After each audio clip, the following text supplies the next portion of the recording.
We do have Denise. Okay. We'll call the meeting to order, and we'll open up with flag salute here by Councilman Gleam Davis.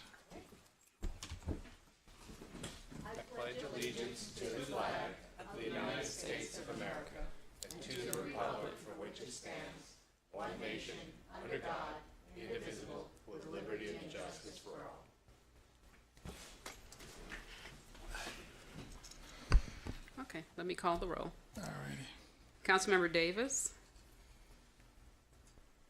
Here. Councilmember Himmelrich. Here. Mayor Pro Tem Winter Here. and Mayor Vasquez. Present. Okay. I'm sorry, go ahead. And I was going to say we have 5 closed sessions, conference with legal counsel, existing litigation. First, we have Zolamayan versus the City of Santa Monica. Then we have Pico Neighborhood Association, Maria Loya, and Advocates for Malibu Public Schools versus the City of Santa Monica.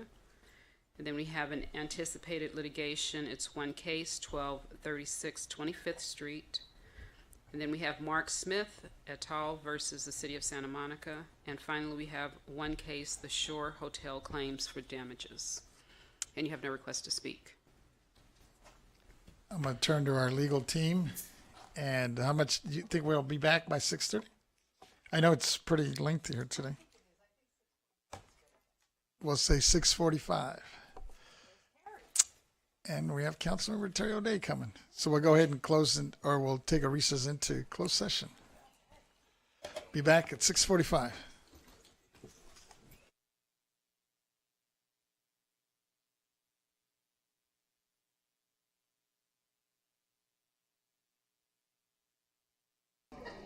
We're going to go ahead and reconvene the meeting. And we'll start with our city attorney reporting out of closed session. In the closed session this evening, the council discussed all of the items listed for closed session consideration. I have reports out on 2 of them. In the case entitled Zulumian versus City of Santa Monica, which is a case brought to recover for damage caused by a sewer backup, we are recommending a settlement in the amount of $101,627. Move settlement. Second. It's been moved and second. Seeing nobody in the queue, we'll go ahead and take a roll call vote. Councilmember Davis. Yes. Councilmember Himmelrich. Yes. Mayor Pro Tem Winter. Yes. Councilmember O'Day. Yes. Mayor Vasquez. Yes, so that's 5 zip of those present. And then the second case in which we have a recommendation is the matter involving the property at 1236 25th Street. This is a city resident who is building a 3-unit townhouse for his family, and he needs more time to finish his project and has requested an extension, and the recommendation from staff is that he be given additional 12 months. That would be 180 days plus 6 discretionary extensions of 30 days each, and also that he be subject to a fine of $2,500 for each month beyond the 90th day period, and would be up to a fine of to $22,500 by month 12. The owner has agreed to those terms, and the neighbors living adjacent to this property support this approach. So we're recommending. Move the settlement. Second. It's been moved and second. See no. Oh, we do have Councilmember Davis. I'm sorry, I hit the wrong Oh, okay. Nobody is in the queue. Then we'll go ahead and take a roll call vote. Councilmember Davis. Yes. Councilmember Himmelrich. Yes. Mayor Pro Tem Winter. Yes. Councilmember O'Day. Yes. And Mayor Vasquez. Yes, so that's 5 zip of those present. Thank you. Now I guess before we move into item 2A, the city clerk will make an I need announcement. to ask if there are any council members who have any reports on travel since the last meeting. I have 2 actually. I actually combined 2. I was 2 that we're members of. I attended the NALEO conference back in D.C., which is the National Association of Latino Appointed and Elected Officials, and then from there jumped over to the Conference of Mayors in Indianapolis. And actually at the NALEO one, the interesting thing that I'll just mention real quickly was that there was several local municipalities from California who attended as well. And one of the things that they were really interested in is in possibly working with us on several joint ventures. One of them is, the buzz is out there about Metro. Everybody's asking us, how's it going? And they can't wait to get over to Santa Monica. These are cities from the far east side to the South Bay. Then when I switched over to the Conference of Mayors, the interesting thing about mayors, there's this. We had several reps visiting us from the White House. The Secretary of Labor and the Secretary of Education was there, as well as some of the presidential candidates. And everybody was talking about or praising mayors because they all agree that mayors get things done. And I said, well, that's the theme we have here in Santa Monica. We're trying to get everything done as well. So it was reassuring to hear it from them. And we had some real good workshops that I hope to roll out here real soon. And I've shared a couple with some of my members already. And in the near future, we're going to talk about some possible joint ventures with some of these other municipalities as well, not only in California, but throughout the U.S. And that's all I have. Is there anybody else? Nobody else on the queue? Then we'll go ahead and move on to 2A. Okay, item 2A is the city manager's report, and it's Santa Monica Institute.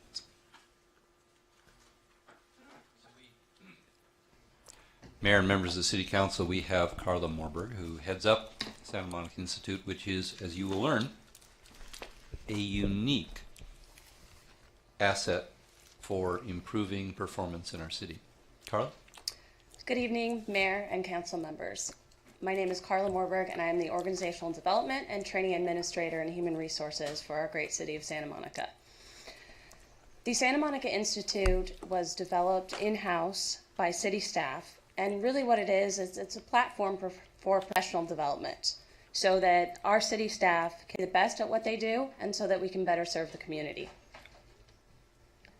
It was developed with a lot of input from city staff in kind of three major facets.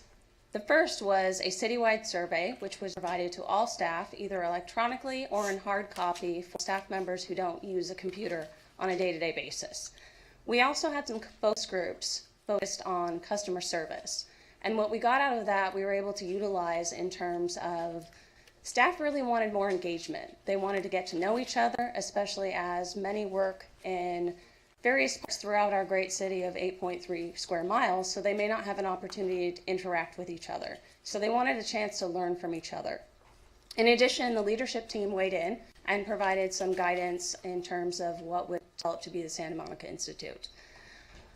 We tapped into our in-house resources and talent, realizing that the way we do things here in Santa Monica is unique, and we wanted to customize our courses to glean that type of information and pass it on to our staff. In addition to that, it's a professional development opportunity for those who are trainers. Almost all of our staff who are trainers are here at City of Santa Monica employees.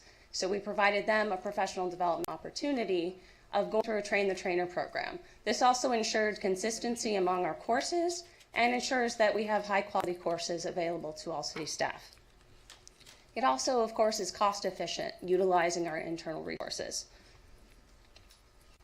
In the first phase, we offered 5 courses: conflict management, how to research, analyze, present information, managing projects, public speaking, and Outlook as a productivity tool. We also refreshed our pre-supervisory academy, adding some new learning activities and different things to make it even better than it once was. In the second phase, we added a course on budget, redefining customer service, strategic contract management, workplace safety, and most recently we added a management and supervisory academy. Additionally, we provide monthly lunchtime learning sessions that are during the lunchtime. They're an hour and 15 minutes, and we have 2 series. We have one that's target audience towards supervisors and one that's open to all general staff. The learning opportunities that we've provided since the inception of the Santa Monica Institute are as follows. With Santa Monica Institute courses, we've held 88. Pre-supervisory academies, we've held 11. And our newest one, we've held 3 management and supervisory academies. Within that, our participants are also as follows. For the SMI courses, we've had 1,368. For the pre-supervisory academy, we've had 349 graduates. And for the management and supervisory academy, we've had 44 thus far. Most importantly, we are consistently assessing what the success of the program is. And one of the ways in which we do this is the course evaluations. So these are provided at the end of each of the courses, and participants are able to give feedback on the courses, constructively, criticism, and letting us know what they want. So what I'm going to provide for you is a few of those comments that are directly from the participants. I appreciate this course is offered in practical solutions. That was from our workplace safety course. Great opportunity to learn and interact with coworkers. The skills chart are very useful. This is from the How to Research, Analyze, and Present Information.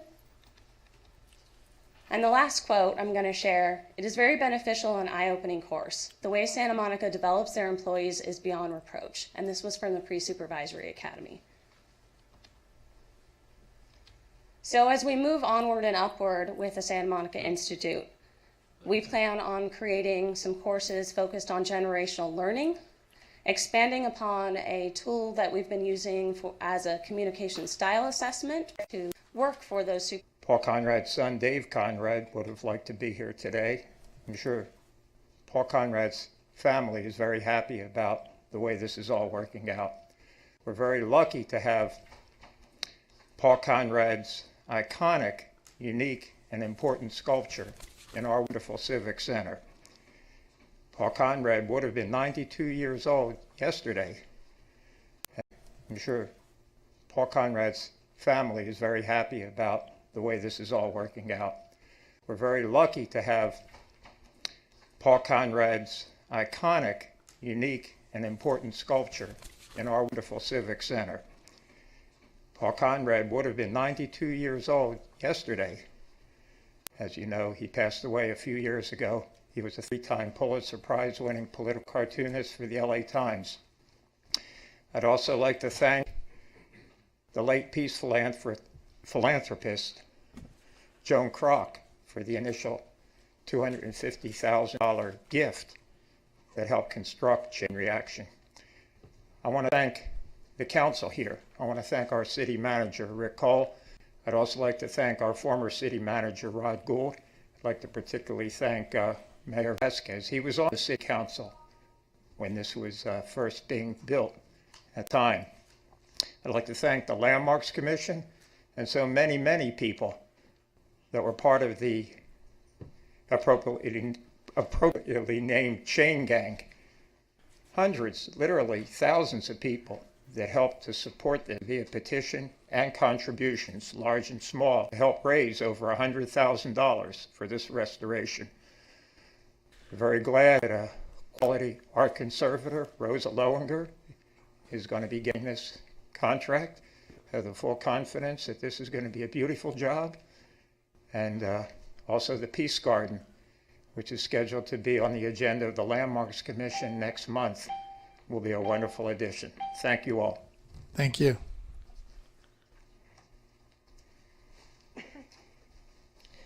Good evening. It would appear, since we have a new city manager, that the city council is up to its old tricks. Why on earth would you be using Nielsen Nygaard Consulting for any kind of mobility plan and implementation, considering their past history and scandalous practices? For example, one that comes to mind is the downtown traffic count. When Nielsen Nygaard did the traffic count was when Jewish people don't drive, which didn't give a realistic view of the actual traffic downtown. So you want to use this scandalous consultant again to, deceive the public about the real traffic nightmare in the city? Or would this be for giving inaccurate information for grant funding? Either way, I'd say the city shouldn't use this consultant again due to their unethical practices and unrealistic statistics. I mean, really, how many more scams are you going to try and pull on the residents of the city? I guess everything you all said about ethics is untrue, because by this action you have no ethics at all. Thank you. Thank you.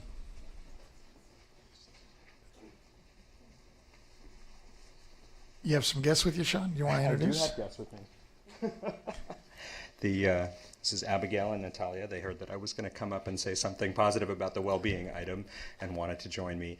I just wanted to express my interest as a resident in the continuation of the well-being project and its new focus, which I've heard about, on families as well, being added into the mix.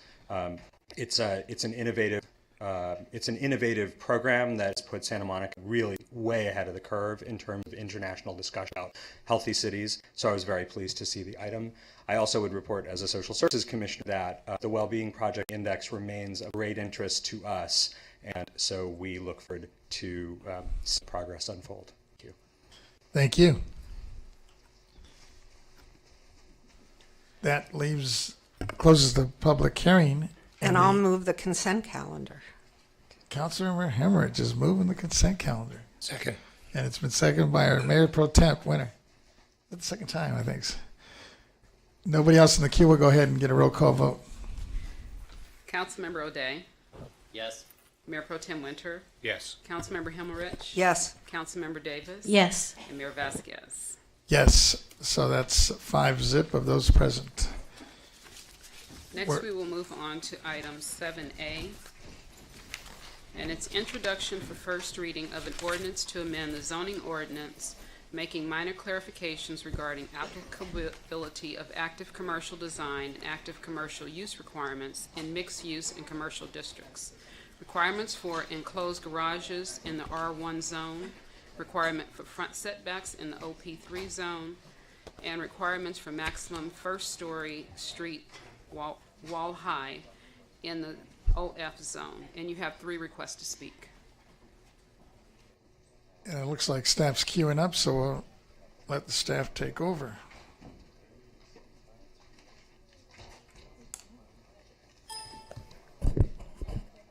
Evening, Council. These are a follow-up from the zoning ordinance cleanups that you saw beginning on May the 10th, and you had second reading. Last meeting, at that first meeting, the approved all but approximately 20 amendments and gave staff direction to bring back any of the amendments that were not adopted that were causing immediate concerns or issues. And so these are 4 items that staff has identified that fall to that category. And you'll see, as you saw in the staff report, we identified how these came about. Really, it's typically been either inquiries at the counter or hand checks or inadvertent result of due to the ambiguity of the language in the current zoning code. First item here, which is a cleanup of the active commercial design, active commercial use requirement. So you can see the purpose of this standard really is to ensure that we implement through zone code the policies in the loose about having pedestrian-oriented ground code right now is that active commercial foot to 10 feet. The purpose of setbacks, of course, is to maintain established a consistent block face, and changing this would have the inadvertent effect of changing the character. The purpose of setbacks, of course, is to maintain established a consistent block face, and changing this would have the inadvertent effect of changing the character of block faces in the OP3 zone by reducing that front setback. This amendment would correct that to put it back to 15 feet, which is what it was, and it appears to have, again, been a typo. And finally, the last issue has to do with maximum first-story street wall heights in the oceanfront zone. The first-story street wall height means basically the building facade height up against the where the part of the building faces the street frontage. The purpose of this standard really is to define that street edge and provide an edge to the public sidewalk. So there's a conflicting standard here in the OF zone where the maximum allowable first-story street wall height is 20 feet, but then the standard indicates that building stepbacks are required above 14 feet. So there's confusion as to where those upper-level stepbacks are supposed to apply. This was flagged in actually an application that was recently filed. Again, if we don't address this issue, there's no clear direction as to how to apply when the upper-level stepbacks would apply in the OF zone. So that's a summary of the 4 issues and the 4 amendments that staff recommends, and I'd be happy to answer any of your questions.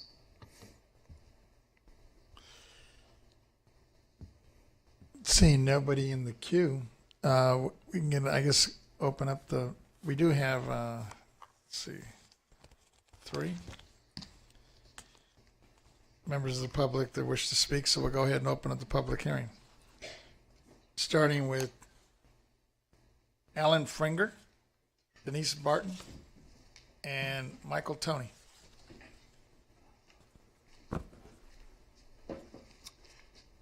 Thank you, Council, for listening to me. Today we were in the city planning office trying to do a renovation on our home, and it's an OP2 district. Now, I understand that this is regarding the R1 zone, but what I'd like the City Council to consider when considering the recommendation for the enclosed garages is to please consider the impact to property owners that have substandard lots. In our particular case, our lot's only 25 feet wide. So for us to comply with 2-car parking for a single-family home on such a narrow lot makes it very difficult for us. So basically that undue hardship, right now we're in that process. Right now they're saying we can have the enclosed garage that we have currently plus a space parking tandem on our property. But if this law passed, we would have to build a 2-car garage, which we simply don't have space to do with required pull out and different things. So I was just ask the council when they're considering to take in consideration the substandard lot situation, as you've done in the past. There was a 8-foot window setback for new second-story properties being put in, except there was an exemption for narrow substandard lots. So I would ask the council to consider this in the parking as well. That's all that I have. I do have a question for you from Oh, our sure. Mayor Pro Tem, Ted Yes. Winter. When your discussions with staff, did they advise you might be able, because of the substandard nature of the lot, to apply to for a variance in the parking requirements? They said we could apply for a variance, but it would be very costly. What we did have done today is they did stamp our plans and they approved our preliminary plan, but they said if this law passed, in between the time we were able to start construction and get permits done, they would have to go back and we would have to go with the new law, meaning even though our parking is settled today, if we wanted to add a second story to our house, we would have to comply with the new 2-car enclosed garage, which we wouldn't have the space to really do, which is why I would ask I know the OP2 district has many really narrow lots, so I'm not the only person with this situation. So I understand the R1 zone, they're much larger lots. So. Well, so what sort of cost did they suggest was involved in the variance application? I'm sorry, what was that? What sort of cost did they tell you was involved in the variance application? They would not, they didn't give us an actual price of what the variance was. They just said it was going to be costly to do a variance. Okay, thank you.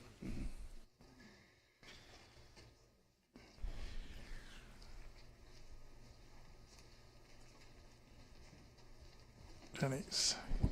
Good evening. One does have to wonder what real reason for you not wanting to approve these 20 items, what the real reason was for you not wanting to approve these 20 items on June 14, 2016, because it looks like it's going to become a normal occurrence, which would say that you didn't do a good job on the zoning ordinance, that you just tried to get through it as quick as you could, or would many of the minor clerical changes, corrections, and classifications be your way of changing the zoning ordinance to more of what the residents didn't want? First, let's look at the enclosed and unenclosed garages have to be used for the parking of vehicles. I didn't realize that the city was able to dictate the use of private residential property. And I have to ask, when did the 14 to 20 feet of street wall height in the oceanfront zone become a human scale? Or is this your way of eliminating upper story setbacks? Finally, in your active use requirements in mixed use and commercial districts, here I'd say you're missing the mark, since active uses are for tourists or people who work here, not for people who live here. Thank you. Thank you. Michael Tony. Hello. This maximum first story street wall height in an OF zone looks like you got a 15-20 problem, but it seems like there could be some kind of discretionary review that would look at the floor area ratio and things like that, and the setback within building area that wants to, if you have a long building with a lot of different components to it, then you have some that want and some that may not want that. So that you can go back in, and then maybe you can go up higher, but then you have to deal with massing on getting higher. The enclosed garages seem very bulky. I don't know, they're very extremely bulky. They take up an awful lot of space. It's, yeah, I think it's 15 actually. I think it's 15. Yeah. So basically, you're required to do that step back at some point between 15 to 20 feet, whatever plan you have for the project. Right, That's what we're clarifying. right. Okay, thank you. Basically, you're required to do that step back at some point between 15 to 20 feet, whatever plan you have for the project. Right, That's what we're clarifying. right. Okay, thank you. Let's see, is there Councilor Hemmerich? So this is actually sort of a for information question for the city attorney, but had this garage issue applied to the gentleman who testified, but he had submitted his application before we changed the ordinance, wouldn't he be outside the ordinance? Don't his rights freeze on the date he files? Well, it's typically the council's practice that the ordinances, you have the ordinances apply to projects that applications after the date, but from a purely legal perspective, that's not required. It depends on the nature of the application and whether you've obtained a vested right. So there's practice by the council in terms of establishing when you want the ordinances to apply. And staff typically follows that practice, but that's different than what the law would require you to do. So does it say in this ordinance that we're adopting that it will only apply prospectively and not retroactively? The ordinance doesn't say. The ordinance doesn't is silent as to that. And I'll also remind you, which of course you know, council member, but it might not be obvious to the public, that the date you would be talking about would be the effective date of the ordinance, not the date of the introduction of an ordinance. Right, Some while I was- hence. Yeah, but so I guess that brings up another question. If we don't say whether it's retroactive or prospective, and we just leave it blank, then is it just by operation of law? What happens then? Or staff just interprets it according to? If you don't say, we assume the ordinance's effective date is 30 days following the second reading. And that its application is prospective and not retroactive? Oh, yes. Okay, That's thank you. right, yeah. That's what I wanted to understand. Councilmember Davis? I was just going to move the I'll item. I had my name up. Mayor Pro Tem is on. You already spoke. I was just going to move the item, so I'll second your motion. It's been moved and second. Moved by Councilor Davis and seconded by Mayor Pro Tem Winter. Seeing nobody else in the queue, we'll go ahead and get a roll call vote. Councilmember Davis. Yes. Councilmember Himmerich. Yes. Mayor Pro Tem Winter. Yes. Councilmember O'Day. Yes. Mayor Vasquez. Yes, so that's 5-0 of those present. And we'll move on to 7B. Item 7B is review and give direction on procurement methods, repeal resolution suspending travel to Arizona, and introduce for first reading an ordinance amending Municipal Code Section 2.24 to reflect current purchasing practices, and you have one request to speak.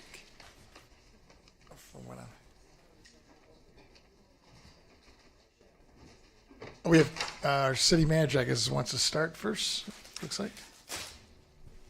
We have an in-depth report that we'll be presenting momentarily. I just wanted to preface this by reminding the council this really comes in respect to the increasing scrutiny council has paid to our procurement. As you'll hear, we procure about $50 million a year in goods and services.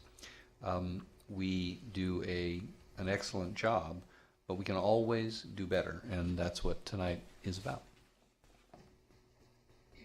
Good evening, Mayor and Council. My name is Araceli Esparza, and I'm the purchasing manager for the city. Tonight, I will be presenting on procurement challenges and opportunities that the city faces.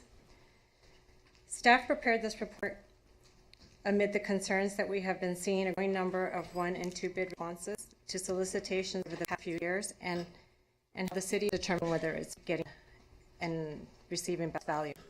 We've spent several months reviewing our process and policies and researching best practices. In my presentation tonight, I will summarize the results of our review, including the best practices that we currently use, areas that will benefit from changes to the current policy and practice, and then new and innovative practices that we would like to explore in the last year. 32, 1/4 of those received only 1 or 2 bid responses. There are a number of factors that have contributed to the rising number of responses. First, as the economy has improved, we are seeing less and less of a buyer's market. Suppliers are seeing more coming their way and do not have the great need on many of the solicitations, especially for the smaller quantities being requested by a smaller city, which then creates less competition and drives up the cost of the products and services. Also, we are in the midst of the first generation of solicitations that are more comprehensively following our sustainable guidelines. The market for sustainable products has expanded, but many times only a limited number of products and vendors are able to meet the specifications for the environmentally preferable products, again, leading to more limited responses. And finally, the large number of fleet purchases over the past several months has also contributed to the number of 1 and 2 bid responses. The city has been going through a process to realign our fleet program. This is allowing us to catch up on the deferred replacements and to ensure that the vehicle components are complying with the Certified Air Resource Board, the CARB requirements, as we refer to them. And as we have reported in recent reports, we've had some difficulty matching our time frames with the replacement of the replacement schedules that those vendors have, who also have limits on what they can propose because of the changes of the model years and the prices. In the economic climate and with our specific needs, it's clear that an efficient, understandable, and flexible process has the ability to retain and attract new vendors. However, we must also have to be able to follow and work within the necessary constraints of the public sector procurement process. I'll further elaborate on and address each of the circumstances and challenges individually. Charter and the municipal code, and in some places, the state public contracts code, have been established to maximize our competition, quality, fairness, and of course, transparency. Chief among these policies is that the city operates a centralized competitive bidding process for procurements that are over $10,000. For professional purchases, it's up to $80,000, and goods and contractual services up to $175,000. Staff must complete an informal competitive process requesting multiple quotes from vendors. Staff must also conduct a formal process for purchases over $80,000 or $175,000 for the life of the contract. The formal processes include public advertising, public bids, and the council authorization for the award. The Sustainable City Plan also establishes requirements for the purchase of products and services based on the environmental impact.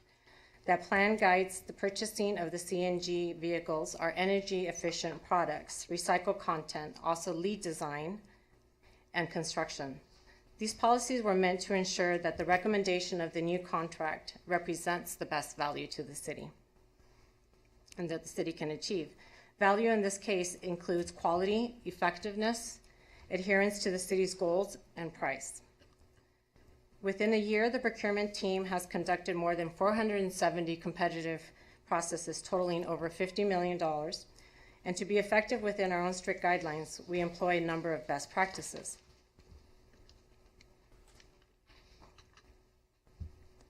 According to a recent self-assessment that was provided through the National Institute of Governmental Purchasing, the city procurement structure shows stability, clear goals, consistent priorities, and defined policies and procedures.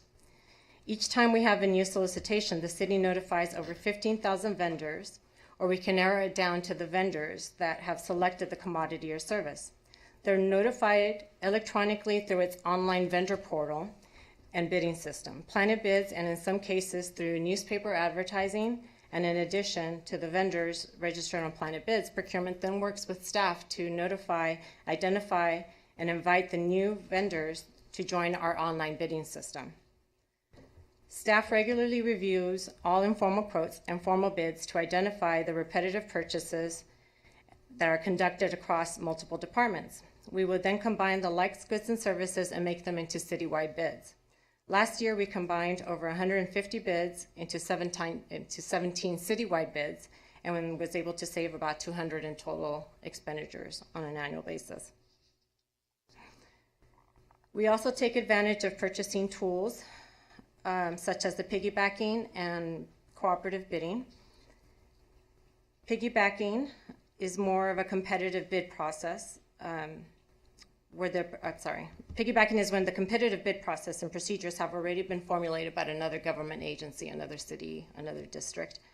While cooperative bidding occurs when agencies combine the requirements to develop the solicitation and will award one contract, and then that results in volume purchases and therefore can also result in lower pricing. Recently, the city has been using the online market research subscription. This provides sample specification. It also provides market prices and forecast for a large number of commodities and services. The city has benefited from this tool and using it, whether the price escalations are warranted or when vendors are requesting increase over CPI. Our ongoing contract management program has helped to ensure effective management and the use of city resources. Those are the SMI classes that were spoken about earlier, the strategic contract management classes one procurement puts on. So through training workshops and individual guidance, we help staff define the deliverables and terms and ensure that the best value for the city and then also the maximum accountability for our vendors. So what are our key challenges? Well, we count a number of best practices as standard in our process. It's also important that we continue to look at areas where we can improve. During our review, we identified these 6 challenges to operate in an efficient and effective procurement process. The first 3 are directly related to the feedback that we received when we followed up with vendors who had downloaded the bid but had not submitted a response. We received feedback. The 3 challenges are related to the assessment and the review of an industry best standard. So I'd like to spend a couple minutes talking about each of the challenges, laying out the recommendation and ideas and how we can improve. So I'll address each one individually now. So the first challenge, technological limitations. It's related to the fact that we require vendors to submit hard copies of their proposals by a deadline and in order to have a wet signature on our bid, and this is a requirement we have for formal bids. Vendors build in the extra time to allow for mailing or hand delivering of their package. We're all aware that getting to Santa Monica is not easy at 3 p.m. on any given day. And vendors have to choose whether or not to submit a bid if they're pressed for time. As an easy transition to this, the electronic bid submittal through Planet Bids would improve the customer service and potentially increase the number of vendor responses we receive, as vendors will be able to submit the bids up until that same day when they're due. As an added benefit, an electronic bid submittal is that staff would now be able to capture the proposal and the vendor data in an automated system, and this could manipulate the data to develop all the bid tabulations, which are being done manually currently, reports, and then conduct an analysis on that information. We could also continue to ask the selected bidders to submit a hard copy of the signed proposal before the work actually begins. The technological solution helps the tabulation and the processing and makes it more scalable, and then this also allows the procurement team to focus on strategic planning.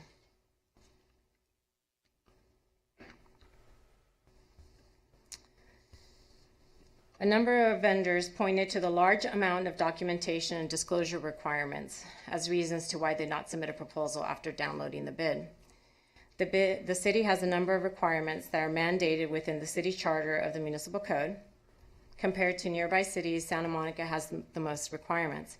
Among these are the Oaks Initiative, as well as the non-discriminatory policy that the vendors are required to sign. Staff does not recommend making changes to these requirements as they provide the necessary transparency and other protections to the city and to the vendors. Instead, where possible, staff has developed instructions and detailed descriptions. We even provide them with sample documents filled out to assist the vendors in understanding and completing these documents. However, we do recommend that the council repeal Resolution 10479. This resolution was adopted in 2010, and it denounced Arizona's anti-immigration law, suspended official travel to the state, and also imposed financial sanctions. Compliance with this resolution allows the city to make the purchases from the companies headquartered in Arizona only as a sole source exception to the procurement process. Soon after Arizona law was established, the Supreme Court struck down much of the law, and the subsequent court cases further eroded the law's ability to do harm. In addition, the city is not able to impose the Arizona sanctions when it comes to federal funding. For these reasons, as well as the Arizona's strength in the number of industries necessary for our operations, which often requires us to lift the exceptions and make them, and staff is recommending that the Arizona sanctions be lifted.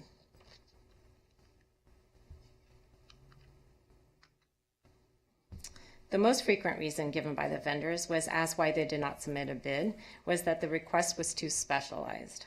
These specialized solicitations are mostly the product of the city's innovative practices,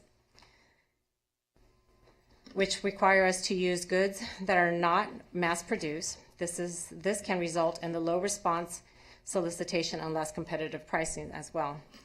A key driver of the innovative specialized goods in our sustainability policy, which impacts our purchases of vehicles, supplies, pest management services, among other items. In other cases, the city's strategic approach to containing costs focuses on the vehicles must minimize workers' injuries and the standardization of equipment that streamlines our training, maintenance, and parts inventory for a fleet. The city is committed to the sustainability principles, cost containment strategies, and innovative practices. Staff is recommending increasing the use of more flexible procurement tools to increase the potential response and solutions that support these practices. We'll expand the use of our current tools, such as the market search subscription. While we've used this tool to confirm price escalations on certain commodities so far, in the future we'll be providing the department with sample specifications and scopes of work available through the tool. It will broaden their understanding of a certain product, and then it's also helps with the timing of when the items go out to bid. Another tool that we can further leverage to broaden our reach when looking for innovative products or services is the request for qualifications. This tool allows staff to develop the short list of vendors and broadly defined services. These services can range from a variety of an organizational trainer to green power. Once the city has a short list of vendors and the better understanding of the field of qualifications and services available, it's able to follow up with a more informed and tighter competitive process that may yield a new and unexpected solution.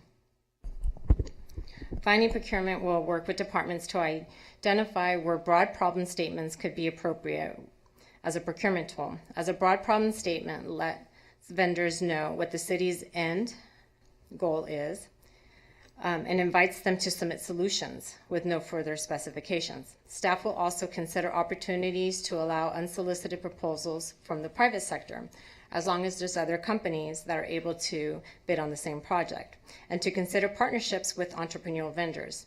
Staff will support such practices when a simple and clear guide to serious procurement is to ensure that entrepreneurs are getting the same information as the established vendors are. We're expecting that these types of procurements will encourage vendors who are not used to doing business with the city to go ahead and try us out.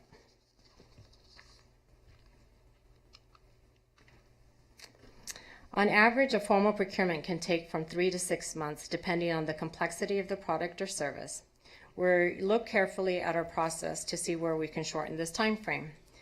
One clear opportunity was in the protest procedure. The current protest procedure can take up to 34 days. The iterative process, where the vendor may protest and then appeal to the finance department, delays this project implementation and drags out the resolution of the vendor's concern. Staff recommends a change to the municipal code that will provide the faster resolution. The protester would then have the opportunity to appeal to the city council, which is the same and ultimate step that is in our current process. And also included in the recommendation is the codification of a similar protest process and procedure for the public works contracts. Procurement has also been begun meeting with departments before in the beginning of the fiscal year to strategically lay out a purchasing plan of the department's annual needs. We will continue to be collaborative with departments in assisting the development of the solicitation in coordination with our market research subscription. Together, these solutions will improve the administrative process and allow, again, procurement to focus on planning and innovations and improvements. Decentralized process. Well, the city has a centralized purchasing process where procurement reviews and sets the standards. Departments have specific expertise needed in solicitations, and therefore they will initiate and manage some of their own one-time purchases. The individual department purchase may lead to inefficiencies and are closely being watched. As I noted earlier, procurement identifies the citywide bid opportunities to ensure that the city is benefiting from the economies of scales when we consolidate the individual purchases into one large bid. Standardized contract management training and contract reporting assist in identifying any of the areas of inefficiency or where the contracts can be combined. This October, as part of the year-end budget report, procurement team will present a contract closeout report, and this will include each of the council-awarded closed contracts, the initial funding budgeted, and the actual funds that were spent on the term of the contract, and then when the work was completed. Procurement has been researching the feasibility of an e-marketplace, a tool that acts like a customized Amazon site, and it sells goods and services for which the city has originally bid. If the city implemented such a site, all department and staff could access the web page and order the supplies directly from the supplier. They would charge the appropriate account, send the data to procurement. This online purchasing tool could provide a new way to manage small internal purchases. So this is a screenshot of the CSU campuses. They're currently using the same type of service. It's called the Campus Marketplace. The tool will create an automatic approval workflow. It will improve compliance by using a standard set of catalogs and pricing, and it will increase transparency as spending data and the analytical information can be easily converted into management reports. The method could also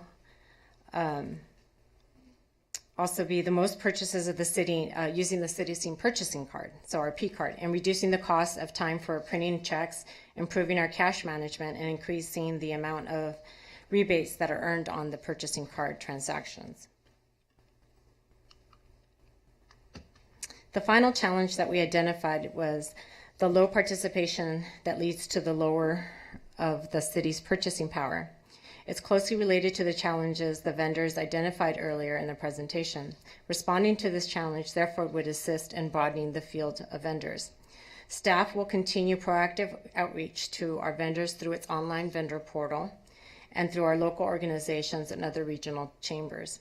Planet Bids is free to vendors to register, and they receive the notifications of the City of Santa Monica solicitation. The system also allows the buyers, when we send the bid request out, to notify an additional 250 vendors that are registered within our neighboring and regional cities and who are also using Planet Bids.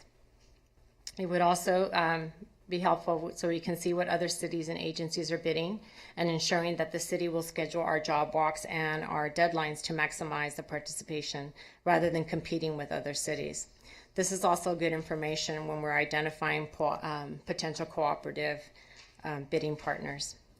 Procurement staff will also train the key staff throughout the city to use a market research subscription for better information about scope of work development, the pricing standards, and then specific commodities and services. The city will also can also use piggybacking and cooperative purchasing more proactively to help other cities access innovative and sustainable goods faster and at a better price. As an innovator, the city will emphasize not only using this alternative process, but also could be the lead in initiating the contracts that facilitate the collaborative purchasing. It would be therefore helping to expand the market for these innovative, sustainable goods and services. This is a labor-intensive process that will require some time to implement, but staff will work towards this goal. While we've had some success in this area with the recent auction service contract, in which we were able to negotiate a much lower commission and also share in the auction company's profit. So far, there's been 4 cities and 2 districts that have piggybacked on our bid, saving the time and cost to bid individually. Another tool to boost the city's purchasing power is the reverse auction process. This is where the city will determine a base price for a commodity and ask vendors to bid against each other on an electronic bidding system, resulting in the city purchasing the commodity at the lowest price. Having suppliers bid for contracts can produce a dramatic reduction in the cost of the supplies. Before taking part in a reverse auction, vendors must be shortlisted through an RFQ process, and the product must be standardized, since it's the only way that we can ensure that they're all bidding on the same item. This tool is mostly used for basic commodities that do not have many variables. Our office paper bid is due to be expired this year, and it could be a candidate for this type of solicitation. Araceli, Yes. how much more time are you planning? 2 more pages. Given that the council does have the full report, you Yep. may want to summarize in Okay. the interest of time. Okay.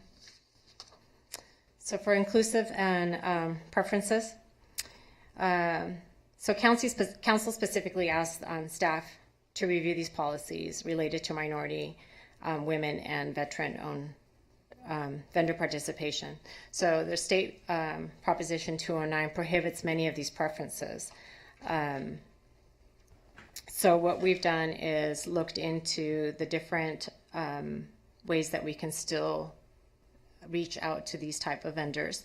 Currently, Planet Bids does have the registration and the reporting capability for the 15,000 vendors that are registered with the city of Santa Monica, and we're able to report back on who's registered under which category.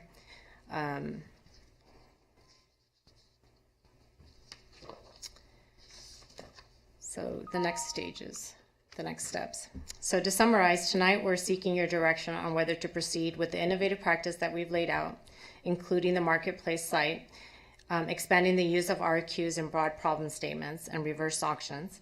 We're also recommending that you repeal the resolution imposing financial sanctions and prohibiting official travel to Arizona, as well as to adopt the changes to the procurement ordinance to codify a shorter time frame for the and protect a shorter time frame, but yet still protect the resolution.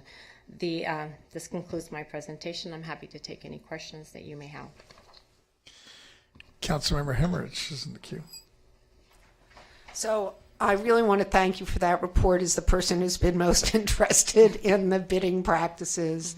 And I think that there are many, many good ideas in this. I have a couple of questions. First of all, with respect to the Arizona ordinance, I wasn't on the council when that was adopted, but it's my understanding that the city of LA has just repealed their enactment of that. And are there other cities who have done that as well? Currently, we know that there is 2 other cities.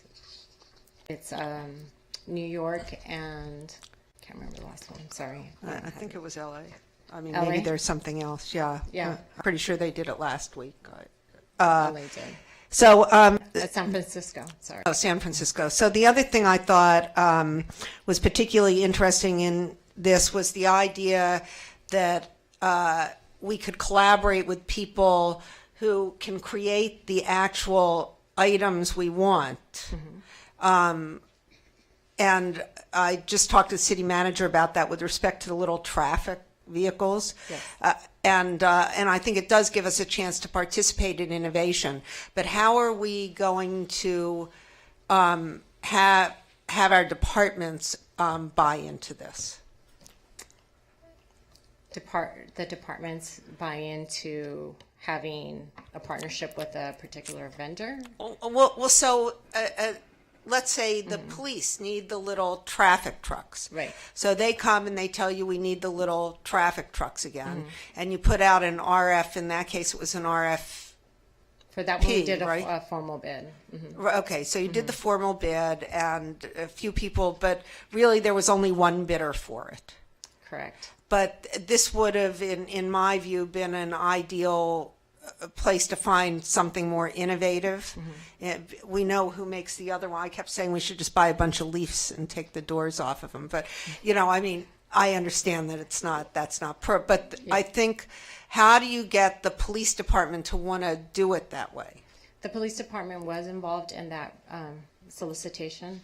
They were, they had worked with Fleet and determining what the needs were, and also in providing the specifications and requirement for their workers' safety, being that they have the roll cage and also allowing them to get in and out, and they ride really low down to the ground, which would to reduce the impact on knees and soft tissue. So in that instance, the police was involved in it. We were not aware that there was only one sole distributor for that product, which is why we put it out to bid. And then we found out from the manufacturer at the time that they would not sell directly to us and that they had to go through their sole distributor. So, council member, if I could jump on the broader, because I think, Araceli, what she's asking is not just in this instance, but really as an example, because how do we deal with the natural tension between a department who would like to get exactly what they want, and it often is exactly what they've seen in a particular product, and then they go to our purchasing operation and say, well, write it so we get exactly what we want, and then come to find out there's only one qualified bidder that could get them exactly what they want. So how do we negotiate that tension? That's an excellent and, by the way, perennial question in public bidding. I think the best way to do that is through the performance budgeting approach we're going to be taking in years ahead, in which the cost will really begin to be something that individual departments will have to weigh. They'll have to look at the cost effectiveness of going out to bid and bearing the full responsibility for the cost. Now, in effect, they do that now, but given that we've been not financially constrained in the way some other cities have done, it doesn't bite as hard. So I think that there's an opportunity here to change the dynamics using performance budgeting.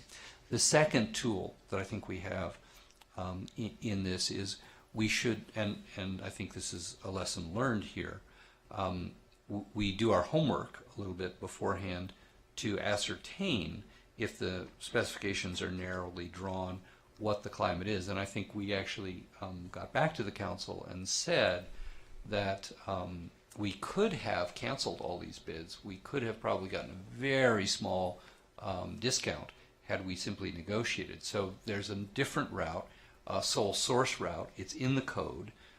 We have to make certain findings that that's appropriate, but that's an alternative in which we can actually probably do better. So you're right.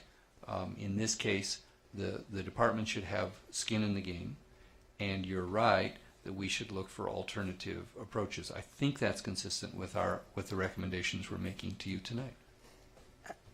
Yeah, and I just want to say that I particularly like the idea that we can be working to create sort of solutions to problems that cities like us have in terms of products. And we do have the ability to do that. I really do like that.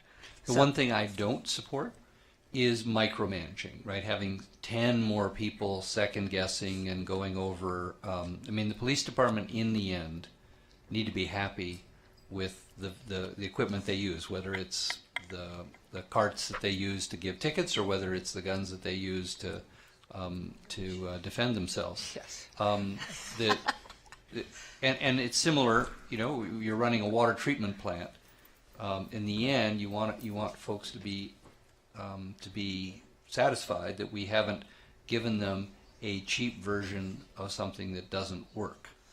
But the the emphasis does need to be on cost effectiveness, and the emphasis under California law and all public law is fairness and transparency. And I think, again, that's consistent with the recommendations. By the way, this should be clear, this is Chapter 1, right? We've done a lot of research and a lot of work. We're not going to be coming back to you next week with a whole brand new report, but we will continue to look at ways in which we can streamline, improve, and learn from the challenges of procurement. As the report emphasizes, and Araceli has emphasized, we push the envelope with very little market power. We are not the City of Los Angeles, the City of New York, where we can buy 10,000 of something and require people to do it our way. If we want to do a CNG pickup truck, a compressed natural gas pickup truck, it turns out that there aren't people who are going to stop their assembly lines and say, let's build 2 of them for Santa Monica. So that's the challenge we have when we push the envelope. Thank you. Councilmember Davis. Well, I just have a question about the Disadvantaged Business Enterprises Program, because I know that's a challenge for a lot of both private companies and public sector entities. And I'm wondering if one of the issues we have there is that and we obviously want to be careful with the public fisc, but sometimes we have, I'm trying to think of the right word to use, maybe what I'll call strength or accountability requirements, that they have to have a certain amount of capital, for example, or carry a certain amount of insurance that can be very expensive to procure, that sort of thing. Have we looked at, without putting undue risk on the city, at ways to make it more easier because these tend to be smaller businesses that don't have tons of cash on hand, ways to make it easier for them to come into the system? And the other question I have is, I just noticed veterans wasn't mentioned here, but you mentioned it in your report. So I want to make sure we are specifically looking at giving some sort of preference to veteran-owned business. Is that correct? We're not looking at giving any particular preferences.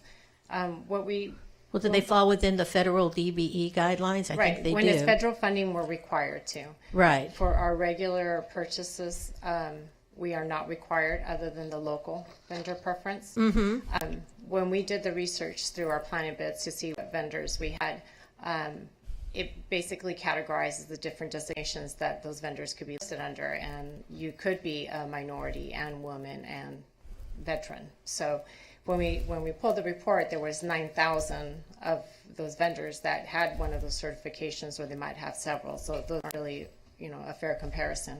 But when we've done our outreach, we've for sure have, sent it. When we did the last one, it was in March that we sent it to over 1,000 people. We sent it to everybody on our list. We sent it to the chambers, who then offered it to their members.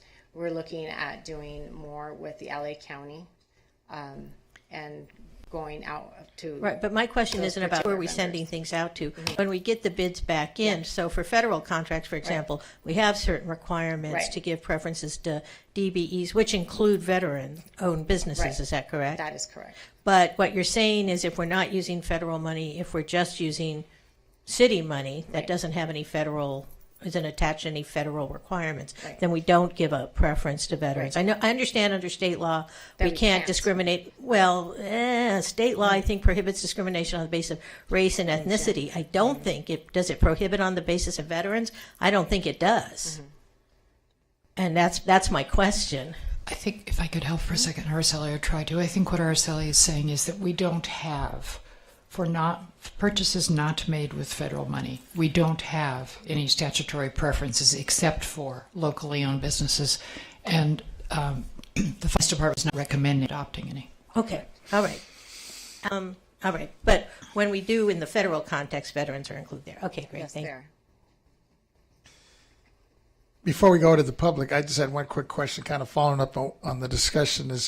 I'm assuming we do a pretty good job of networking with, you mentioned chambers, but also like minority, like LBA kind of groups, Latino business associations when it's appropriate, I guess, to try to reach out. Because I know one of the tough parts we've had, and I think was mentioned by Councilor Hemrich, is that, well, I think actually Davis mentioned it right now, is, you know, a lot of these minority and women-owned businesses, you know, like you mentioned, the insurance is always an issue, or just having these, I guess their bonding requirements that sometimes are really tough. Right. And when I've shared it with several folks, especially like even these conferences I just attended, a lot of them just say, man, it's just too, you know, we can't even compete. We don't have, because we're a small business, it's kind of tough to even submit, or they're not even interested. Right. So what we do for those is we will request a review from our risk manager. She will look at the risk and weigh it out. And there has been times when she's either waived certain insurances or lowered the dollar amounts on them. There's also a group that we can join. So like when they put on the one for Glow, all the particular artists were able to get insurance through this one group policy, which lowered their cost but still provided the protections for the city. So there is options for those. Thank you. With that, we'll go ahead, open up the public hearing. And we have one member of the public, and it's Jonathan Foster. Jonathan Foster. I vote for repeal of 10479 because this is one monumental example of why the United States of America is not united. If you would like to participate in the United States of America, vote to normalize relations with Arizona, because the Supreme Court upheld the Constitution with Arizona paralleling federal immigration law. How do you then turn into a government functioning as your own government? As that's treason is always interjected inappropriately, but treason justifies and fits this obstruction to the Constitution of the United States, though you're repealing it. Thank you. That you all took an oath to uphold the Constitution, but tonight we're almost, or it sounds like a past step to an act of treason against the federal government. All law enforcement, all the dead children, all the little girls been trafficked in here for sex acts. Would you be turning your back on these persons and the many more? And it sounds like it was in the past. That's almost like a reverse Oaks violation. And Special Order 40 of the LAPD is also treason. Can I have a pathway to citizenship to City Hall in here? Can I have a pathway to City Hall citizenship? No, I can't see. It seems as though you take this position if your son or daughter or your parent wasn't killed by an illegal alien, or 14 Santa Monica police officers weren't killed since 2010. Would you take a stance? Would anybody have taken a stance like this to stand against police officers that do the most important work that protects everyone? But they are doing this in Arizona, where many police officers have been killed because people that have dark hearts obstruct federal immigration law, and those people are the killers as well. Chris Eagle was killed in 2002 by an illegal alien not lawfully in the nation. Let's be a United States of America, protecting police, veterans, children, families of the United States of America. If I can't stay here for the rest of my life, nobody else can keep coming over the border. Well, we've generated some comments here. Councilmember, actually, we'll start with the Mayor Pro Tem Winter. So I just have a procedural question for the city attorney. Given the several staff recommendations, is that something we can do within one package, or do we need, for instance, repeal 10479 separately if we're so inclined to do so?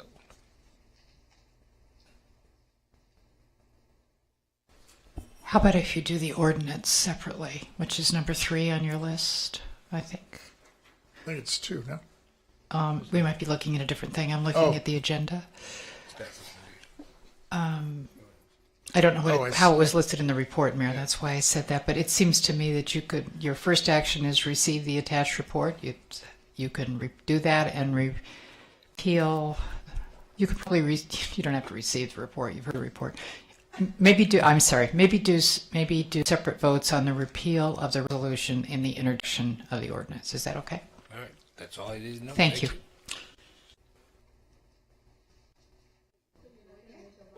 Oh, Councilmember Hemrich was in the queue. I wanted to give her the opportunity to opine, but if She you pulled out. Okay, well then I will move that we repeal resolution number 10479. Okay, it's been moved and second to repeal the resolution first, which is 10479. So we should take a separate vote on that first, right? Yes. Seeing nobody else in the queue, we'll go ahead and get a roll call vote on that. Councilmember Davis? Yes. Councilmember Himmerich? Yes. Mayor Pro Tem Winter? Yes. Councilmember O'Day? Yes. And Mayor Vasquez.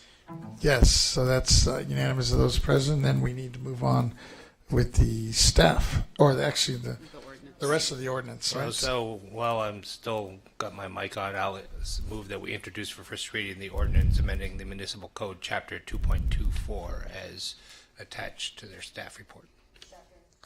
It's been moved and second. Seeing nobody in the queue, we'll go ahead and take a roll call vote on that. Councilmember O'Day? Yes.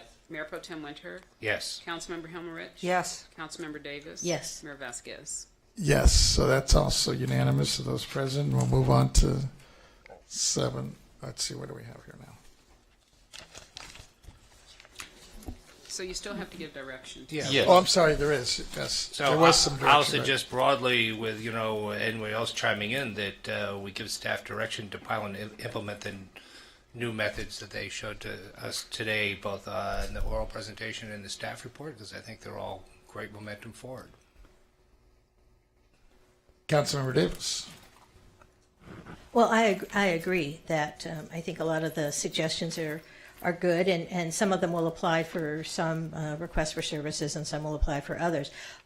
2 specific things I do want to sort of include in the direction, and one is I appreciate that in some instances we turn things over to risk management, and not to be critical, but it sounds a little, for lack of a better term, idiosyncratic. This one, yeah, maybe that one, no. And so I'd like to see us work on, looking for, I guess, a more comprehensive or more pointed attempt to try and make it easier for what I'll envelop disadvantaged business enterprises. I understand we can't give preferences, but we at least need to make it possible for them to bid on an equal basis with non-disadvantaged business enterprises. So look for ways to make it easier for minority and other owned business to come into the marketplace.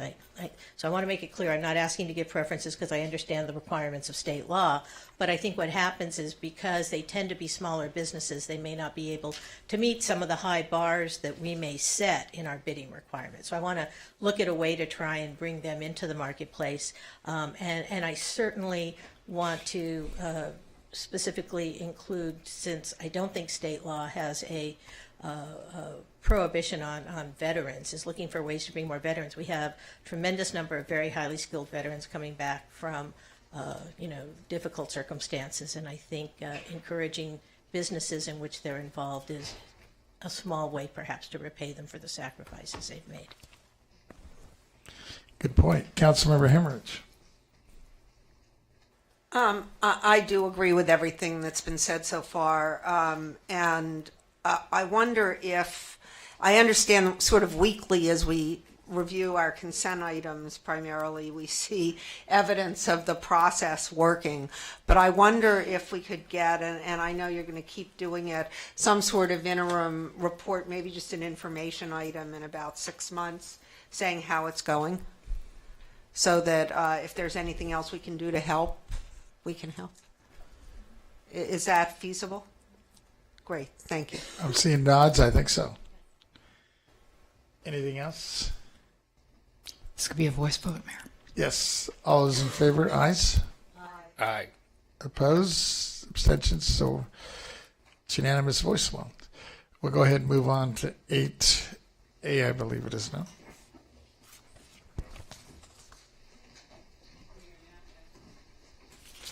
We are now at item 8A, consideration of a proposal by Santa Monica College for a potential November 2016 bond measure that would include funding for joint projects between the college and the city of Santa Monica. And you have 8 requests to speak. Let's start with the staff report. Good evening, council members. The Santa Monica College Board of Trustees is considering adding a bond measure to the November 2016 ballot. If the measure is added to the ballot and it passes, it would authorize a series of bond issuances for various improvements at SMC's main and satellite campuses. SMC has proposed to include partial funding for joint projects with partner agencies including the cities of Malibu, Santa Monica, as well as the school district. City and SMC staff have identified the expansion of Memorial Park as a potential joint project to be included in the proposed bond measure should it go forward. In 2004, the city acquired the 2.9-acre site adjacent to Memorial Park with the intent to develop the land as an extension of the existing park. Since then, the Recreation Parks Commission have strongly advocated for this extension, and the community has endorsed this as well multiple times. Furthermore, both the open space element and the city's Recreation and Parks Master Plan highlight the importance of Memorial Park given its central location in the community. The expansion would add close to 3 acres to the existing 10.5-acre park and would provide fields that could potentially accommodate SMC's women's softball and soccer programs at a location in close proximity to the main campus and the 17th Street Expo Station. This would allow other community use of the James Field where the SMC women's sports team currently play. Staff recommends that the council adopt a motion in support of the bond and direct staff to work in partnership with the college representatives to define terms of the measures language as well as any future legal agreements between the city and college should the bond measure advance. That concludes my staff report. Available to answer questions, and I know that there are representatives from the college that are here. I think the city manager wants to weigh in on your report as well. Mayor and members of the City Council, Karen has ably outlined specifically how the proposed bond measure might directly affect the city, particularly given a number of letters and emails that have come in expressing concerns about the city weighing in on this. I think it's also helpful to frame a broader context. Reasonable people can disagree on both the timing and the amount and the value of investing in Santa Monica College. And of course, if it's put on the ballot, it's the voters who will decide. I think, though, it is important in recommending that you consider supporting the measure that we're not just talking about the improvements to Memorial Park.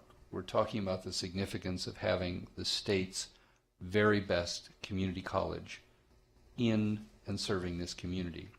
People say, well, only a small portion of their students are graduates of our Santa Monica public schools, and that's correct.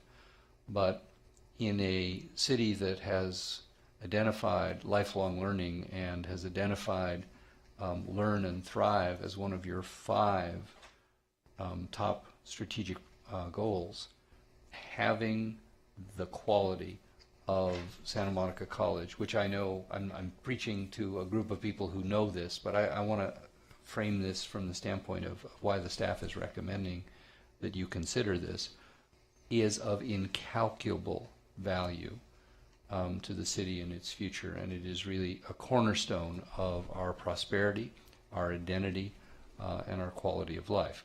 Now again, reasonable people can have opinions about whether rehabbing existing college facilities should be done, how much they should cost, when it should be done, how it should be paid for.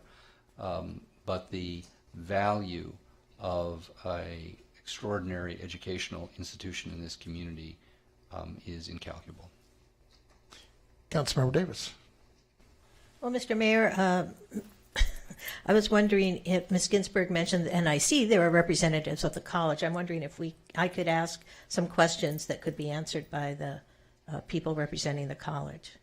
They'll be speaking. Do you want to wait till Oh, okay. Well, if they've all put shits in, they all did. Then I guess that's fine. That's fine. I'll ask it when they come up then. Okay.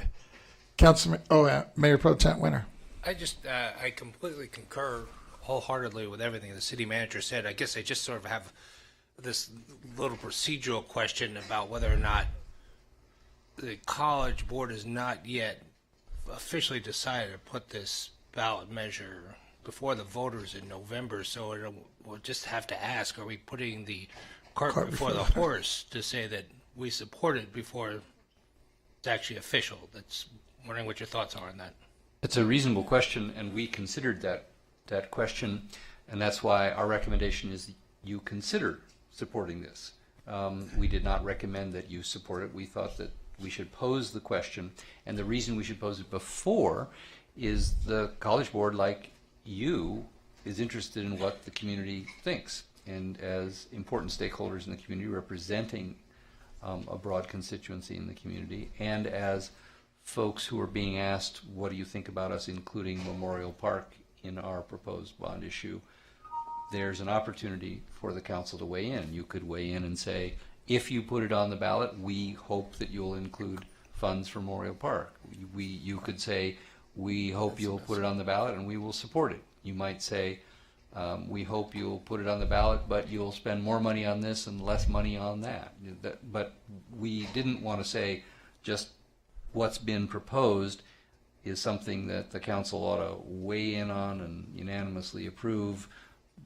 We thought that you ought to take all these issues into consideration, and you might decide that you don't want to support it at all, or you want to wait until the College Board has made their final decision. All of those are ranges of alternatives for you tonight, and we look to the public for their reaction, and then ultimately the council to decide whether this is the time to weigh in or whether you should wait until after they've made their decision.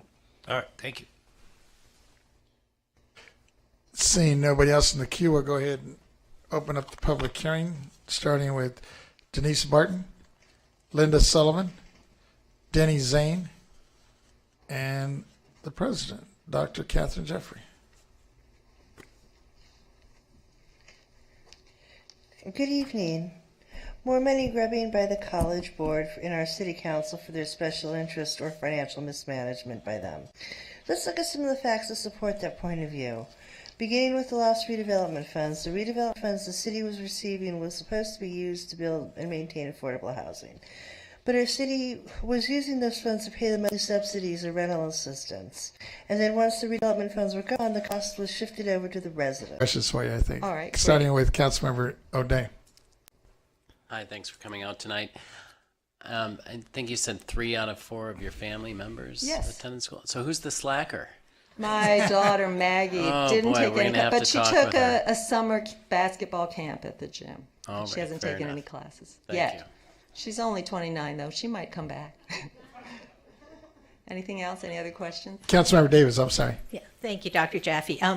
I know that we heard from Dr. Jeffrey that 40% of Santa Monica High School students at some point after graduation, whether it's immediately afterwards or some point in time. It's a couple of years, actually. I think it's within 6 years. Okay, so come back and use the college. But I'm wondering if you can very briefly, because it's my understanding that the college also works with students who are enrolled in our pre-K through 12 district and gives them opportunities that they can't get at our high schools, for example. We're trying to do more and more of that. I think there's about, when I did my research, the number was about 68%, but we've hit a recession. So the latest numbers we're seeing, about 10% of our high school students are taking dual enrollment. So that's on top of that 40. So that's 50% of Santa Monica Malibu Unified School, Santa Monica's public school students, SAMO High students.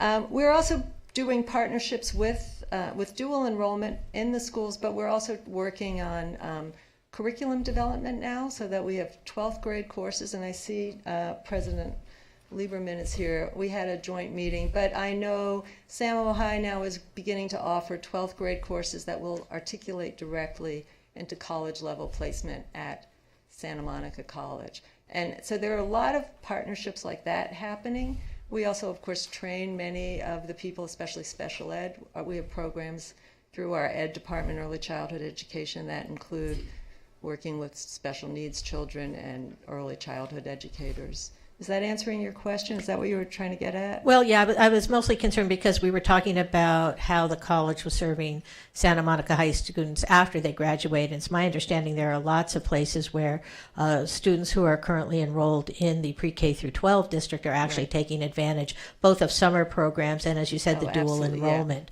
at the college. So that's the dual enrollment. And we also have these career tech pathways now. So we have this great new grant for LA High Tech, which is the computer systems and computer information, where those courses actually begin in the high school, and they create a pathway to the college, and we're hoping some of those students will continue into our baccalaureate interaction design program.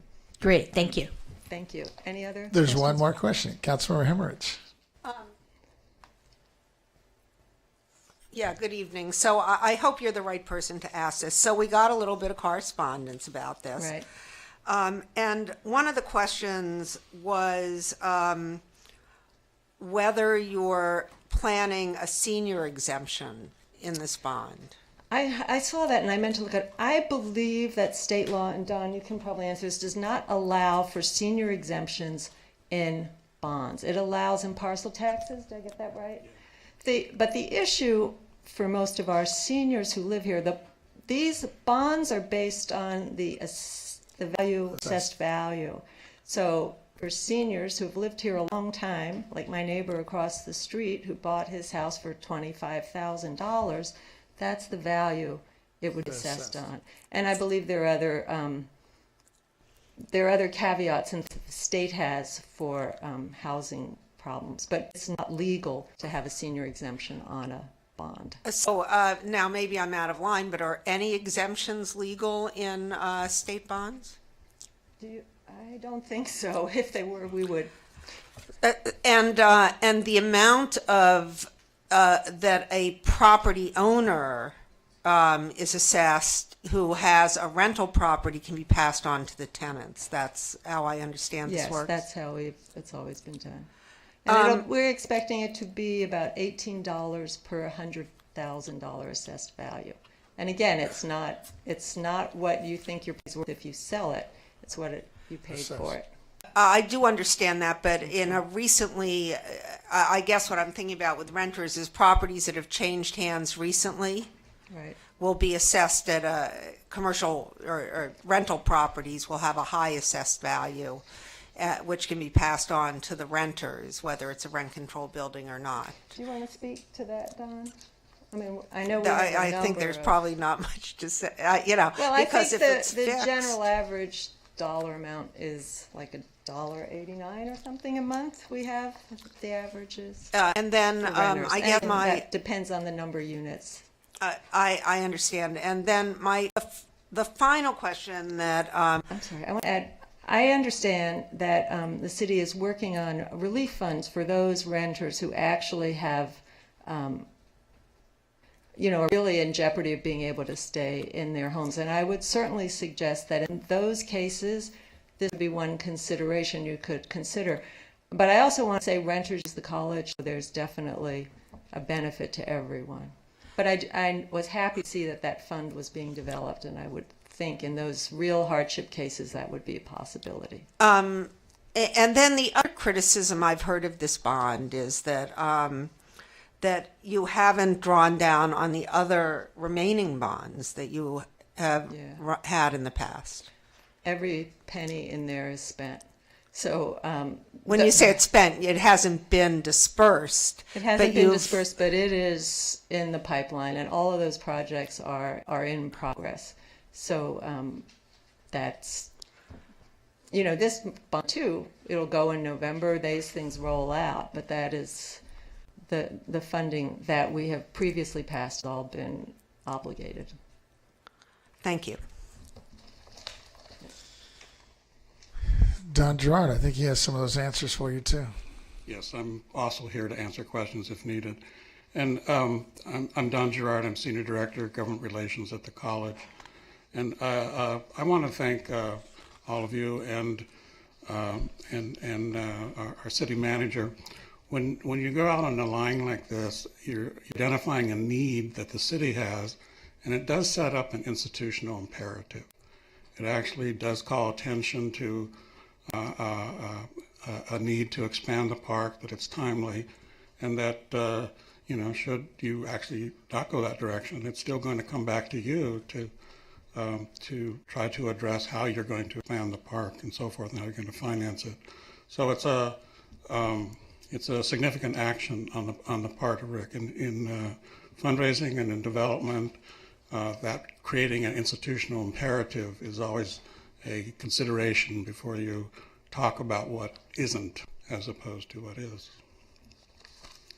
In preparing for this bond, we were very pleased to find out that we're number one in transfers in UC. Well, we knew that, but we're number one in local participation.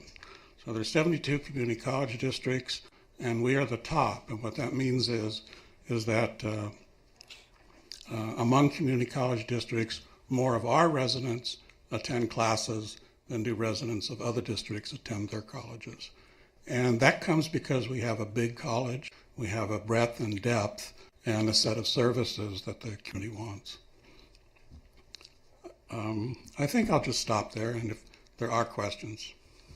There is a couple, starting with Councilmember Davis. Thank you, Mr. Gerard. I do have a couple of questions. I think there obviously is an issue, or I don't want to say an issue, but a concern, that we do have a high local participation, but we also have a number of students who come from out of the city. But it's my understanding that that is one of the, for lack of a better term, the charters, if you will, of the community colleges. We can't just say only Santa Monica people can attend. Is that correct? By state law, we have what is called free flow. So we're under education code, all residents of California can choose which college they attend. So it's not like K-12. So if someone I should also say, almost by definition, there's 1,000 school districts and there are 72 community colleges. So by definition, you serve more than one school district. Great, thank you. And then the other question I have is, obviously the opportunity to upgrade the fields at Memorial Park is exciting, because I think anyone who's been out there knows that they could certainly use an upgrade, and the park expansion has been on our agenda for a long time, but we haven't been able to do it for numerous reasons.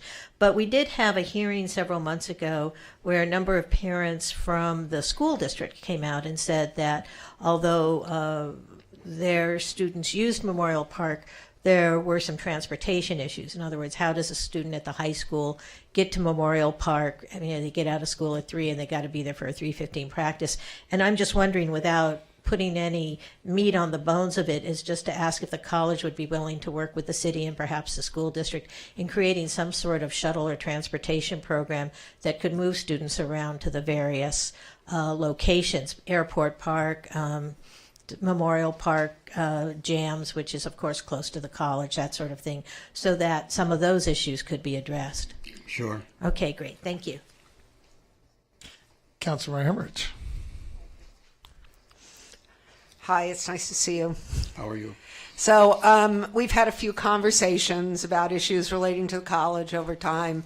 And I was struck by the article in the LA Times last week about the number of homeless students there are in our state colleges, and also the food challenges that a lot of those students had.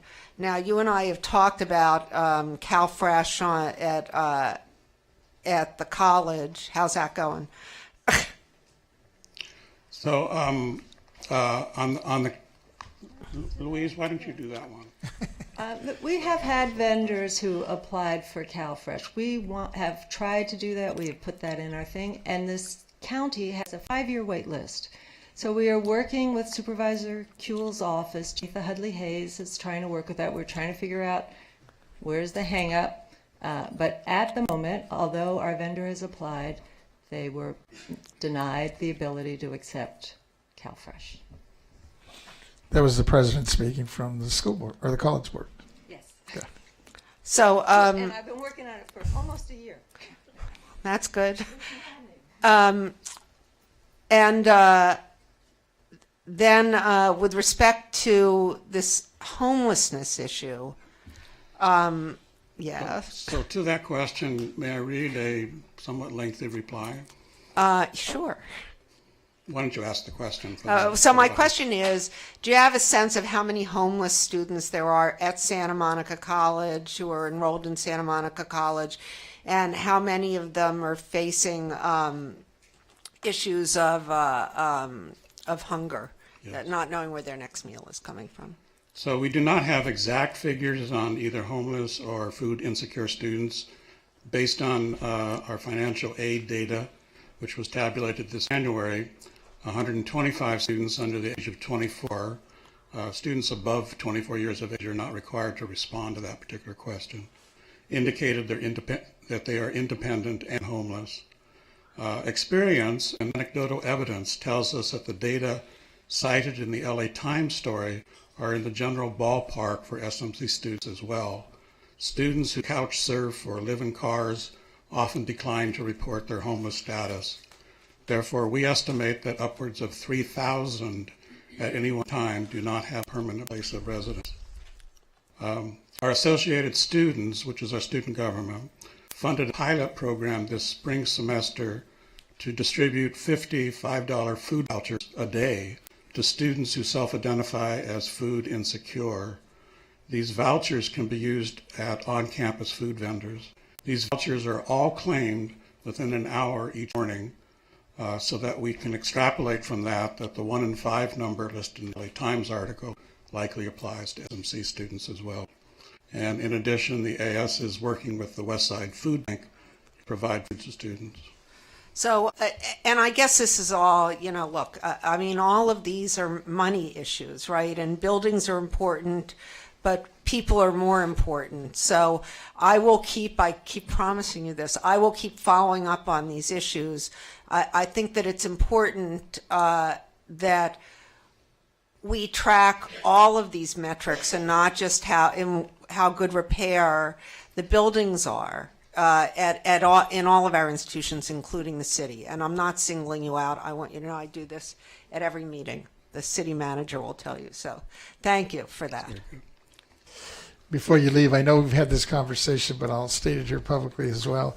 And I think it was mentioned, or they kind of touched on it by one of my colleagues here, that while there is past bonds that have been passed, even though you have the authorization, they haven't been spent, but the money is committed. And I think one of them, or one of the projects that we talked about was that hole on Pico, right? Which is it's in its way. We don't call it that in its official characterization. No.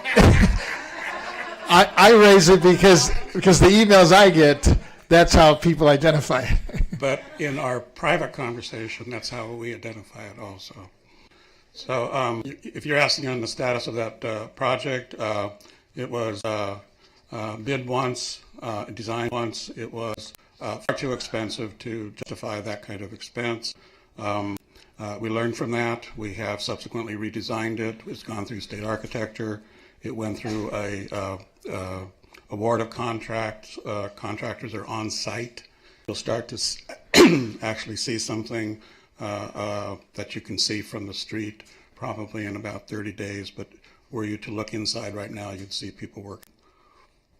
Glad to hear it. And in that process, the new building came out about $22 million less than the one the original than we rejected.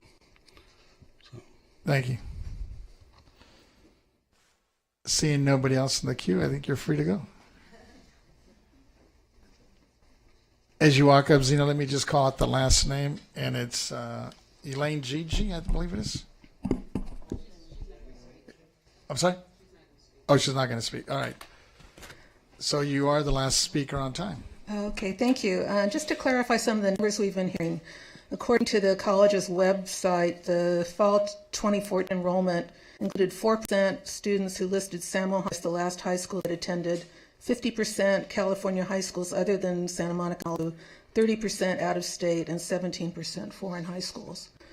About the senior exemption, I talked to one of our former board members who's retired on unlimited income. Her house is worth $350,000 because she had a fire, so it was reassessed. She's paying $231 currently on college bonds and $272 on school district bonds. If this passes, I'm guessing her college expense would go up to about $350 a year.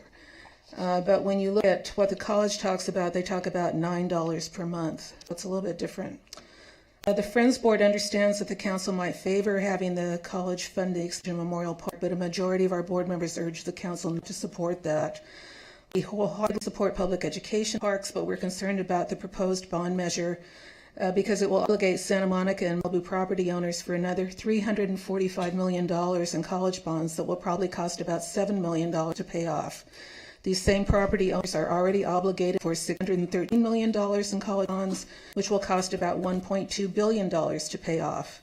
The college's polling shows strong support. They've been waging a full press PR effort this year.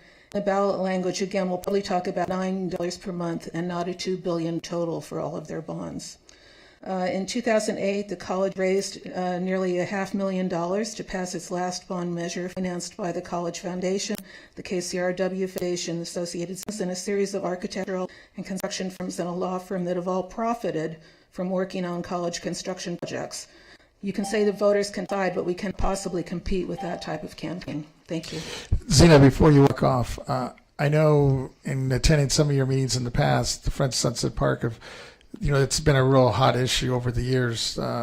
Mostly the parking. The college is basically a traffic and development issue for us, and the parking.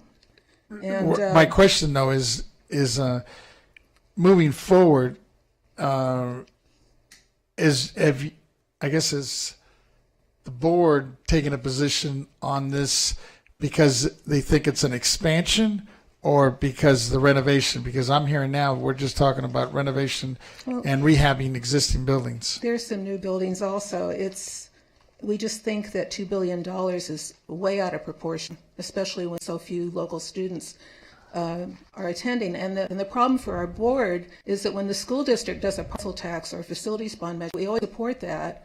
And then we get members screaming at us because they're already spending hundreds of dollars on their property tax. Don't understand that a lot of that is for the college and not the school district. But we've gone through that several times, and it's very aggravating because about 85% of the school district students are local, as opposed to 4% of the college students. So I understand. That's the problem we face.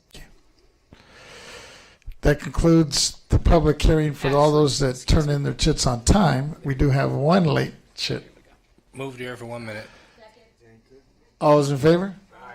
All right, so Michael Tony, come on up. Michael Tony, that is a lot of money, $8 billion. Was it total? $2 billion at least I had heard. I have questions. How much money does the Santa Monica College want the city of Santa Monica to provide? What Santa Monica budgeting items will have to be jettisoned or slashed? What about computerized classes with home study? Use fewer Santa Monica College buildings and take out the worst to be demolished.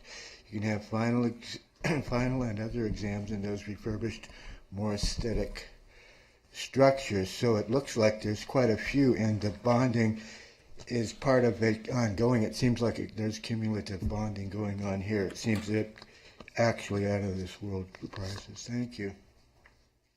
Thank you. That closes the public hearing. Councilmember Davis.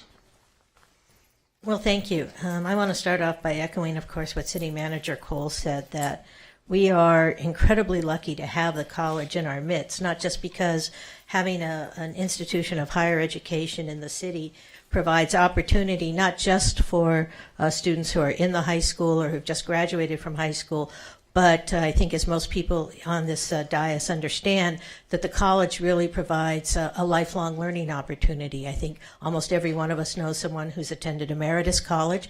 I'm at that age where I can attend Emeritus College, and if I get the time, I'm going to do it. But I also have a number of friends who, for professional reasons, have been getting additional job training at the college, taking classes, going back and filling in gaps in their education that allow them to remain competitive in the marketplace. So it isn't just about education for the sake of education, although I think, as most people know, that would be enough for me, but it's about keeping our community vital at an economic level by making sure that people have the opportunity to gain the skills they need to remain competitive in what is a very active and difficult sometimes employment marketplace. So the fact that the college exists in our midst, while I can certainly understand that not everyone may be in love with the college, I am just so proud to have it. I mean, the accomplishments of the students there have been overwhelming. I mean, that NASA has tapped Santa Monica College students to provide experiments to go up into outer space, and my guess is there aren't a lot of community colleges that can say that. So this is a college that is really competing in terms of quality on a level with a lot of premier four-year institutions, and I just don't think you can really put a price on that.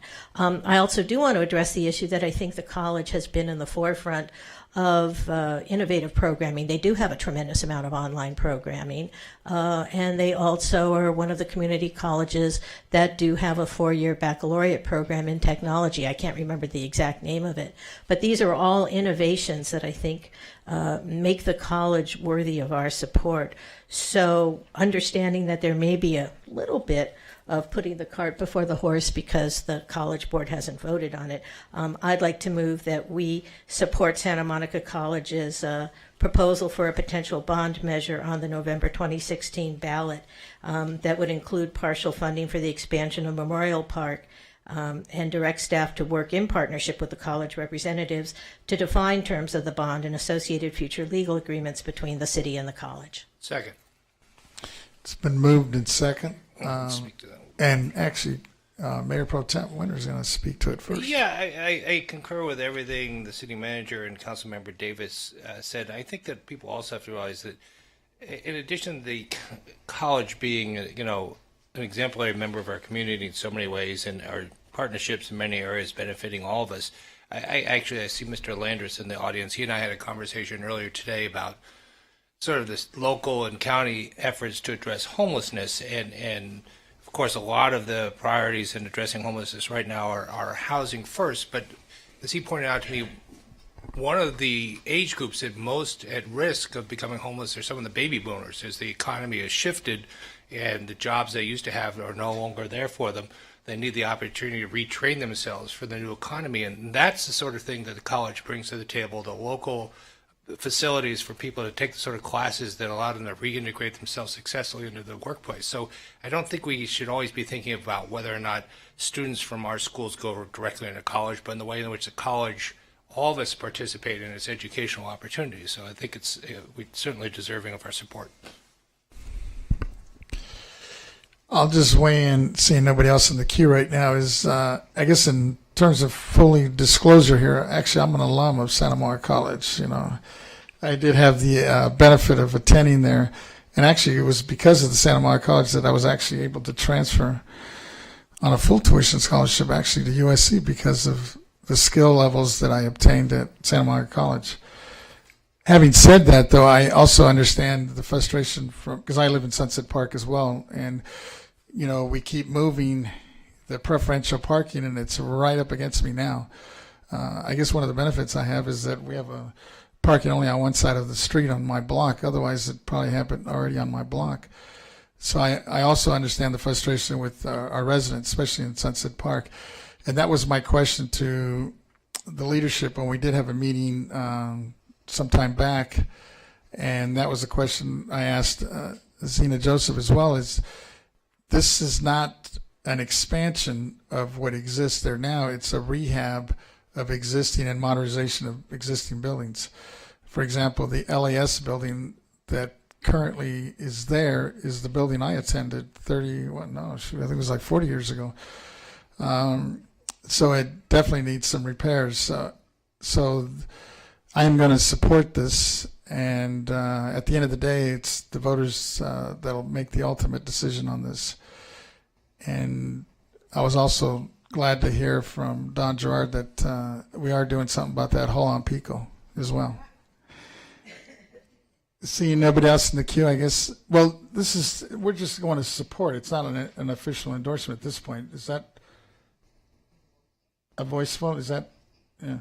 Because I guess at the end of the day, we should be. I guess it's more of a recommendation since the College Board of Trustees really hasn't taken up the issue. Obviously, the direction, it sounds like we want to obviously see where we can partnership, i.e. the Memorial Park expansion and whatever else, other facilities that we may be able to joint venture with in the future. With that, I guess we'll just take a voice vote. All those in favor? Aye. Oppose? Abstentions? So it's unanimous of those present. We'll go ahead and move on to B now, right? Item 8B is the potential revenue and advisory measures for November 26th ballot. And you have 8 requests to speak. Bless you. And staff is going to queue it up. There you go, Andy. Good evening, Mayor and Council members. I'm Andy Agel, the Director of Housing and Economic Development. Before you is consideration of potential revenue and advisory measures for the November 2016 ballot. So by way of background, this conversation really started as a conversation about the need for additional revenue to address inclusivity and housing affordability, particularly given market forces in combination with the state authorized vacancy decontrol and Ellis Act evictions, and what it's meant for the diversity that so many Santa Monicans enjoy here. So I want to just briefly touch on that to start the discussion, and then move through quickly. So just a couple touch points on where we are with respect to the inclusivity and affordability. So you've all seen this chart before, but I think it's really telling to look at that over the course of less than 20 years, we've gone from a state where nearly 2/3 of our housing was affordable to low and moderate income families to the place where we are today, where less than 1/3 of that housing is affordable. And that's pretty dramatic over a relatively short period of time. I think it's also instructive to look at where rents are today. So this chart shows the median market rents for rent-controlled apartments that went to market in 2015. That's the far right-hand column. And that compares to different sizes of units and different income levels with respect to how much people can afford. And you'll see that today, even families making up 120% of the area median income aren't able to afford our median apartments and still afford the other things that are critical to afford in life. And if you look at the far left column, so an extremely low income family, it's absolutely impossible to access those apartments. Another way to look at this is what's the income that would be required to afford our market rents, and you'll see for a 2-bedroom apartment, a family would need to have $110,000 of annual income to afford that median apartment. And I should just mention, these are rent-controlled apartments, so these are apartments that were built before 1979. If you look at the newer apartments, there's an even greater discrepancy for low and moderate families. As you know, we've traditionally had a successful and robust affordable housing program. That's evidenced in a variety of ways. One way is to look at the fact that since 1994, of all the multifamily housing built in Santa Monica, 39% of that has deed restrictions, limiting its occupancy to low and moderate income families. In spite of that, we were dealt a huge blow in 2012 when the state eliminated our redevelopment agency and eliminated the bulk of our funding for our affordable housing programs. So looking at where we are today, the Housing Commission spent the bulk of 2015 undertaking a process to look at what could we do to address diversity and housing affordability. And the Commission made a series of recommendations to you. The first of them, specific to this issue, was that we look to restoring the previous funding levels that we had for affordable housing. So that was about $15 million a year. They also recommended that to make up that difference, that we look at reprioritizing existing general funds to come up halfway there. And with your action you took adopting the budget and specifically identifying repayment of former redevelopment agency loans, that the city and the council will be able to meet this challenge that the Housing Commission threw down for the next several years. And then the other recommendation was looking to a new revenue source for the other half of that $15 million. With respect to those potential new revenue sources, the Housing Commission recommended that we look at 4 options. The first is the documentary transfer tax. That's a tax that you pay when you buy or sell property. And something we tried in 2014. You recall one of the reasons for bringing this up again is some people felt that it was an extraordinarily odd election in Santa Monica. We had lower turnout than we'd seen in decades, and that may have been the primary cause. On the other hand, as you recall, there was well-funded and well-organized opposition, and my sense is we put this on the ballot again, those folks are ready to launch another campaign. The second option that the Housing Commission recommended we look at is a tax that would be applied to commercial construction, and that would be a tax that when you pulled a building permit, you'd pay an additional percentage based on the building valuation. That is extremely volatile, but based on the last 5 years, we think it would raise between $4 and $12 million a year. And that's another one where you'd likely see organized opposition and a well-funded campaign. The last two recommendations from the Housing Commission related to the transaction and use tax, which is a local, sort of a local version of the sales tax.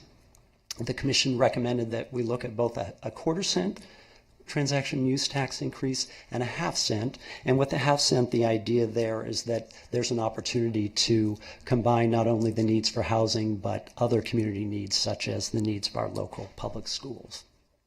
And just to mention here, some of the appeal of the transaction use tax is that it's generally perceived to be a universal tax that everyone pays. Residents pay it, visitors pay it, businesses pay it. And that also in California, it doesn't have the same regressive nature that it does in other states where you're charged the tax on food and medicine. Those key needs are exempt, as is rent and home payments. So Council reviewed the recommendations of the Housing Commission in January of this year, and you recommended that we do some polling. So I want to briefly summarize that because we sent you an information item in March that detailed the results of that polling. But just briefly, we did find between the polling we did 2 years ago and this poll majority support for all of the revenue measures. There's also voter understanding of the key needs in the community related to affordable housing as well as to schools. We asked about that. There was very high support among the residents polled for using funds for schools, and while not as high, there was also support for using local funds to address affordable housing needs. We submitted a report to Council in May, as I mentioned, and then on May 24th, you directed us to conduct additional polling, specifically to look at the issues of the half-cent transaction use tax and what made the most sense with respect to advisory measures. So I'm going to ask Paul Goodwin from Goodwin Simon Strategic Research to walk you through those polling results. He finished the poll within the last few days, so this is hot off the presses, real-time information from that polling.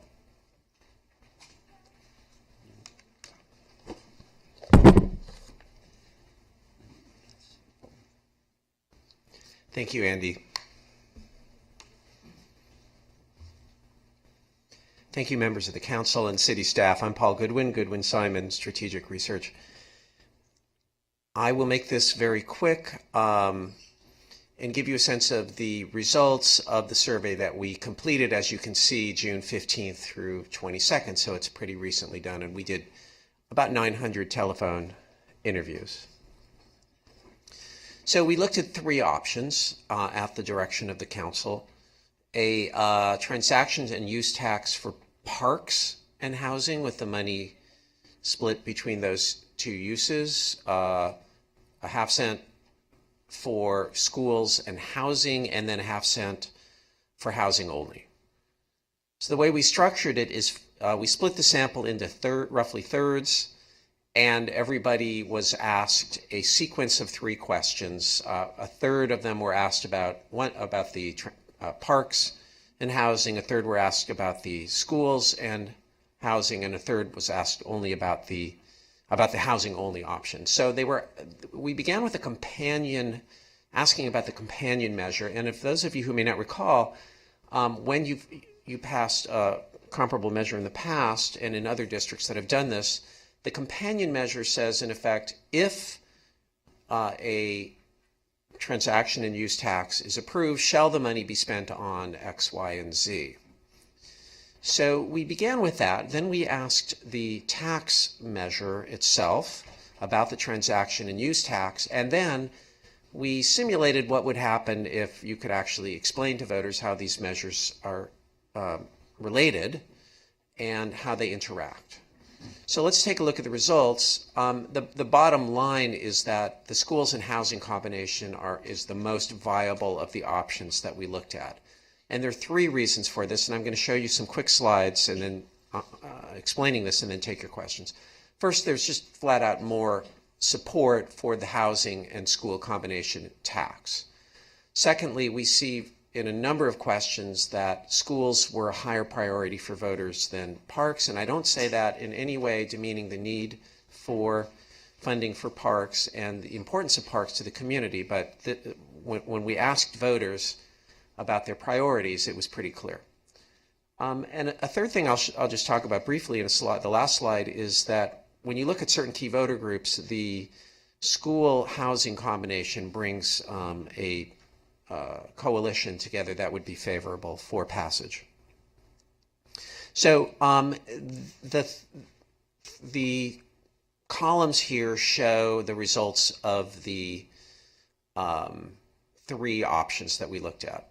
So if you look where the arrow is, that's the results of the tax question for housing only at 52%, which is pretty close to the bare majority needed, and given the margin of error here, it's not clear that it's even over 50%.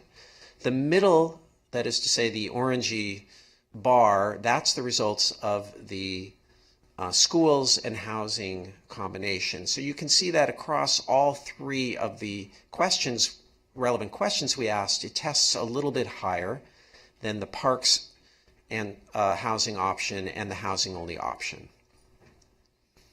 Now, an opening question in the survey, we asked voters to rate how high a priority they felt preserving affordable housing is, improving Santa Monica Public Schools is, and improving and expanding Santa Monica Parks and Open Space.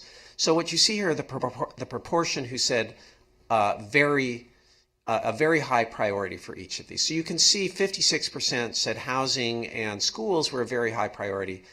A lower, not trivial, not insignificant, but a lower 40% said the parks, improving the parks was a very high priority for the government. We had a comparable question in the March survey that got very similar results. We just flat out asked, would you be more likely to vote for a tax to improve public schools or a tax to improve parks, recreation services, and open space? You can see it's more than 2-to-1 public schools over parks. And again, I'm not demeaning the need for parks, but this is what voters were telling us. This is going to be hard to see unless you have a screen close to you, but for each of the three options, that is for parks, for schools, and for housing, we read voters a brief description of some of the uses of the money, and we asked them if they favored or opposed that use. And you can see the top three items are education related. So more than 80% favored the use, the three school related uses that you see here. Now there are more items, and this is sort of the greatest hits from this question, but the lowest rated questions had to do with open space and playgrounds and other park related uses, and in the middle were, by and large, were the housing uses. So that's another indicator of the greater urgency and interest voters have in education spending. And the final slide, and then I'll take your questions. We asked, we can break out the results of the tax question by voter groups. So let me just explain. So on the left, where the columns, the bars where it says GOP, there you can see that 40% of Republicans say they would vote for a school and housing combo. Well, that's not a majority, but it's relatively close to a majority. If you look at the other options, in particular the housing only, you can see only a quarter of Republicans would support it. Now, you know, this is not a deal breaker, but if you're in the course of a campaign and you have, roughly 15 to 18% of your voters who are Republicans, and 3 out of 4 will not vote for something, that's a big hurdle that you have to overcome with other voter groups.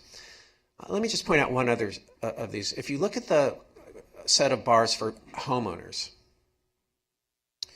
Not surprisingly, homeowners are less supportive of these tax measures, particularly when it comes to housing uses, than renters.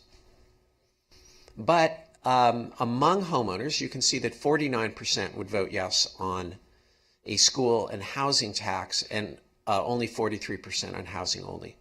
So again, this is an indicator that the school and housing option gives you a coalition of voters that is broader and reduces the need to rely, for example, on parents or only on rent-controlled voters who live in rent-controlled units and the like. So just to conclude, I think that the schools and housing option appears the most viable from the poll. But I do want to make clear that passage of a tax measure is definitely going to require a strong, well-organized effort that brings together the civic community, the school community, all the communities in Santa Monica. I do think that Santa Monica can pass this measure with an effort like that and bring this much needed revenue to these issues. So I'm happy to take any questions you may have, or perhaps you want to hear from others. Well, we'll start with a couple here. Mayor Pro Tem Winter. So if I read one of your slides correctly, the question you asked initially was about preserving affordable housing. Yes. So could you elaborate how that question was phrased? Was it specifically asking whether people were supported using revenues to purchase and rehab existing buildings, or was there any inquiry into new affordable housing from new construction? Yes, so we asked in this poll and in the last poll about a variety of specific uses of revenue related to housing. So the question that you're referring to was an initial question in which we were just trying to get a broad sense of voter priorities. So the reason we used the word preserving in that particular question was in the previous poll, we had actually had an opportunity to compare response to provide, preserve, and we found that preserve was had more appeal to voters. But in this poll and the last poll, we actually looked at new housing, at rental assistance, at a variety of housing uses, and so we have numbers on all of those. Okay, and then so I also saw that polling for housing for the homeless was extremely high. Yes, was high, and in fact, we actually phrased it. I'll give you the exact wording that we used. Housing and shelters to help the homeless get off the streets. So these aren't technical descriptions, but what we're looking at is how do voters react to a general description of the kinds of uses of the funds. Okay, thank you. Along those lines, Paul, you mentioned you started to get into the different housing. You mentioned preserving housing. Was there a distinction between market rate housing or market, I guess I should say, affordable market versus low income housing? Well, I'm not sure that we asked a question exactly like that, Mr. Mayor, but we did ask, for example, we compared rental assistance to help lower income renters afford to stay in Santa Monica, with 66% who favored that use.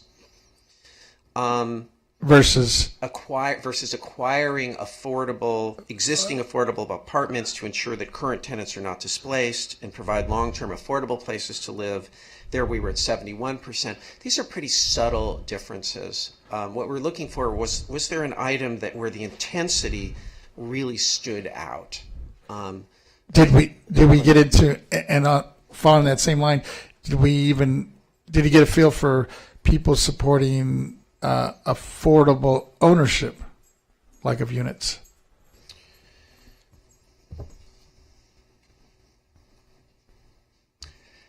In the March poll, we did ask about assistance for ownership.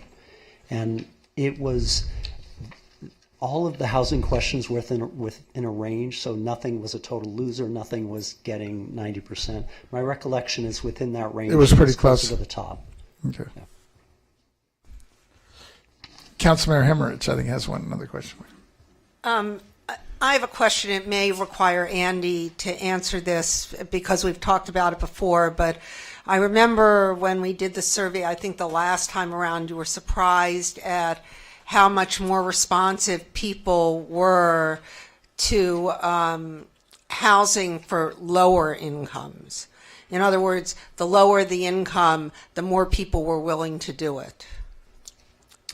So right, that was when we did polling 2 years ago, we asked a general question about affordable housing, and then we actually defined that typically we serve people who make incomes below this level, and the support actually increased when they had an understanding of who's actually served. And this time around, there weren't such questions asked. Am I right? It didn't get to that level of detail, no. And but there were questions asked about public safety and nurses and things like that versus people, I guess, who are already here. Am I right? In other words, creating housing for people who work here to move here. No, we asked about affordable housing for teachers and emergency workers as an option for the use of the revenue. And versus people who are either in housing and at risk of losing it? Yes, absolutely. And what, can you be more specific about what the results were? Yes, so for affordable housing for teachers and emergency workers, we had 72% who favored that use. For rental assistance for existing lower income renters, it was 66%. That's a fairly, I mean, there's some difference there, but it's still pretty strong. The issue, the use of the funds to acquire existing units and preserve them as rent controlled and affordable, we were at 71% who favored that. The one use that we tested that got a lower result in the poll, and this is separate from any policy decision you may make, but in the poll was down payment assistance to help moderate income Santa Monica families purchase housing in the city at 56% in favor. So still a strong majority, but lower than the other uses that we tested. Thank you. Seeing nobody else in the queue, thank you. Or do you have more to go on, Andy? Yes, so let me just zero in on the direction we're seeking from. Okay. So we've got 3 questions that we're seeking direction on. The first question is, do you want to move forward with putting a revenue measure on the 2016 ballot? And if so, which of the measures that have been identified by the Housing Commission and in the poll? The second question is, if you're interested in the half-cent transaction use tax, would you like to pursue the partnership opportunities, and which partnership? And let me talk a little bit more about that. When we did the first poll, obviously we talked about the opportunity for, if the revenue measure was approved, the advisory measure could discuss housing and schools. This poll we spoke more broadly. And then just zeroing in on the schools issue, there has been some broader discussions on that really in the last few weeks. And let me tell you a little bit about that. I was invited to a meeting that the superintendent put together last week that included community leaders from the PTA, from Community for Excellent Public Schools, from the Financial Advisory Committee. There are also representatives of a variety of district bargaining units. There were some representatives of principals of our schools there, who the superintendent brought together to discuss this issue of the opportunity and whether it'd be appropriate. A, was there an interest? And also B, were folks willing to put their shoulders behind a potential campaign? And the consensus that arose from that group was absolutely this is a key opportunity. There are huge needs within our local public schools, and everyone recognized that this would be a real opportunity to address those. And secondly, among the various groups represented, there was also identified a real desire to be a part of this campaign and be out there in the field in the coming months, letting neighbors know what's going on, getting the word out. That happened early in the week, and then later in the week, the school board met and was presented with similar information. And the board expressed their keen interest in being a part of this. They see the real opportunities to address key school needs. And even some of the board members expressed their gratitude to you for even considering their needs. That really builds on a partnership of now decades, with the recognition that how the city does is integrally tied to how our schools do. And in some ways, this is unique in Santa Monica. You know, having worked in other cities, we're the city, you're the schools, we're totally separate, and that this is another opportunity to build on that partnership that's been going on. And then some individuals have even talked about the real linkages between affordable housing and schools, and that there even last year a study came out showing the clear link between housing stability and academic achievement, and that this is an opportunity to, in some ways, address both of those. So that's the partnership question. The third question is, if you're interested in the revenue measure, what about the advisory measure?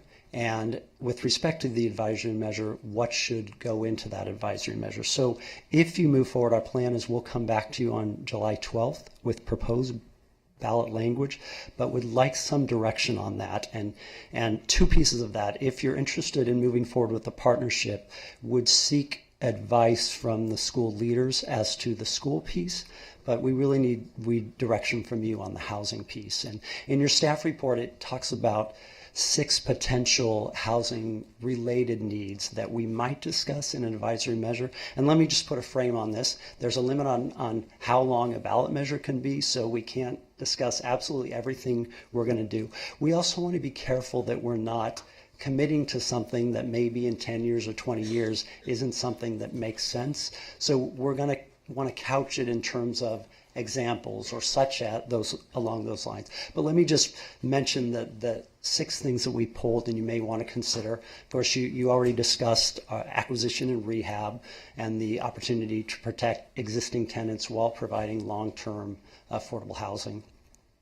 Housing that's targeted towards educators and emergency workers, and real opportunity really resonated in the poll. On the other hand, actually implementing those programs, you've got it's a fine line with respect to fair housing, so we need to think about not setting up a dynamic where the voters get excited and then we have challenges delivering on that.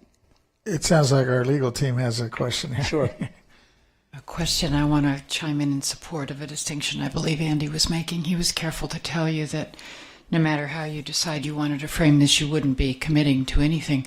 Well, of course you wouldn't be, because had you committed to anything, this would be a special tax, which is not what's being proposed here.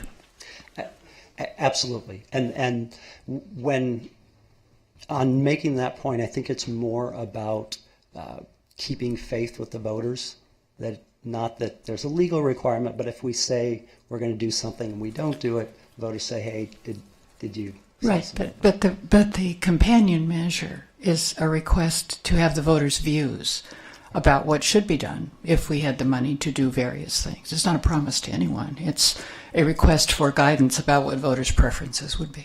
Absolutely. And we've tried to be very clear that we have a revenue measure over here that lives and dies on its own. The advisory measure is a completely separate measure. So the third thing is, as you discussed, supportive housing, specifically for formerly homeless, and it's long been a city priority. We're now seeing that the county and the city of Los Angeles are really putting this on the forefront of their policy objectives, and so it's an opportunity to continue what we've done. Rental assistance, with your approval of the budget, we're starting our pilot program. There's an opportunity to make that a permanent, potentially grow the program, make it permanent. Homeownership assistance, which you discussed with Paul, and then finally new construction of housing. So those potential things. I think what would be helpful to us, and we'll obviously go back and we'll craft some language, is there anything on here that you feel strongly we shouldn't add to the mix? because we're going to need to craft something, and we're going to be constrained in terms of how large it can be. But if off the bat there are things, don't even put that in there, that'd be helpful for us. And let me just finish. The Housing Commission considered the first poll as well as the broader issue in their April meeting, and they made a series of recommendations. First, they were supportive of pursuing the half-cent transaction use tax. They were also supportive of an advisory measure which would include housing and school needs. And their recommendation is that we try to make the advisory language as broad as possible in order to address a variety of community needs. So that concludes the staff report. Staff's here to answer questions, and I know Paul's still here if you've got additional questions at the end. Councilman Hemmerich first. So I'd like to follow up perhaps a little bit on what the city attorney said, but also, so the advisory measure that passes with this is just that, an advisory measure. And should the needs in the community change, or should other directions develop, there's nothing to prevent the council from using the money generated by this tax for those other things. It wouldn't even have to be schools or housing. Is that right? That's correct. I'm seeing a nod from our attorney. Thank you. That's also true of Y and YY, and the city has an exemplary record of. I'm not suggesting we wouldn't do it. I just wanted to make it clear that when Hit your mic. From a legal standpoint, you're absolutely right. when needs change, priorities change. I'm not saying that we would take it, but it may be that, for instance, in the Y and YY, that what we were doing, with, let's say, early childhood education is now more geared towards a learning gap, or vice versa. I mean, it's not committed to a particular purpose, is my point, and we can be more nimble than that in making funding decisions. Mayor Pro Tem Winter, I think that's a question. Well, I just wanted to get back to the broad context here. So we're essentially trying through two steps to backfill about $15 million a year of lost RDA money. That's correct. And so the revenue measure, a half cent, each quarter cent generates about $7.5 to $8 million per year. Right. So the most recent fiscal year, for example, YY raised $16 million, so 8 of that went to the general fund, 8 went to the schools. Great. And then, but we did, as you note, allocate out of the general fund monies towards affordable housing based on whatever we get back from the dissolution of redevelopment. That's correct. And that is, it will vary from year to year, but on average, it's between $7 and $8 million a year. Okay, so that was the number I was looking for. Yeah, it's right on target with the Housing Commission recommendations. Okay, great. Thank you. Along those lines, real quick, Andy, before we open up the public hearing, is on that list, there it is, the homeowner assistance. Since we're talking about backfilling a hole from the RDA money, we never used any of that for homeowner assistance, right? We did not, no. I didn't think so. Okay, thanks. With that, we'll move forward with, unless there's other questions, nope.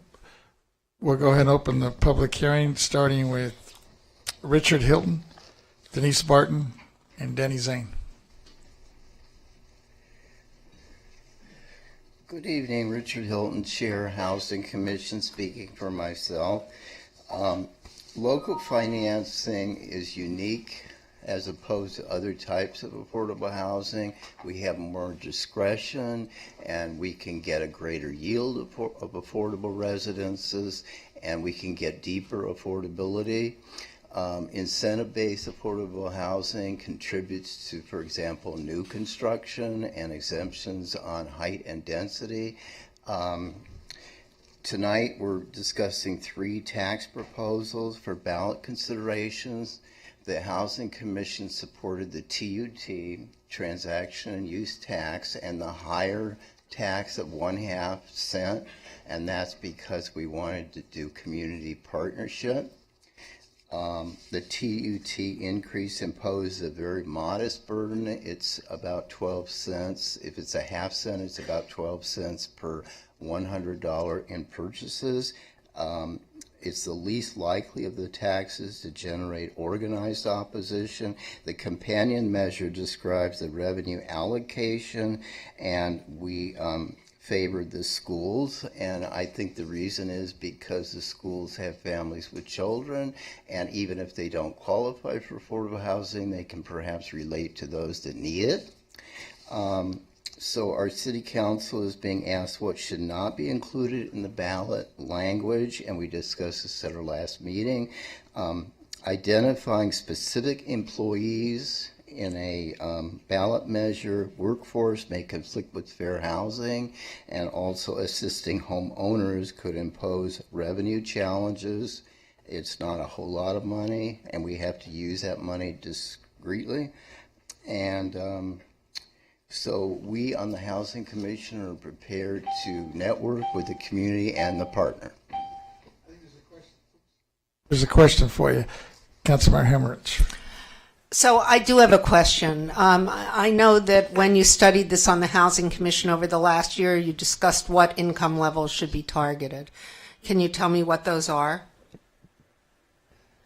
For local financing? Yes. For this. In our housing strategies report to council, we mentioned that at least twice, that the 80% area median income and below be targeted for local financing, and the reason for that is incentive-based inclusionary zoning. It goes up to 100 currently and 10%, and most of our current stock is benefiting people up to 120% area median income. Thanks for your help. Thank you. Denise? Good evening. More money grubbing for your financial bottomless money pit for affordable housing. And if this is to build more affordable housing, I again have to bring up the issues of quantity over quality for anything on the November ballot. Let's use my affordable housing unit as an example. As I've stated previously, I've had the health department come out twice considering I'm now getting sick. Please note the swelling and discoloration around and below my nose. In addition to having code compliance come out due to a leak under my kitchen sink, which made all of my cleaning supplies stored in that area moldy. But of course, code compliance, like the health department, found no violations. Here, please allow me to state that in this situation, I feel as though I've been caught up in a whirlwind of conspiracy and cover-up. To cover up the fact that Santa Monica has substandard affordable housing, kind of like Pam O'Connor, Marshall Moultrie, and Rod Gould did in the case of Elizabeth Reel. The reason I say this is because after the health department refused to take action the second time, I called a private environmental specialist to evaluate my unit. And what do you know, they found mold and leaks including under my kitchen sink. They also found dust with fiberglass coming out of the walls on the side of the medicine cabinet around the light fixture in the bathroom, as well as from in and around the lights, electrical outlets on the wall, one of the walls in the kitchen, including under the sink. This is all in addition to the layers and mounds of dust above my ceiling and with the ventilation system of my unit. And what do you know, some of my neighbors are suffering from the same medical conditions I am. What do you want to bet it's due to the conditions of their affordable housing units? I hope everyone can see the quality of affordable housing in the city needs to be better. I will have documentation of these conditions within the next week, supporting my position of quantity over quality. Thank you. Thank you. Denny, as you come up, let me read off three more quick names. We have Sean Landers, Andrea McPherson, and Michael Soloff. Good evening once again. I'm Denny Zane. I'm co-founder and co-chair of Santa Monicans for Renters' Rights almost 40 years ago. And as you know, SMER has long stood for a community committed to social justice and economic diversity. We think that should be the underpinning of your deliberations here tonight. I support the formulation that has an advisory measure that suggested half the money will go to schools and half the money to affordable housing, and that means, I think, a half-cent transaction and use tax. As to the affordable housing, one of the things not mentioned, I think that should be, in fact, a guiding objective, in fact, an obligation, is implementation of Proposition R. Prop R, adopted by voters, requires that 30% of all housing built in this city be affordable to people at or below the area median income, and half of that needs to be affordable to low-income people. That is a legal obligation on the part of this council, and it's the first objective I think that you should be seen as guiding you in the formulation of this measure. You have, by law, you have to meet that goal. It is also, I think, the appropriate moral guidance for you here. If we're going to ensure economic diversity, the crisis now is in affordability for people below the median income, especially people who are at low income. I think your priority should be meeting the needs of homeless people, for low-income workforce, and at-risk Santa Monica renters. I believe a home ownership program, while laudable in many contexts, is likely to be much too costly and give too few beneficiaries, whereas an affordable rental program is much more likely to give you significant bang for the buck. Many of us began our work here in this community because of our commitment and our desire to see this community lead the way for economic diversity and social justice. Let's keep up the fight. Before you leave, real quick, on the 30% Prop R, actually we were on the council on that one. That was over the year, though. It wasn't on specific on each project, though, right? That's right. It says each But year. do you think we should move forward and it should be on a project? No, it's still over the year. And in fact, since you have limited tools in the inclusionary zoning, it really means that you need to do a better job of committing your financial resources to affordable housing than you might have had in the past. In the past, when we had, when the issues with the Palmer decision were not clouding your authority, then you could have a mix of inclusionary and investment and housing you invested in.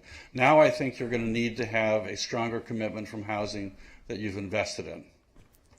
Agree. Thanks. Thank you. Good evening again, Sean Landris. If my kids were still here, they would be, I know exactly what they would be saying, which is that the housing and schools measure is precisely what we need at this moment. The data shows definitively that there is, of course, a rental housing crisis at the lowest income levels and across income levels. But speaking as someone who's a resident, who's an R1 homeowner, who cares greatly, apparently in the minority according to the polling, but who sends his kids to our local elementary school at Grant, this goes to the core of who we are as a community, whether we are willing to do what it takes. And I listen to my kids. My older daughter Abby was here earlier, and what she talks about are her friends who are leaving because they can't afford to stay here. And what we hear from other families in Santa Monica are the pressures that they face trying to stay here, trying to find good education for their kids, and trying to build lives and grow here. So I understand that the details have yet to be worked out, but I really want to applaud all of you for taking this on and for doing all of our part to make this happen, because it's critical. Inclusion and diversity in our community, and a moment for us to express empathy across our community and to do something for equity across our community. So thank you. Thank you. Andrea's Michael, and then you're behind it, Andrea. Come on. It's okay. Let me start by saying gentrification is the new separation, segregation for that matter. It was good hearing about homeless students and how I'm homeless. I was a homeless student that got robbed of my computer, and I had to drop 3 classes. It looks good on paper, but where's the help? Okay, accommodations for the homeless is not working. Council members and staff of shelters research, they need to research accommodations for the homeless, okay? They say help. Help is not a phrase that you need in order to, it's $1 of residents' tax money and money allotted to the city for that cause. Staff needs to be educated. The officials think they are helping the homeless. I've heard that word several times this evening. And that homeless are beggars and borrowers. Assistance for the homeless is an entitlement. It's not help. Help is when you don't expect anything in return, okay? Entitlement with the homeless is comparable to insurance. Paying taxes while you're working in case you fall down 21 concrete steps like I did and get diagnosed with epilepsy. I addressed our council after the meeting, last meeting, and I told them I had no bed to sleep in. They looked through me, just like tonight. They looked through me, even though I'm sitting right there. They spoke to the person next to me, knowing I have no bed to sleep in. What am I supposed to do? I'm homeless. Why is this put on paper and nothing's being done about it? We need to know. As a homeless person, I need to know what should I do next? Thank you. That's a question. We'll take it up in our discussion. And that's what I get, guys. Michael.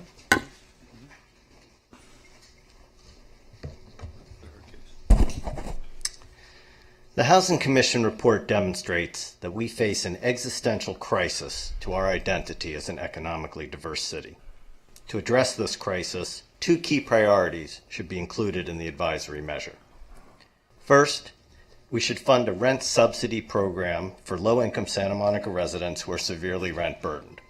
HUD data shows over 4,000 of our neighbors make less than $14,000 per year but pay more than half that meager sum for rent. Providing a rent subsidy is both humane and the most cost-effective way of preserving our lowest-income neighbors. Second, we should fund nonprofit, deed-restricted affordable housing for low-income Santa Monica residents and workers, as well as supportive housing.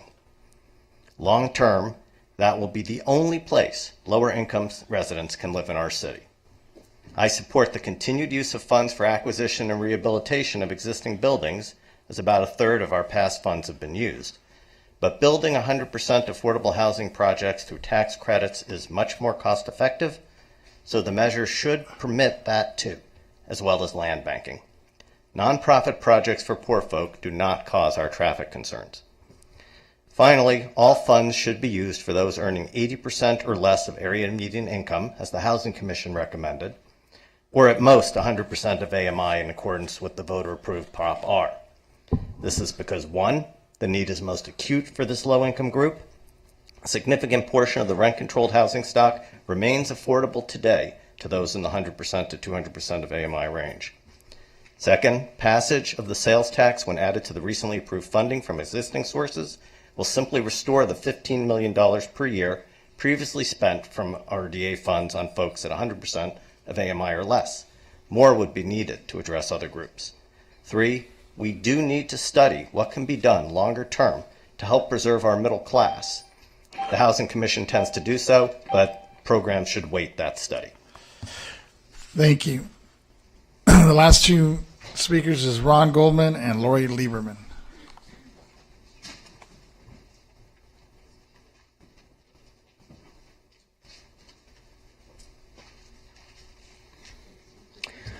Members of the Council, I have previously presented an alternative idea to both you and the Housing Commission, and hope you will give it more consideration tonight. Instead of realizing approximately 20 to 25 affordable units per year through the current DA process, the community would likely be more accepting of a bond measure to construct a 3- and 4-story garden apartment village of 350 affordable units on one half of the Blue Bus Yard that is basically unoccupied. In 3 years, you could have as many affordable units, along with meaningful social programs, than it would otherwise take you 13 years to accomplish with piecemeal development agreements. A bond amount would cover land and construction costs, or alternatively, you could cover just the construction costs by transferring 3 acres of identified transportation use to the Bergamot or airport yards. Or you could ask Sacramento or Washington, after 30 or more years, to waive any restriction on transportation use. With bond rates lower than conventional financing, you may be able to cover costs with the rental income. And as the bond is paid off, you'll be able to apply that rental income to an expanded affordable housing program, whether adaptive reuse of existing buildings or ground-up projects. Even with the higher voter approval required for bond issues, this would be a real and specific issue which residents would support, especially when they are not having to trade so-called community benefits for the height, density, and traffic that comes with development agreements. Something similar and very recently took place in Venice, where Councilman Bonin convinced Metro to sell a little-used 3.5-acre bus yard to a private developer, with requirements that 35% of the units be affordable for families earning a maximum of $33,000 or less. The bottom line, you need to start thinking outside the box. Thank you. Thank you. Lori Lieberman. And then Ralph Metcher does come up. They put you in the wrong pile. Hi, good evening, Mayor and council members. I'm speaking as the school board president tonight, and I'm here to offer the school board's full support for you to place a ballot measure on the ballot this November, which would increase the transaction and use tax, and also a companion advisory measure that would allocate a portion of the revenues from the tax for affordable housing, which so many people have eloquently spoken about tonight, and a portion of the revenues for our public schools. As I know you're all aware, but I don't think it can be reiterated enough, public schools in California receive among the lowest level of funding in the nation, and that funding is volatile and unpredictable. Our district would benefit greatly from an additional reliable source of revenue. As our superintendent indicated in her letter to the city manager, which I believe you've all received, additional revenue could be used to fund a variety of needs, including ongoing maintenance in our schools, to support refreshing of technology and training for teachers in how to really truly enhance learning through its use, to expand our preschool programs, to pay for needed instructional assistance, and to otherwise stabilize the budget and protect against the instability that's caused by the constant fluctuation of state revenues. Andy did an excellent job describing the superintendent's process over the last month and the discussion at the school board meeting about the viability of a campaign and the willingness of the community. I'll try to wrap up. No, you got 24 seconds. Keep going. Okay. That was The willingness somebody else's and alarm. I think in growing enthusiasm among education supporters to help run a campaign in support of both affordable housing and increased school funding. And I do want to just echo the theme tonight that's been out there among various speakers, Louise Jaffe, Denny Zane, and others, Andy Agel, about how incredible the partnership is that's being built and developed more and more between the city, the school district, and the college. And we all think that that this is an opportunity to contribute to that. Thank you. I know you were speaking on behalf of the board, so we gave it a little extra time. Ralph Metcher, the Vice President of the school board. Really, it's the same, but I want to make sure that I really do particularly thank certainly your direction to your staff to look into what's the most important uses for TUT in the city, and clearly housing. And I'm thankful we all are that you see schools also as continuing to be important, and to thank the city manager Rick Cole and Andy Agel for the amazing work that they've done to really parse this out and show how important and support this is, and how supportive the community is of moving this forward. As Lori said, funding for schools in California is meager compared to what it is in other states, and because of our tax structure, we're constantly looking over our shoulder, not knowing when there'll be a reduction of funding. So whatever we can do to provide stability for funding for education allows us to continue to focus on achievement and providing access and opportunity for all of our students. We know that there are some hiccups possibly coming along, And this, knowing it's advisory, but hopefully it will pass, and you'll see that the need is there. Because stability does lead to higher achievement. Stability leads to a healthier community, which is also important to all of us. So again, thank you all for keeping us in the mix, and I'm confident that together that we will achieve our goal of providing funding for housing and for schools. Thank you. Thank you. Councilmember Davis. Actually, that closes the public hearing first, and then we'll go ahead with discussion. We have Councilmember Davis. Well, I want to thank everyone for coming out tonight. I think schools are, of course, I think near and dear to my heart, but as is what is the unfortunate but desperate need to not only preserve affordable housing in our community, but figure out ways to build even more affordable housing, and particularly focusing on those people who are so rent challenged on a monthly basis. Recently, there have been proposals, they haven't gotten very far, for example, though, regarding extending the time in which families have when they're LS, that sort of thing. And in preparing to testify in support of those measures, I did a lot of research into the fact that housing instability has a direct impact on educational achievement for students when they are housing insecure, or unfortunately also food insecure, which can be a result of having to pay too much for housing. It is much more difficult for them to learn. And so as we talk in this community about equity and closing the achievement gap and all the things that I think we all philosophically support, I think that creating a community where people can afford to live and not spend unreasonably high amounts of their income on housing is important, not just because it preserves the diversity that I think almost everyone in this community cherishes, but also because partnering with our schools will make us a more diverse community and create a situation where students in our schools have opportunity to achieve even more than they already do.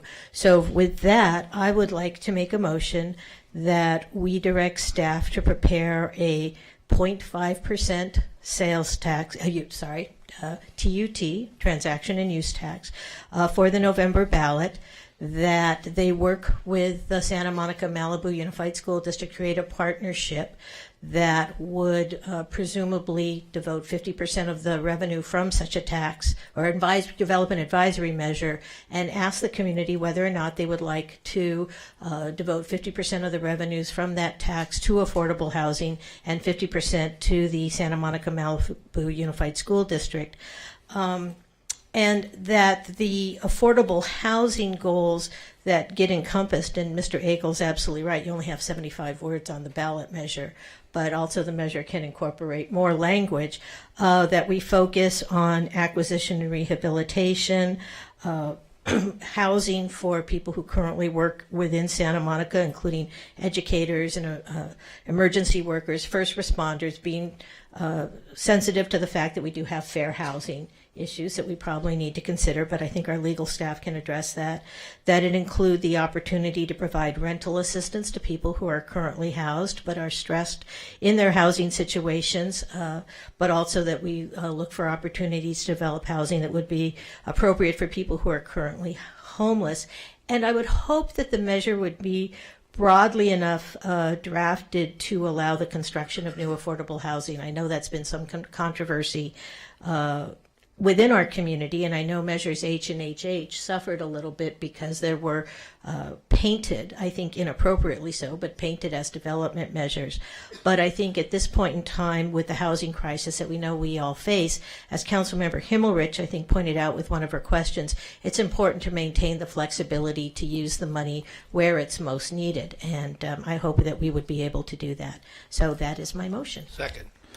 It's been moved and seconded by Mayor Pro Tem Ted Winter, and he's in the queue.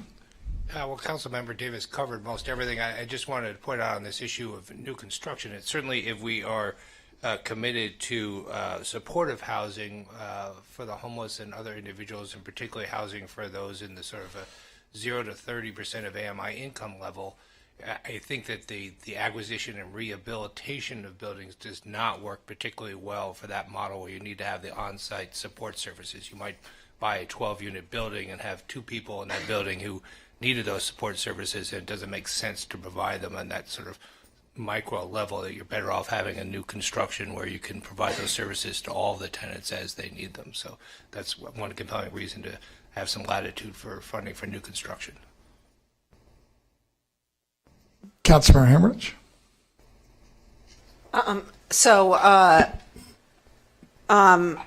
I have a couple of questions about the motion is made, and the first one is with respect to the definition of affordable housing. Are we talking about targeting to people basically within the Prop R guidelines? I'm fine with targeting to 80% AMI or less. I think that's appropriate, but I do think you asked the question, and I think other speakers mentioned as well, it's important to maintain some flexibility because we don't know what the needs will be. I agree, and I think that's the nature of this kind of measure. So would that be a friendly amendment to include the 80% or less? Sure. I mean, I just don't want it to commit that it can only be 80% or less because, again, 10 years down the road, our needs may change, or we may find that developing workforce housing for people who are at 100% of AMI. But this is all, direction to staff to draft something, so hopefully they can come up with some language that's sufficiently flexible to give us that option. And I think that there was... with respect to either new housing or supportive housing, I just want to make it to understand you're talking about 100% affordable there and not anything other than.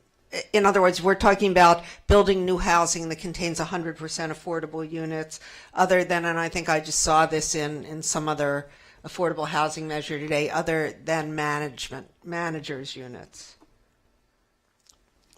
Well, I guess as the maker of the motion, I don't anticipate that we would use any city money to build market rate housing. So I guess if the flip side of that is 100% affordable, sure. Yeah, that's friendly to me. I think that's probably way more specific than you want to get in a ballot measure.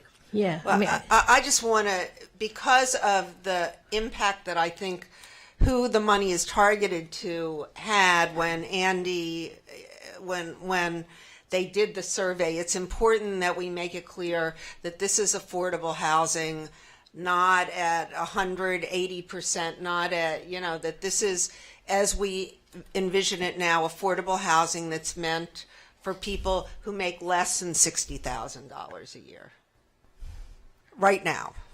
Well, obviously we're not going to draft the measure tonight. It seems to me that staff can take our direction, that we're aiming for people at 80% or less of AMI, and staff can hopefully build in, all statutes, are difficult to craft, but we can have target populations, but I can't imagine we would ever consider building for like 120%. We wouldn't use city money to do that. Just maybe a way to get there is obviously within the ballot language with 75 words. We're going to need to be relatively general. But if you move forward, we'll likely need to put together some frequently asked questions, and that may allow us to drill deeper into our existing programs. Because our existing programs, we don't make loans for above 80%, and we only make loans for 100% affordable housing. So unless you're anticipating change in the program, I think we can be very transparent about how these programs would likely work. Thank you. And I have to say, seconder of the motion, I'm not so sure we are better off framing it in terms of just the Prop R requirements rather than 80% of AMI, but just specifically because what Andy said there is that we know in practicality that one organization in town targets the 30 to 60% of AMI, and another group targets 0 to 30%. But I think, again, we talked about having some flexibility, and we do have that charter requirement to address the Prop R. The Prop R 100% of AMI and below. So I think rather than putting in broad strictures right now, since this language will come back to us, if we just give a general direction to staff, which we have on the advisory measure, which essentially says we're interested in all those except the homeowner assistance, then let them go out and see what they come back with. And I'm not trying to make the language of the measure itself more restrictive. I just do, at this stage, and the needs may change, want to see it targeted to this group that right now is in dire need and at great risk. And maybe a suggestion would be to focus on continuing the city's current programs and or restoring the programs that were lost to RDA, so that exactly what Mr. Agel said, whatever it is we're doing, but we lost the money to do, this is money to backfill and continue doing those things. And that is sufficiently, I would believe, general to allow us the flexibility, I think, that Mayor Pro Tem Winter is talking about. We have the city manager that might have some language here for us. Actually, just to build on what Andy said and to offer the city attorney an opportunity to weigh in again, to emphasize what we're really doing here is setting policy and legislative history that ultimately, in a variety of forms, can be instructive for the voters to weigh what the 75 words really mean, recognizing no matter what you put in the ballot language that it's an advisory measure, and ultimately this council and future councils can change, but the record of this council has been to be very, very scrupulous about spending the money where the voters directed it. We all comfortable with that? Seeing nobody else in the queue, I guess we're ready for a vote.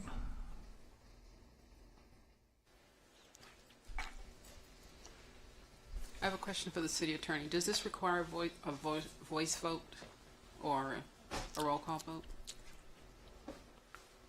You could do it either way. On this one, you might want to do a roll call vote, actually. I was thinking yeah. When in doubt. And it's money, lots of money. Yeah. Okay, Councilmember O'Day. Yes. Mayor Pro Tem Winter. Yes. Councilmember Himmelrich. Yes. Councilmember Davis. Yes. And Mayor Vasquez. Yes, so that's 5 of those present. And we'll go ahead and move on to 8C. Item 8C is potential Oh, amendment. did the manager still want it? Yes. I'm sorry. I apologize. I didn't see. I wanted to, the council is aware that both my identical daughters had identical oral surgery, so I appreciate your understanding. I just didn't want the public to wonder where I disappeared to. I am going to go home tonight and tend to my daughters. Thank you. And good luck with the rest of this meeting. I'm only sorry I will be listening to it on the radio. Thank you. Okay, item 8C. That should help your daughters go to sleep tonight if you play it for them.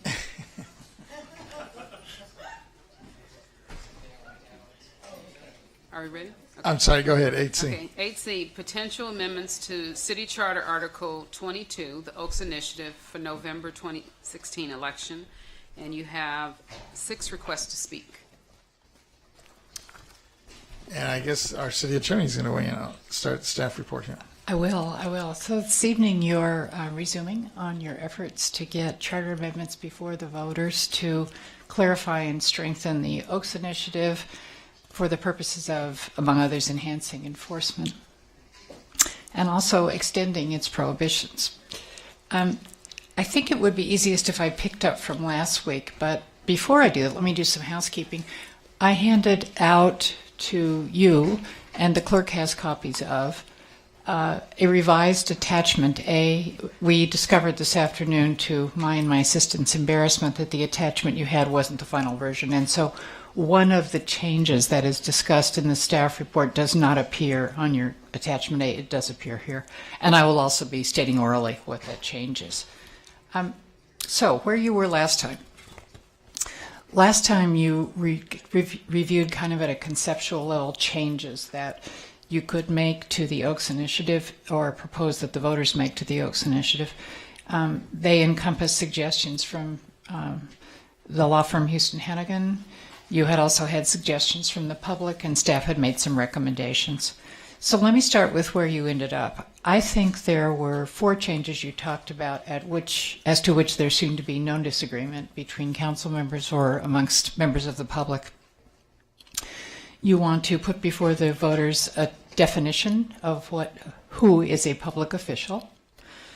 You wanted to extend the prohibition with the hope that it would apply outside the city.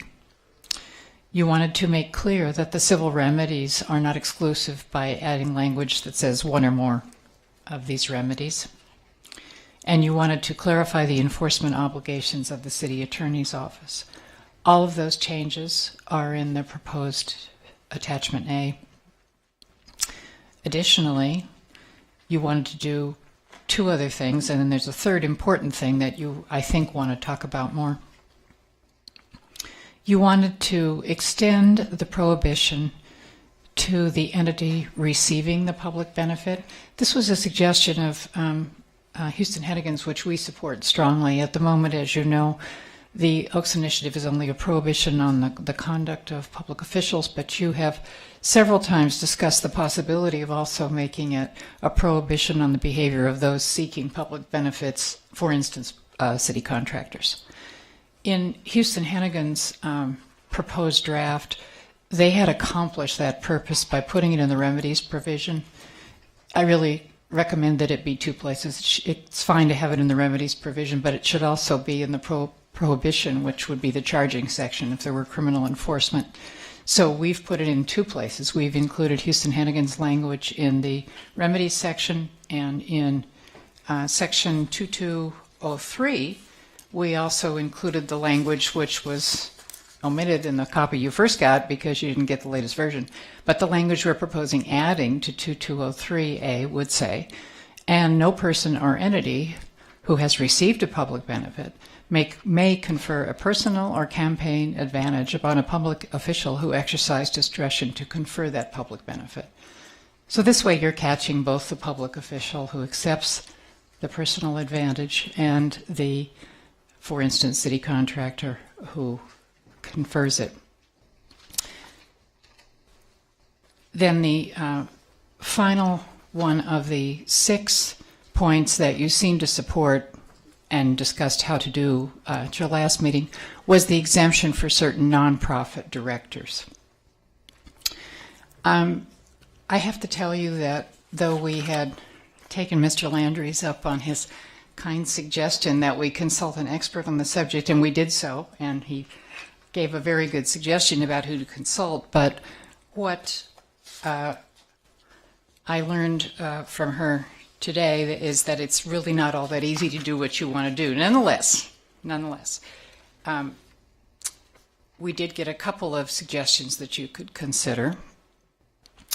One of the suggestions from Amanda Bird was you could consider, in distinguishing between nonprofit corporations, which is the difficulty we were talking about last week, you could consider limiting this exemption to nonprofits that provide a majority of their services here. You could consider limiting the exception to nonprofits who have their headquarters here. She did not believe there was an easy way to distinguish between types of nonprofits, as for instance they appear in the Internal Revenue Code, to achieve the result that you hope to get. As I understand the result that you hope to get, you are concerned about not giving this exemption from the Oaks prohibition to the boards of directors of nonprofits that actually look a lot like for-profit corporations, huge nonprofits. I think you've covered the situation where the board members are actually not volunteers with the language that's before you, right? You're going to have only volunteers. I don't know if there's a better distinction than that you can make. Ms. Bird and I weren't able to think of one, and she's, of course, is an expert in nonprofits. I'm not. But I would think that if you go with the language that you have before you tonight, which will ensure that it's only volunteers, subject to one additional suggestion that Mr. Landry's had that I'll mention in a minute, remember that we also have guidelines. And so if there are incidences where you want to do like fine-tuning on the Oaks Initiative, as long as the tuning that you want to do is consistent with the charter language that's eventually hopefully approved by the voters, we should be able to do some tuning in the guidelines. So I'm going to recommend the language that's before you tonight on the volunteer exception. I want to take a moment, though, to tell you about Mr. Landry's other suggestion, which I certainly thought you ought to hear. So let me just read you his email to me. I personally think the language looks okay, but would encourage you to find a way to exempt small stipends that are provided in lieu of reimbursement. You talked at your last meeting both about board of directors members who are paid, and also you recognize that in some nonprofit boards, particularly in larger nonprofits, maybe board members are volunteers in a sort of legalistic sense in that they don't receive pay, but they receive reimbursement of such a magnitude that it actually is pay, right? And then you talked a little about, and Mr. Landry's point, as I understand it, is that, well, if it's just really reimbursement for expenses, that's not pay, right? Again, this is probably the kind of thing that can be done in the guidelines, though. So I think you do well enough with the language that's before you tonight. So those are the list of six possible changes that you seem to be fairly close to agreement on at your last meeting. The other item that will take some discussion is whether or not to include what we'll call reach back language in the proposed amendments that you put before the voters. You talked a lot about that last time. You talked some about the policy reasons that you would want to do that. Councilmember Hemorrhage had characterized this as belts and suspenders to try to make sure that people don't take what, I realize there was disagreement about this, but what could be characterized as bribes. If you want to do the reach back provision, then you have a couple of suggestions from community members before you tonight, and you have the suggestion that Houston Hennigan originally made about the reach back. As to the new suggestions you have Ms. Marlowe's suggestion, which you have, and have you all seen this, or should I read it to you? I think you've probably all received it from Mary Marlowe, and it should be in your notebook, but I'll just read it quickly. So Ms. Marlowe is suggesting adding language that says, after a formal bid, proposal, or application for a public benefit, up to the time of final disposition, no city public official who has the authority to exercise discretion to approve a public benefit as defined in Section 2202A may receive a personal or campaign advantage as defined in Section 2202C from a person as defined in Section 2202B, beginning when a formal bid, proposal, or application is submitted to the city related to a public benefit sought by the person, and ending when either the bid, proposal, or application is completely and finally withdrawn or rejected, or a final vote or other final decision is made on it and becomes effective. I think that language would work if you want to do a reach back. I do think there are difficulties with trying to use this as a reach back law. We talked about it partly last week, and we can talk about it more when you come to your deliberation section after you hear from the public. So that is Ms. Marlowe's suggested language. If you want to achieve that purpose, at least in the law, and then work on how to implement that later, I think I don't have any objection to the language Ms. Marlowe suggested, which would go in as 2203A. So it would be ahead of the language that's now present before you in 2203. The other suggestion received from the community was from Consumer Watchdog. Ms. Balber, who has worked with this group for some time because I remember her from when the Oaks passed, suggests that you consider language akin to Pasadena's. Ms. Marlowe's suggestion and Ms. Balber's suggestion are rather different. Ms. Balber's suggestion, which is look at Pasadena's language, doesn't apply to the full range of public benefits that are covered by the Oaks as the Oaks exists in Santa Monica. The language she proposes, which is Pasadena's, begins, no person or entity who bids on a contract with the city or enters into a lease agreement or a land sale agreement with the city. The Oaks, as we have it in Santa Monica, covers all kinds of public benefits, including, for example, city permits. In fact, most of what you focused on last time when you were talking about specifics of how a reach back would apply, had to do with, say, the city resident who applies for a variance, right? We talked about the fact that a city resident applying for a variance from the time that application was filed would forego any right to make campaign contributions to the council. A secondary problem with the permit applications is when one files a permit application, you don't know what route that application is going to take. You don't know if it's going to get to the city council or if it's going to get to a department head, for example. So I want to make the point that the two suggestions we have for members of the public tonight are exclusive. You couldn't do them both at once. You have to pick one or the other. The suggestion from Consumer Watchdog is, at least as proposed in this letter, would only address some of the kinds of public benefits that the Oaks addresses. Whereas the suggestion proposed by Ms. Marlowe would cover all the full range of public benefits that are now covered by the Oaks Initiative. If you want to add reach-back provisions, we'll try to work with you on that. It isn't necessarily quite as simple as just tucking in a piece of language, but I think you have a few more things on your agenda tonight. So if you decide to do redrafting on what's in front of you tonight, we'll work with you at the time. And if I need to take a little more time, we could probably come back to it later in the evening. So with that, my suggestion is you hear from the public, and then I'm sure you'll have questions. I can try to answer some now. We can answer them later. Councilor Hemmerich has one now. Yeah, so my question is with respect to the language proposed that Pasadena uses. It seems to address in large part the problems that you and the city manager had the last time, because it's much more clear cut as to what it's referring to and the time period it's referring to, and it's a much more discrete universe of transactions, so to speak. It is a smaller universe of transactions. If you wanted to have your reach back limited to only part of the kinds of the public benefits that are now covered by the Oaks Initiative, then you could consider going in that direction.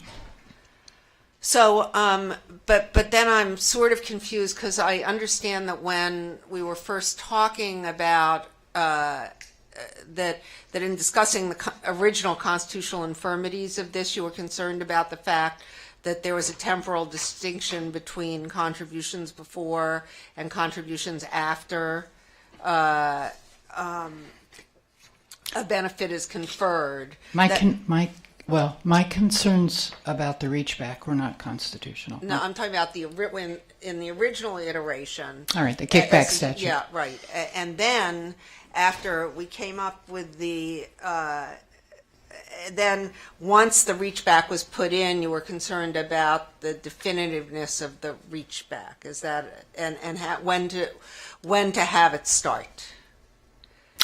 I was concerned mostly about how the reach back would apply for the reasons that we all talked about last time. I was also concerned about the fact that you would be, with the reach back, the way that the reach back could have a constitutional problem is that it is eliminating the campaign contribution rights on what could be, I don't know how many people apply for a variance in Santa Monica for a year, but it could be a lot of people. So that concern has always existed with the Oaks reaching both forward and back, because it's a limit on people's rights to make campaign contributions. I hate it that I'm sitting here sounding like I'm advocating that right. I hate it that money drives politics, but it's a First Amendment right to make campaign contributions, which people, you all focused, I think correctly, on the problem that's created, because right now Santa Monica residents may be forced to choose between serving as a volunteer on the board of a nonprofit that the city gives a grant to and making campaign contributions, right? So anytime you make people forego that right, I could have a constitutional concern about that, and I do have it in both directions on the ocean. Well, so, and I understand that you have that concern. Mm-hmm. I have to say, and I just read the McConnell decision, I mean, I have a lot less concerns than you do when we have a statutory And that's fine. I tell you what I believe the law is, and you're entitled to disregard it. Well, or to disagree with you. Right? Absolutely. As we do so often. Yes, right. You have three lawyers up here. You're probably going to have 3 points of view about the law at least. But regardless, it seems to me that that the language by Consumer Watchdog it addresses, I think, what is generally the primary concern in cities like this, because we are talking about really bids on contracts, right? And land transactions, right? Either development agreements or, that sort of thing. Yes. And then we're done with variances, right? This would not cover variances. It would not, which is probably a good thing, because that's probably what residents are applying for the most. Well, and then my next question is, this doesn't include development agreements, but maybe it should. Well, I would say it's a contract with the city. Oh, so is that bidding on a contract with the city, or is it applying for a contract with the city? You could change that language. If you want to do a limited reach back that applies to contracts, leases, and land sales, if you want to try to fit that into the Oaks, then of course I'd suggest that we change the word. And if we did that, then we would be Its owner seeks a contract.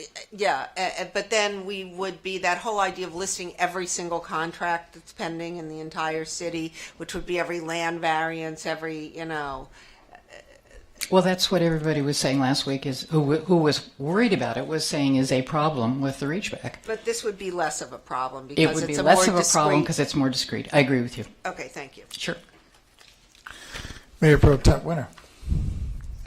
Well, Councilman Hemmerich addressed one of my questions about whether this Pasadena language would cover a development agreement. I would think if you said seeks a contract, that would. If you want to use the Pasadena model, we're going to have to rewrite this language tonight a little bit, because I'm sure you read through the paragraph and it really isn't all that well suited, but we could use the approach and we can use part of the language. Well, that's another one of my questions. Does it have to be rewritten tonight? On the agenda is to approve the language, but we aren't being asked to actually put it on the ballot at this point. No, you're not.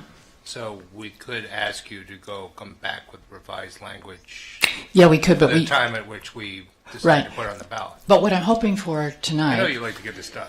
Well, no, we're clearly coming back with the ballot. The ballot resolutions aren't in front of you tonight. There is no ballot language in front of you. But I'm hoping that if we can't settle on exact language tonight, that at least we can be, for everybody's benefit, very specific of what that language is going to do. It doesn't have to be the exact wording, but I'd like to make a clear record on what you want it to be, because when we come back with the election resolutions is not a time to be rewriting what your charter is going to say. I understand. Okay.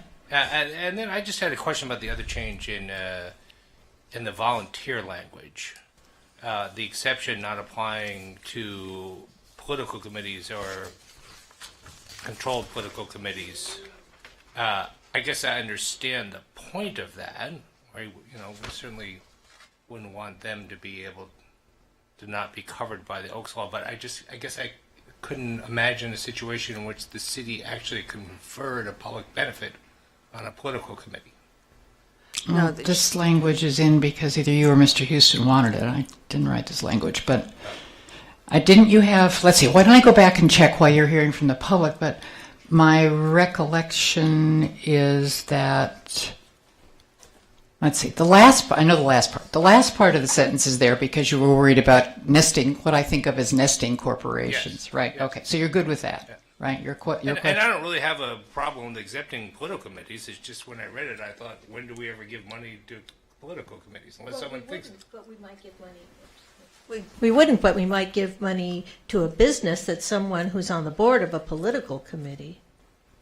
Okay, I mean, I'm fine with the language. Yeah. It just piqued my curiosity about what it might cover. Well, I'll try to refresh my own fading recollection about when this went in. We've talked about it a lot of times, which is part of why I don't remember, but let me try to check on that with the papers I have with me tonight.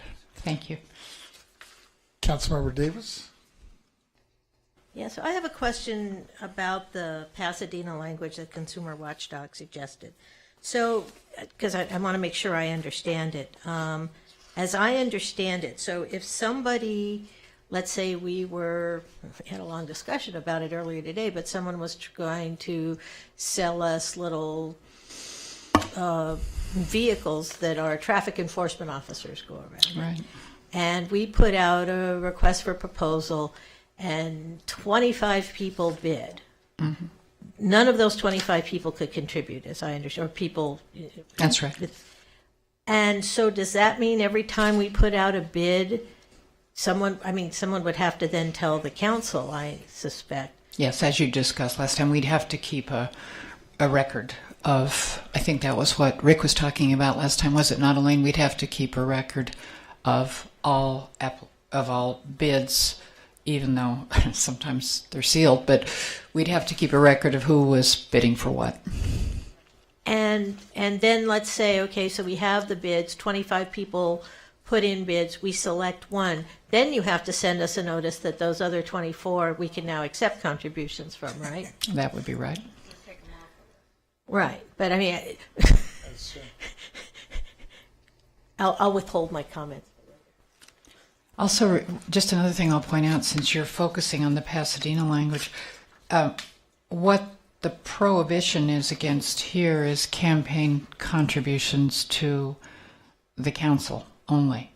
And recall you've had extensive discussions and received extensive input from the public about how the Oaks prohibition shouldn't just apply to the city council. So I don't know how you want to square that with the Pasadena language if you want to use it. Councilor Hemorrhage, I think, has one more question. Yeah, well, going back to the bids,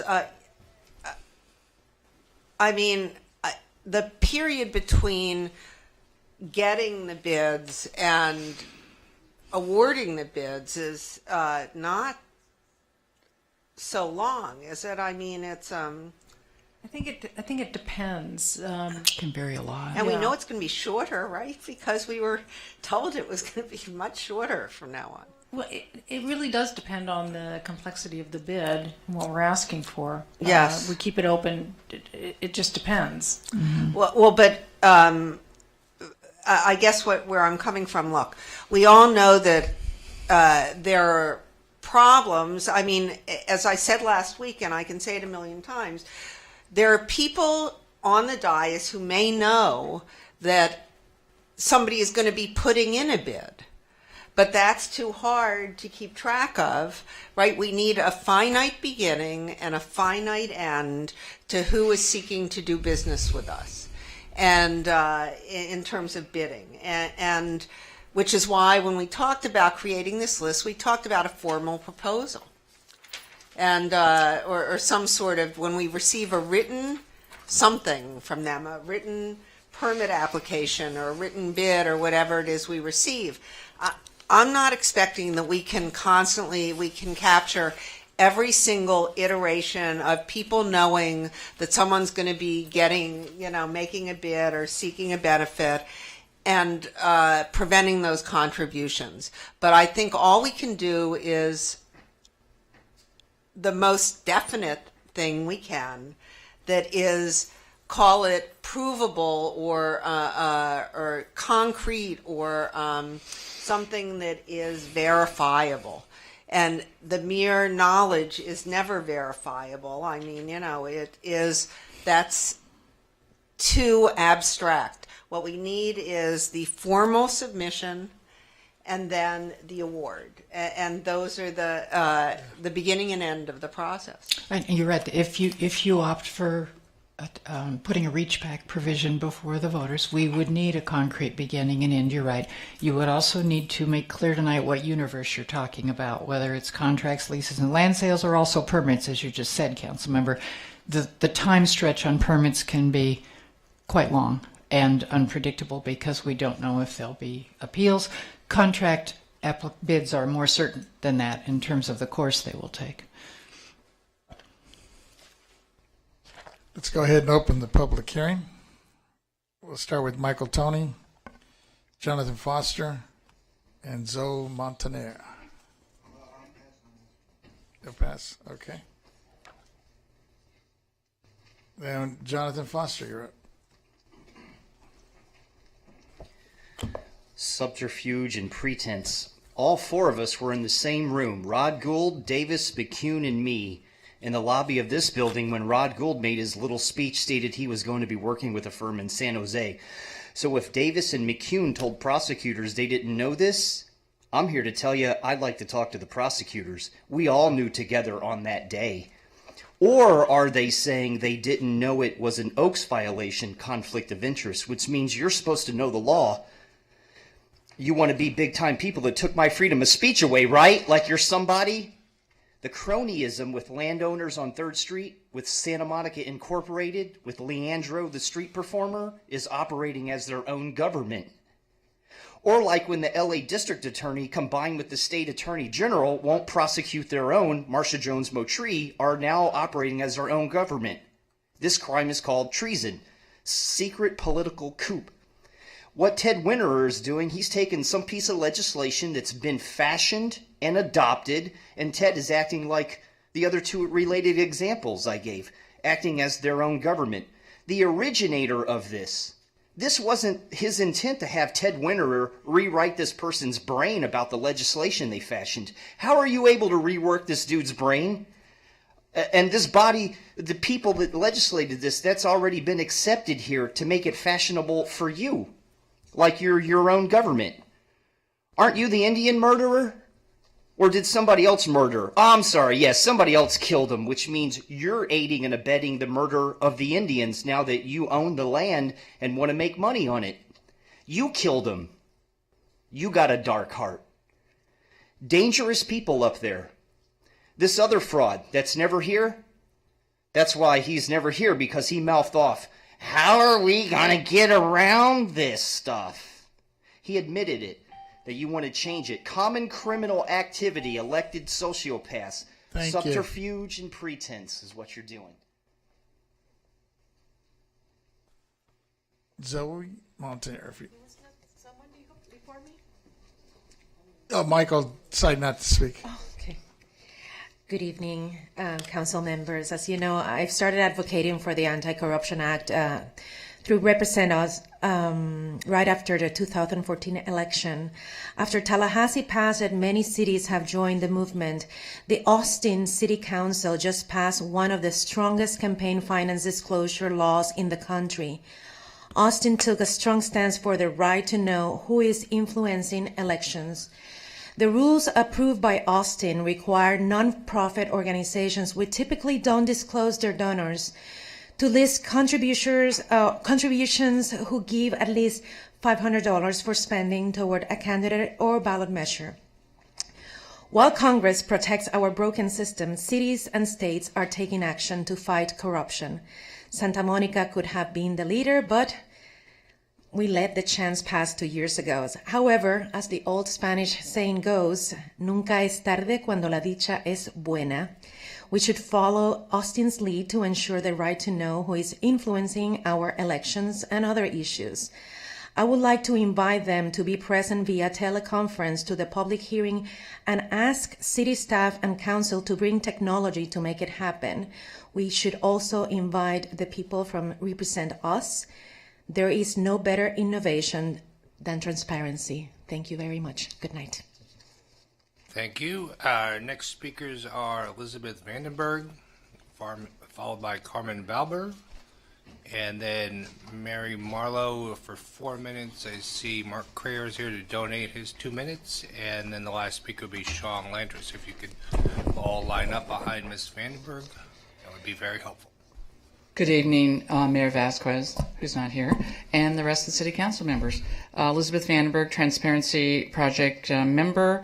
The Transparency Project is pleased to see progress on the Oaks amendments slated for the November ballot. However, we have concerns with the omission of an important amendment recommended by Mr. Houston in his April report to the Council. The June 28, 2016 staff report, page 3, opposes the recommendation by Mr. Houston to strengthen the Oaks initiative by adding the prohibition against receiving ex ante benefits. We paid for the Houston report. Let's use it. The Houston report on pages 53 and 54 reads, Ms. Motree and others argue that there is an anti-corruption interest in preventing city officials from receiving advantages before approving projects, similar to the anti-corruption interest in preventing city officials from receiving advantages after approving projects. There's no reason to restrict ex post personal or campaign advantages, but not ex ante personal or campaign advantages. Ms. Moutry argues that the mismatch is arbitrary and may violate substantive due process rights. We think a reasonable argument can be made that the restriction occurring after the vote is not arbitrary. The Oaks Initiative is focused on limiting quid pro quo corruption, where the remuneration offered in exchange for approval of a public benefit is contingent on the approval. Nevertheless, we believe that the best solution is to amend the Oaks Initiative to add a prohibition against receiving ex ante benefits. Such an adjustment absolutely furthers the anti-corruption interests of the Oaks Initiative. End quote. The Transparency Project agrees with Mr. Houston and urges the Council to strengthen Oaks and eliminate Ms. Moutry's objection that in current form Oaks suffers from a mismatch or potential due process problem. Thank you. Thank you. Carmen Belber, your turn to speak. Welcome.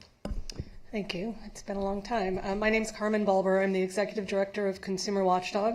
And as Marcia said, I was here in 2000 when volunteers with Consumer Watchdog's Oaks project gathered volunteer signatures in Santa Monica to place on the ballot and successfully pass what has now become known as the Oaks Initiative with nearly 60% of the vote. And frankly, I'm really pleased to be here talking about something that the city is doing to positively acknowledge that the measure should be and can be enforced, particularly after more than a decade of outright obstructionism and hostility to the law. It's that history of hostility to the law that I think you need to be cognizant of.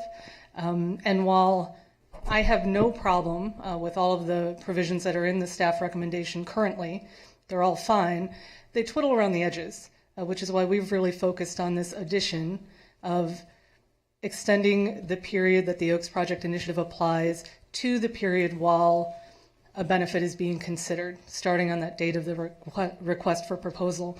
And this is so key, I think, because of this history that the city has with the measure. To implement most of the provisions that are in the current staff report, you don't have to put something on the ballot in front of the voters. You could decide to designate a person in the city attorney's office to enforce the measure without going to the voters for that. So if you want to go to the voters and tell them you're strengthening the Oaks Initiative, you need to actually do something positive, which is what this quote-unquote look back would do, particularly because the council has done this once before with Proposition W, which was placed on the ballot by the council in 2006, supposedly to strengthen the Oaks Initiative, which is what the then council said, when in fact its whole intention was to overturn the key provisions of the measure that Ms. Moutry opposed. So we urge you to look at that look back. There's a question for you from Mayor Pro Tem Winter. Yep. So you proposed that we adopt or put before the voters a language that Pasadena adopted in 2006. Maybe I should clarify that because I included Pasadena's language kind of as an example of a city has done this. I don't think you need to adopt exactly what Pasadena did.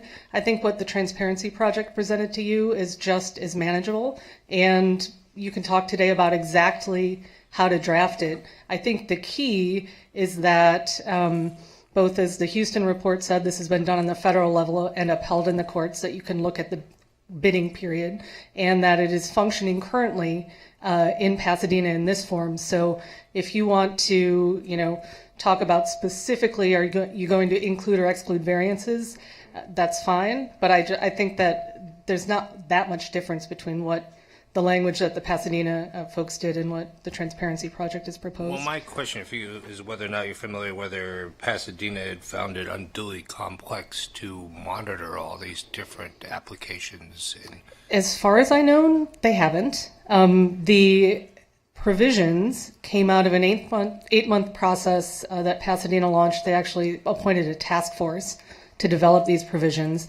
It was headed by former Attorney General John Van de Kamp, and their legal counsel was Bob Stern, who wrote the Political Reform Act and used to run the State Ethics Commission, the FPPC. So there were some very knowledgeable heads that went into drafting it. And it was many years ago. I can't remember the exact year, but maybe 2006 or 8. Around the same time the council was putting Prop W on the ballot, I believe.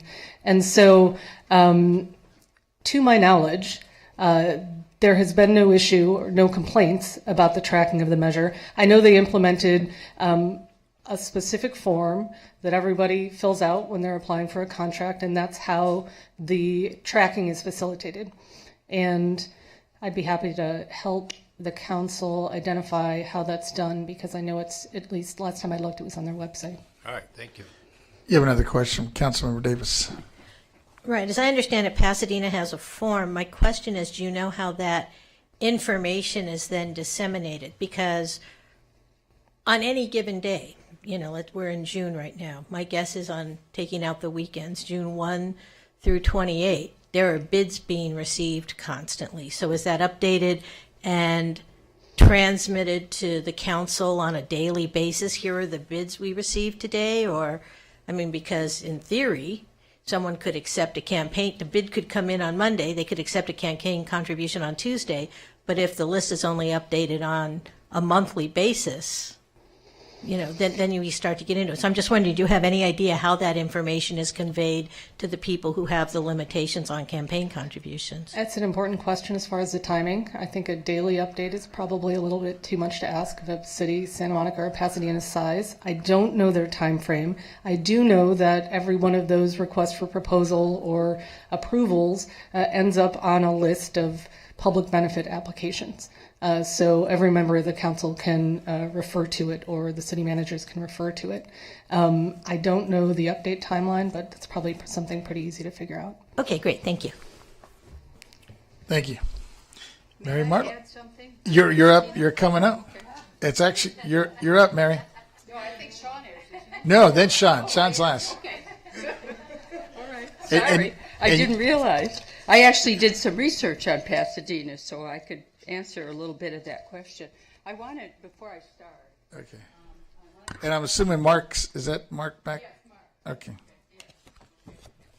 I wanted to get that attachment A. Right here. I haven't read that, so I don't think this is redundant from, what's happened, but we'll see, when I read it. Hi, I'm Mary Marlowe, chair of the Santa Monica Transparency Project. And I'm speaking tonight in favor of all of Mr. Houston's amendments. I think they're great. My group is very much in favor of everything that's on there, but we feel that the part on looking at the before contributions, before a vote is taken or before a contract is given, needs to be added. I think that's a very important point. And so I even had attorney take a look at it and try and draft some language that really covered all the situations that we have here in Santa Monica. And so I'm not going to bother to read that again. You've already heard it. But I'm a little concerned, I guess, that people are seeing this as competing with Pasadena. Pasadena had the John Van de Kamp special group a while ago. And they did a really good job. If you go to their website, they have by department spreadsheets, Excel spreadsheets that show every contract they have. And to answer Councilmember Davis's question, it wouldn't matter exactly when, her example, I think, was if you got a donation on Monday and the sheet didn't come out, it came out the following Friday. The way campaign disclosures work is that they're on certain dates. And so, for instance, in a non-election year, it's only twice a year, July 1st and February 1st. So you wouldn't know about any contributions until you see the disclosure statement. The other thing is, in in an election year like this year, there are certain dates that the FPPC has and that the city goes by. So there are dates that are certain. They're no mystery. They're published on the FPP's website as well as the city's website. So I don't think that's a problem. The other issue I wanted to bring up is there's been a lot of talk about variances and how many, and is this going to be a problem? I actually wrote to Jing Yao, who's the planning manager, and said how many variances went to council in the last year. So she looked at the last fiscal year, and I just had the city clerk pass that out. There were a total of 3. 2 of them even haven't been heard yet. So it's not like it's an onerous thing. There are very few variances that come up that go to council. And I said, well, how does this work? What's the time frame? Because I think the other question people are concerned about is how long do things drag out? Well, they don't. For Landmarks Commission, you get 10 days to do an appeal, and then you missed it. And for Planning Commission, I think it's 14 days, so no more than 2 weeks. Is anybody, wondering what happened? And then once a decision is made, it's final. There's no other appeal. You're done. So I wanted to sort of lay that aside because I know there's a lot of time spent on discussion on variances, and I think that's such a small part of it. I'd like to sort of take that off the table. I think it's not something that is worthwhile spending a lot of time on. So again, I really think that we need to strengthen Oaks. I think that we need to really look at the before. And actually, if you look at Mr. Houston's report on page, I think it's 54, he talks about the scope of the contractors subject to the Oaks Initiative. And he actually cites the federal statute. And my understanding is when they say at the beginning of negotiations, that's actually defined in the federal statute. It's not a nebulous concept.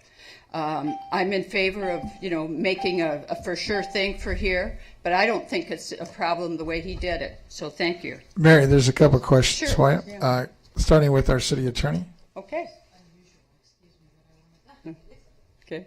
Make sure that I understand. First of all, I want to apologize. I didn't mean that the purpose of the Pasadena language, which Carmen offered up as an example, and the language that you submitted, which I actually thought was very well drafted, I didn't mean they were competing in the sense of being at odds. It's just that your language is much broader than hers. Right. Right. So all I meant was they're proposing a different thing. The spirit of both is obviously the same.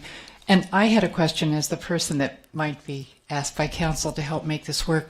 The suggestion that I'm sorry, it's not a suggestion, the information you provided from Jing, which is that there are actually very few variance appeals to council. But how would that work, Mary? So the point I think to council is there could be a variance appeal.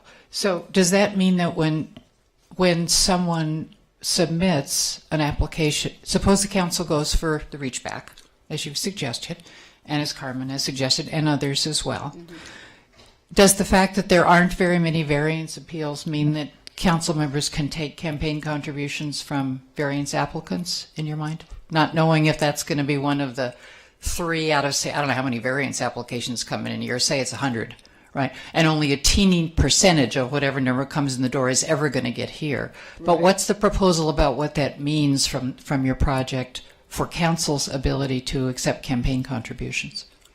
I think they would, the only time they'd have to be concerned, and I don't think there's hundreds of variances. And I'm sorry I didn't ask that question. There's actually not that many. We get a report every month from David Martin on all the projects, including variances. So I know for a fact, I didn't count them, but it's not a big number. But your point is the number's small. Yeah, the number is small. And I would say that the only ones you'd have to be concerned about are anything that would be appealed. Because the Planning Commission doesn't get any money, right? So they wouldn't have to worry about... The Planning Commission is included in the definition of yeah, public in the appeals. definition, the Planning Commission... But they don't get campaign contributions, right, you're so right. campaign contributions don't apply they're planning commissioners, unless they're running for office. Right. And then they would not be an incumbent, so it wouldn't apply anyway, right? I mean, that's how I read it. Right. My question was only how would anyone know when the application is filed whether it's going to get to council, albeit You that it don't may have not be to worth. know. You only have to know if there's an appeal. I don't see why you'd have to be concerned with every variance, because the only ones that ever come to council are appeals. So all that you really need to be concerned with as a city council is which ones are appealed, and that's a total of maybe 3, 4. Right. So is the project's position, just I'm not trying to be argumentative, I'm trying to understand that up until the point where the appeal is taken, a council member could accept a campaign contribution from someone who's seeking a variance. Is that what you're saying? Right, yeah. I see. Thank you. Yeah, I don't see why not, because in effect, most appeals are not, or most variances are not going to end in an appeal. We got a couple more questions for you. Oh, I'm sorry. Mayor Pro Tem Winter? So, to me, the significant difference between the language you proposed and what was adopted by Pasadena is the Pasadena language, if I read it correctly, only does the reach back and makes it applicable to a member or candidate for the city council or a committee controlled by the member or candidate. So your particular language would cover in the reach back provision any public official. Right. So for instance, the zoning administrator might be covered, right? Or a department head, et cetera. And Correct. are you more concerned about financial influence on the city council and less about department heads? I mean, it seems to me the issue with public officials is more taking that benefit, particularly a job or something like Right. that, after a public benefit has been conferred. But prior to the conferring of the public benefit, we already have our own laws against whining and dining Sure. city officials, for instance, and that sort of thing. So do you think that the fact that it might be easier to track and apply a reach back provision that would only impact candidates or members of the city council might make that particular approach more effective and easier to administer? It would certainly be easier to administer, because I must agree with you. I think that on department heads, it's more of a job as a benefit than any money, because most of them are not in a position, other than there are already laws against taking golf trips, for instance, or flying to Paris for a week. Yeah. You can't do that anyway. So that seems to me not something that we need to be concerned about with Oaks. I think the main thing with any department head or somebody who would be approving a contract or looking at bids is more about jobs. Yeah. So you'd be more concerned in the reach back provision about sort of undue political influence through campaign contributions. Yes. All right, Yes. thanks. Councilmember Davis has a question for you. Yeah, so I just want to make sure I understand how you envision this operating. So the Planning Commission does hear variances, maybe not hundreds, but some. And one of the proposals here is to clearly extend Oaks to planning commissioners. And at least our history has been that at any given time, we have planning commissioners running for council, for example. So would you envision that when a variance was applied for, the Planning Commission would have to get a list of variance applications, and those who were running for city council would then not be able to accept contributions from those people once the variance application went in? The way I understand the way Oaks is written, it has to be a city official. So if you're running for office, you are not yet a city official. Well, but I guess you our are as a proposal is you to are amend as a it. planning commissioner, that's true. Right. Right. I mean, but that's my point, is this doesn't say a planning commissioner qua planning commissioner. It says if you're a planning commissioner, you're a city official. So if I need a variance to build into a setback on my house and I put in an application for a variance, do you envision a list of variance applicants being provided to planning commissioners? So those of whom are running for city council or any other elected, well, no city council here because this can't affect the school district or the college board, city council, they would not be able to accept campaign contributions from people who had applied for variances. That's a good question. The way I look at, from looking at Pasadena's website, that is really what they do. By department, they have like planning. Here's everybody that's applied for anything. So if you wanted to track, it's certainly possible. I guess I'm just thinking to myself, it seems unlikely that that's going to be a problem. It's a problem because it's a misdemeanor if you violate. Last time, right? Well, you wouldn't include, I guess. Here's the problem I have. Let me just tell you yeah, where I'm coming understand. from. And so, is that we are expanding the reach of Oaks here in this proposal, which I'm fine with, for at least to what the city attorney's proposed. There are penalties now for violating Oaks. It's a criminal misdemeanor. So, for example, my concern isn't that there's somewhere on a website a list of people who've applied for variances. My concern is, how do you convey the relevant information to the people? So do you envision that on some periodic basis, planning commissioners would be provided with a list of people who'd applied for variances, so those of them that are running for city council would know from whom they could and could not accept campaign contributions? Because as your organization has argued, and I think rightfully so, we haven't really been enforcing Oaks, in part because of some of the ambiguities that we're clearing up here. But now a planning commissioner who doesn't know, or if we're not conveying the information appropriately, a planning commissioner may not know that a variance has been applied for. They take a contribution, and now all of a sudden they could have a potential criminal misdemeanor charge against them. So, I mean, we are putting people in genuine risk based on information they're getting. And I will tell you, even the current system where the city clerk's office puts out a list of people with whom we've contracted, and it's a master list, it's cumulative. It's incredible. I mean, yes, you can search it by name, but it's difficult to do that, especially when people who are running for council are getting lots of small contributions, and we may not see the list of contributors until, as you point out, we have to do a report. So, I mean, I'm just trying to figure out a place where we're not creating a gotcha provision, where people who are accepting contributions in good faith without intending to do anything wrong, but because the information hasn't been conveyed to them in a timely manner, they find themselves in something of a catch-22. So I want to know how you envision that happen, how you envision this operating with regards not to what's on the website, but how that is communicated to planning commissioners who may get a list on any given day of 2 or 3 variances, and they don't know when they come in. How do we tell them a variance application has come in, don't accept contributions from these people?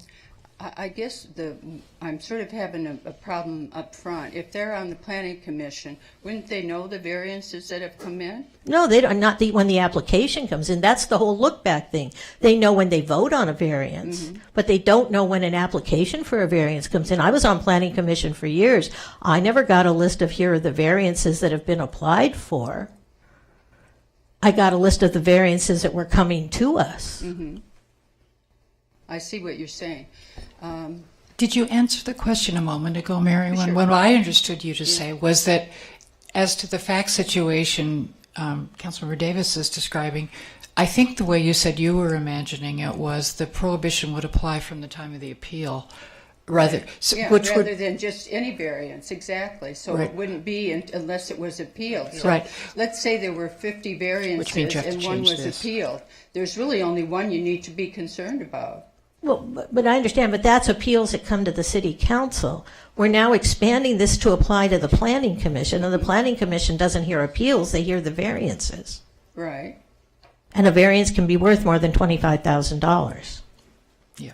So I how think- does a planning commission find out that someone has, 1, applied for a variance, and 2, that variance is worth more than $25,000? I think we addressed that the last time, that we can ask someone what the value is to them. Right. But how do you envision? Because I'll be honest with you, I just see sort of a morass where people are going to get caught unintentionally, not because they're trying to do anything bad, but because the information and the time they've accepted the contribution are not necessarily contiguous. So someone applies for a variance. How does that information, the application, not the granting of the variance, but the application, get conveyed to the planning commissioners who are running for city council. I understand the thing about appeals to the city council, but we're now including planning commissioners. And as a former planning commissioner, I want to watch out for those guys. Well, the thing that comes to mind is the monthly report that's put out by the planning department of all the applications that are in. We even get ones of who wants a liquor, what do you call it, liquor license. So you envision it would be sort of a monthly report? Yeah, so I would just imagine that the planning department would have to do a report that would list all the applications, and in fact, they do it now. Well, I understand, but on a monthly basis, so I'm not sure I'm getting anywhere, but I mean, I'll just in comment I guess what I that see your the concern problem is that it's more immediate than monthly, is the way I'm understanding. Right. Is that correct? The monthly report can come out on Monday. There's no variance application on it. I take a contribution from that person on Tuesday. I'm a planning commissioner. I'm running for city council.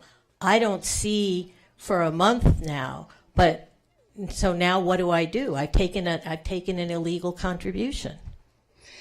I think one of the problems that we're having is when would be the trigger date to start looking at somebody taking contributions, and you can't. It seems to me you can't be liable if you don't know about it. I don't know how it is in the law, but that just seems as a common sense thing. If you didn't know what happened, I don't know how they could say start when you found out. Let's say you found out after 15 days. Then I think you would need to take action. But I think, how is not knowing a fault? I don't understand that. We have 2 lawyers up here, help me out, or 3 lawyers, I guess, on how that would apply. It just seems to most people it would be, you'd have to know about it to be in okay. on the wrong side of the law, I guess, is the way to say it. Not the way it's written now, but okay, thanks. Okay. Councilmember Hemorich has one last. You were talking before, and I remember this from the last election. Of course, our clerk knows more about this than probably anybody here. Right. But each candidate has certain filing deadlines. Right. And before they hit that filing deadline, they get a report form from whoever is doing their accounting or their treasurer, whoever it is, that you have to sign. And there's a list of all the contributions on that form. And if you return the money to somebody because they're on that form and they're also on the city's list, then you can't be liable. Exactly, yeah. So, and as Mary pointed out, the deadlines are during the campaign season a little more onerous, right? It's, June. There's 4 or 5 of them, and several in October and right, early the November. 21st or whatever. It's like there's some odd deadlines. But so for a couple months in the year you're campaigning, which is when you're getting contributions anyway, it may have a more intense obligation. But the whole other 3 years, right, is you're not a doing your problem. filing, and my observation is nobody's getting much of anything anyway.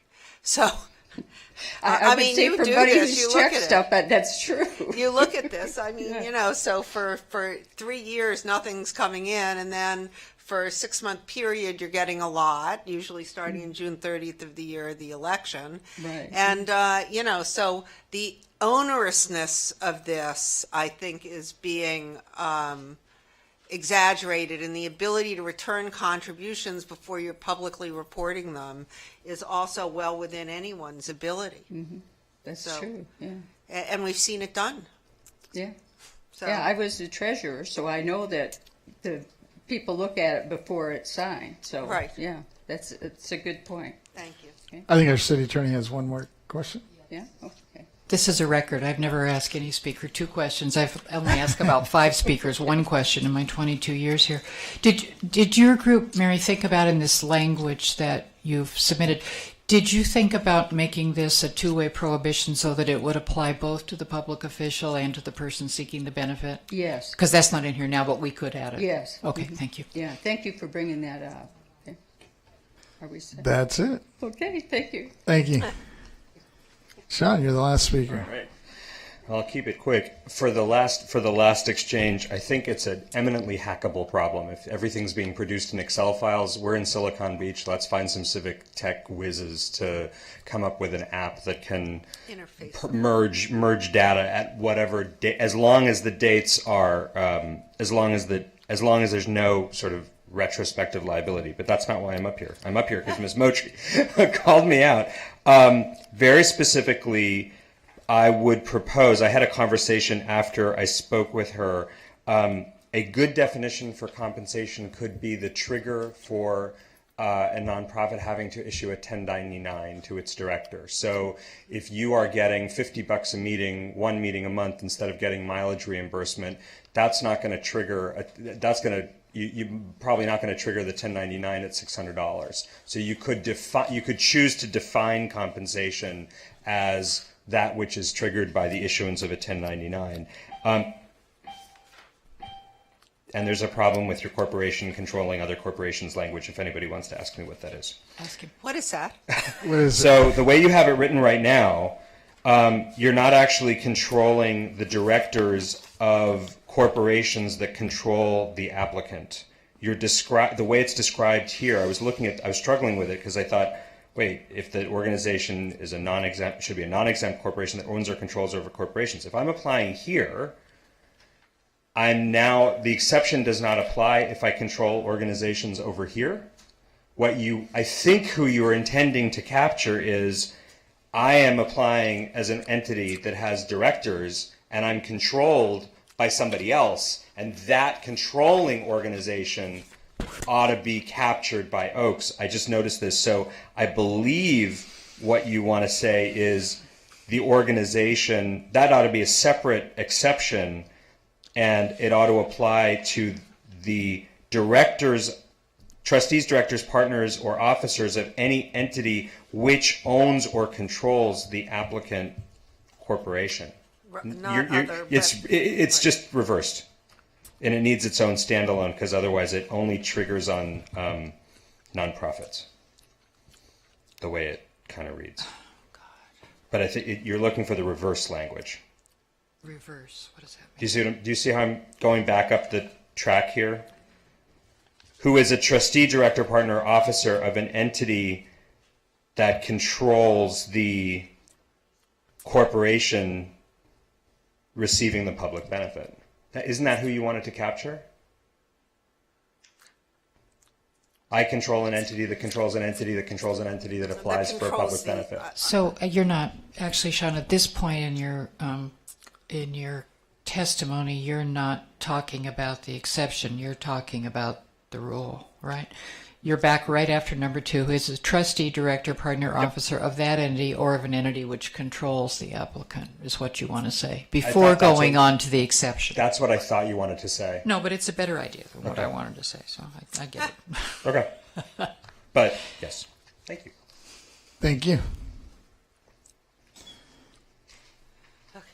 That closes the public hearing. And I have an answer to Councilmember Winter's question a little while ago. You asked about the language just before the language that Sean was talking about, which is, however, this exception shall not apply if the organization is a political committee or controls political committees as defined in, cites the government code, cites the United States Code. That was Mr. Houston's language.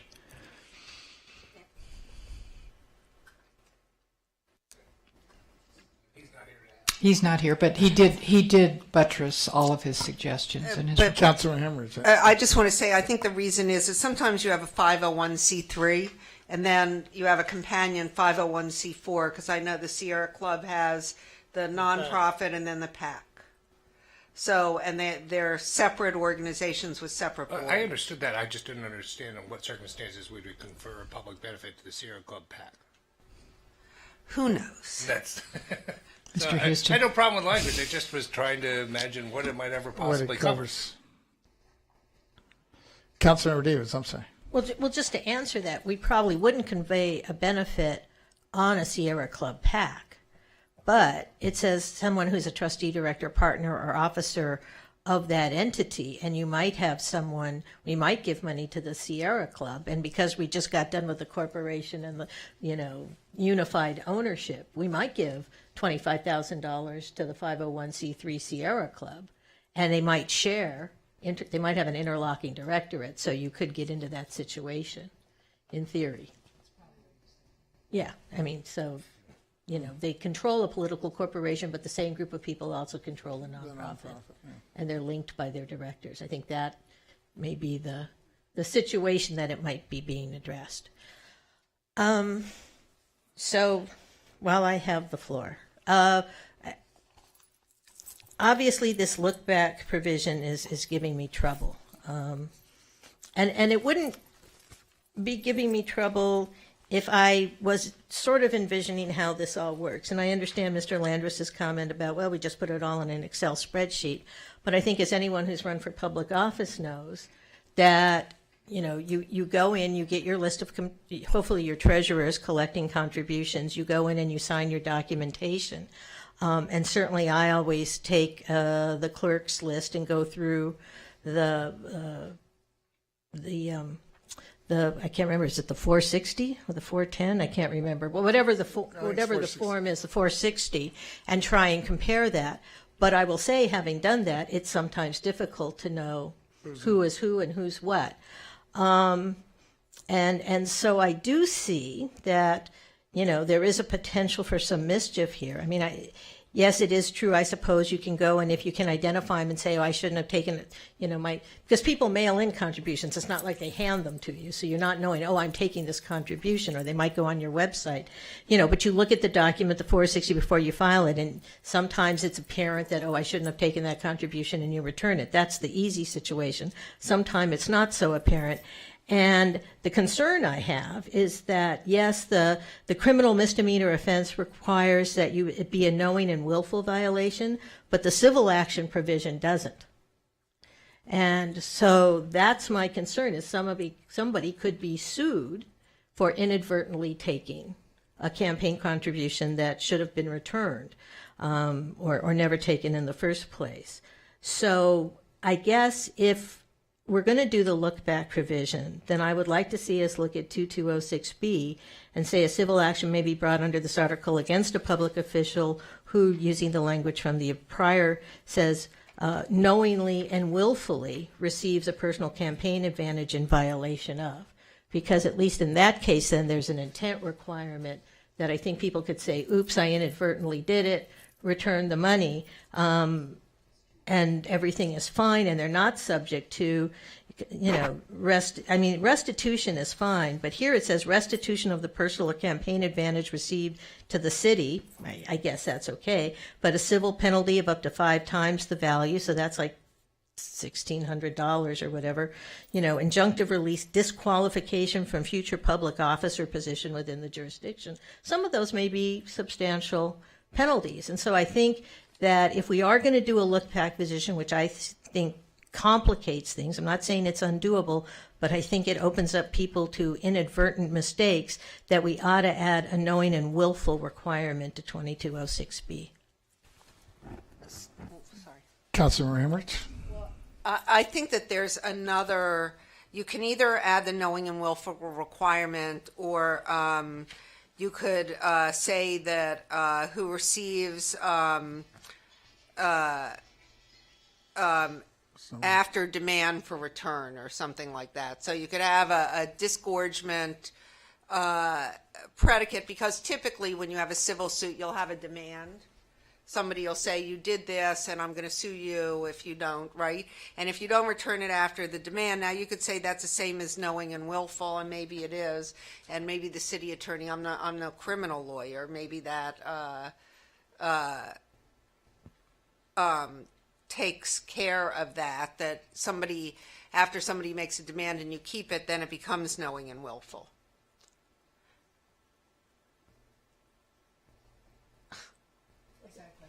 It was a question. I'm sorry, it was very poorly phrased and not inflected correctly either. Our city attorney's, it's all right, here we go. Struggling with the buttons. I actually didn't think it was a poor question. I was writing it down because I thought it was a good question. I agree with you that you could probably achieve what I believe is Councilmember Davis's goal in this, either way, either by adding a requirement of knowingly and willfully violating, or by adding a requirement that the official has refused to return the money after a demand. If you do the latter, if it's a refusal to return after a demand, what you're kind of saying is the person who's seeking to enforce the law civilly has to make a demand first. Right. And as you know, sometimes that's required in a civil suit and sometimes it's not. God, I hate to say this, but here I go. A thing that might help you when you're thinking about this is contrary to popular belief, I do not tell the head of the criminal division what to file or not to file. I have never done that. And I wouldn't, because I'm the city's civil attorney. But I have worked with the present head of that division, Terry White, for I think it's 16 or 17 years now. I know him quite well. He had a long and distinguished career as a prosecutor before. I will tell you that my belief, based on my knowledge of how he does his job, is that if someone were to tell him something like, you know, I never mean to violate the oaths. We get this written report once a month. I review it when I get it. Sometimes contributions come in the period between reports. I do not believe Terry White or any other experienced prosecutor would file that case. I think you might say to the complainant, did you ask the person to return the money and did they refuse? Which would be another sign that the violation was willful.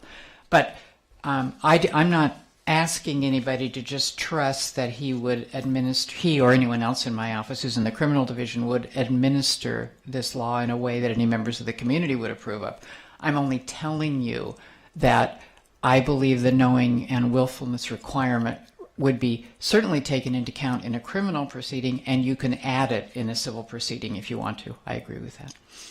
And you could do either of the two ways you've talked about. You could simply add the words knowingly and willfully, or you could include some kind of, as an element of the cause of action, some kind of failure to return the money after a demand.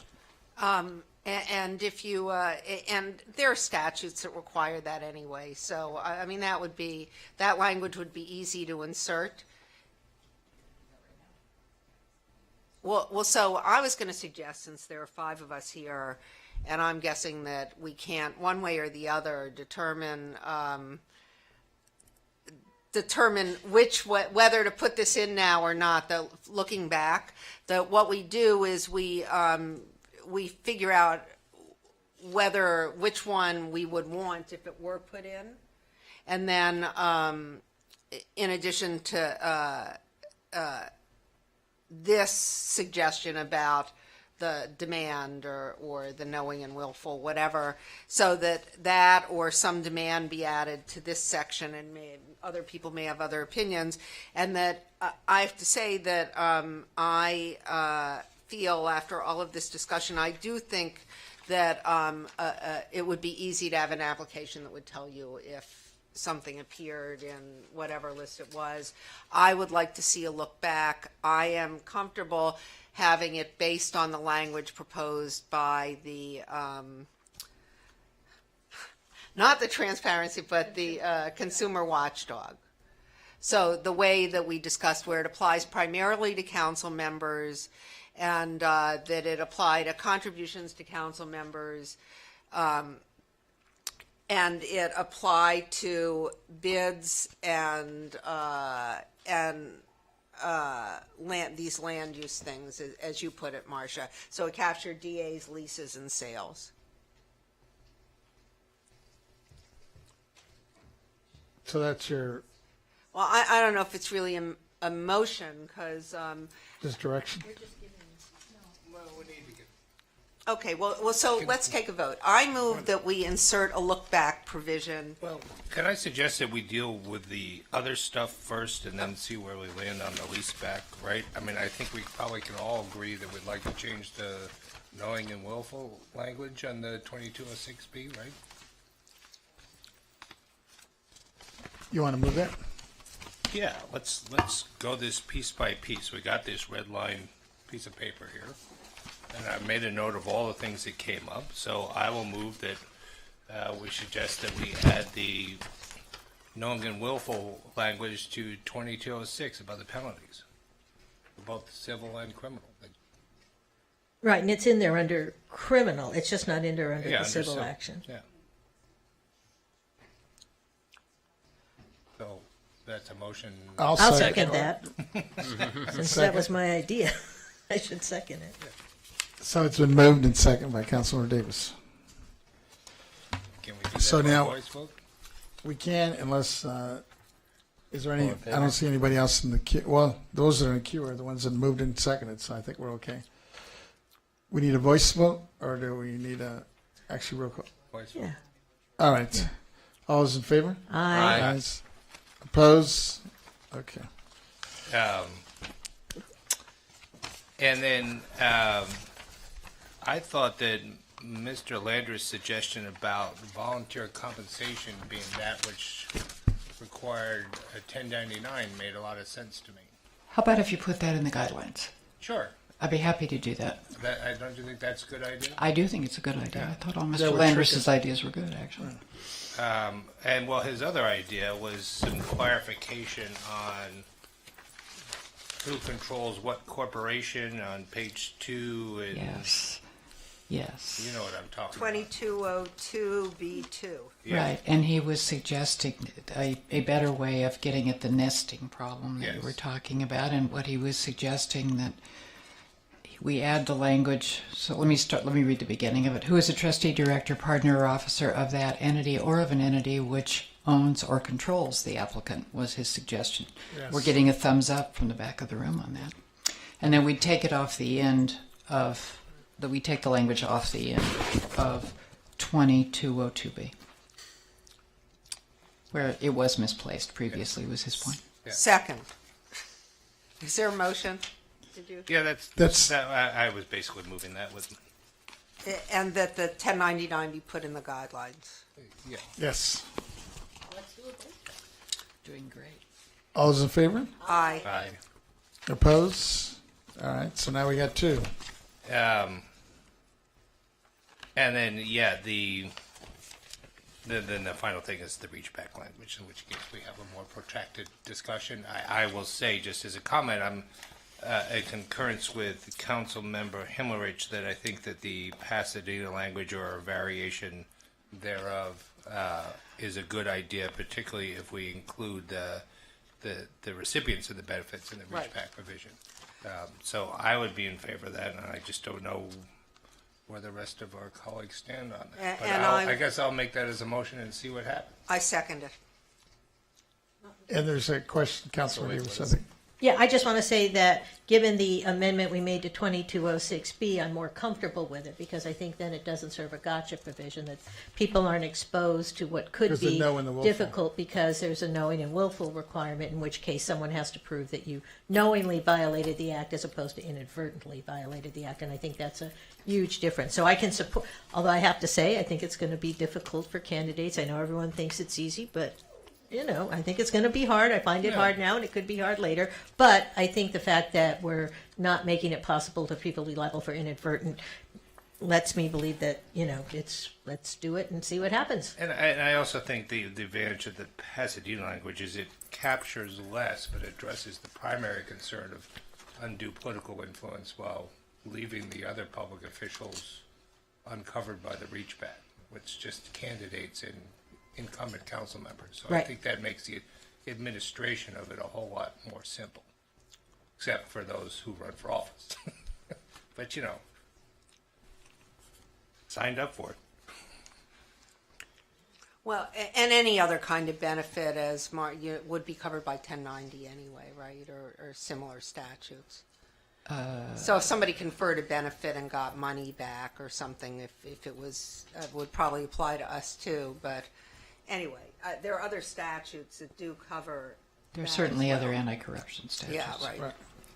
So just to make sure, I'm sorry, was there more to say before you vote? Because I want to make sure I understand what you're voting on.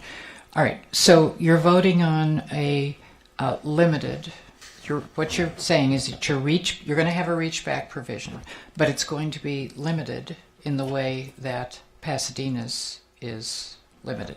Correct. Yes. Right? And what that means is it's only going to apply to, I'm not sure I'm right, but Pasadena's applies to, we're going to change the word bids. So it's going to be bids or apply, something like that, because you want to catch DAs, right, as contracts. Mm-hmm. So it's something like no person or entity who bids or applies for a contract with the city enters into a lease agreement or a land sale agreement. Those are the three kinds of public benefits that the Pasadena provision you're looking at covers, and it only covers those three, not the other things listed as public benefits in the Oak. So you're doing a limited reach back.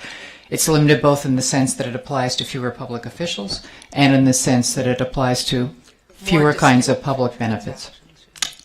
Yes, but also I guess I would like us to add some sort of language that it applies also to the applicant for that benefit. Yes. You want a reciprocal. The recipient. Yeah, got that. The recipient as well. Okay. Second. We all good on that? Yep.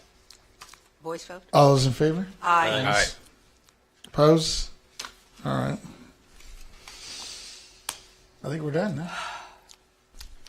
Unless there's something else.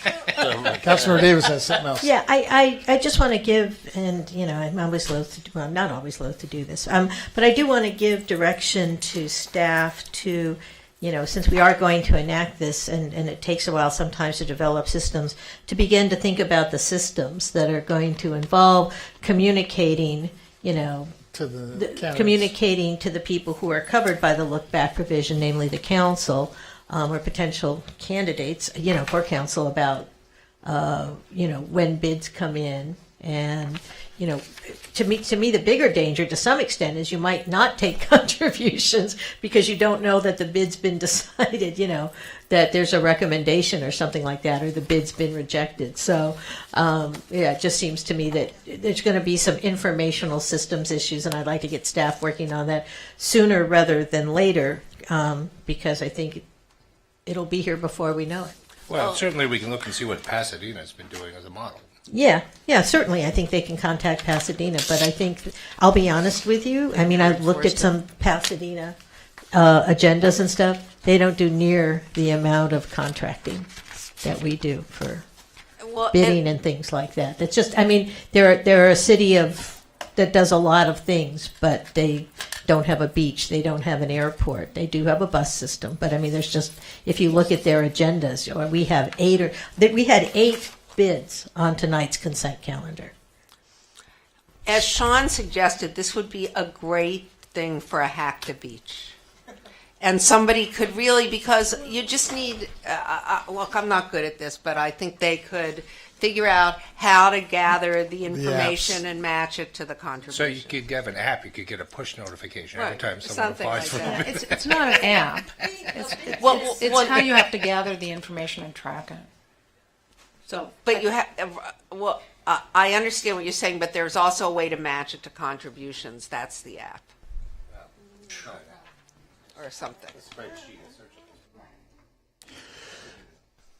I think it's understood staff's going to take a look at it and see what they can come up with. All right, moving forward.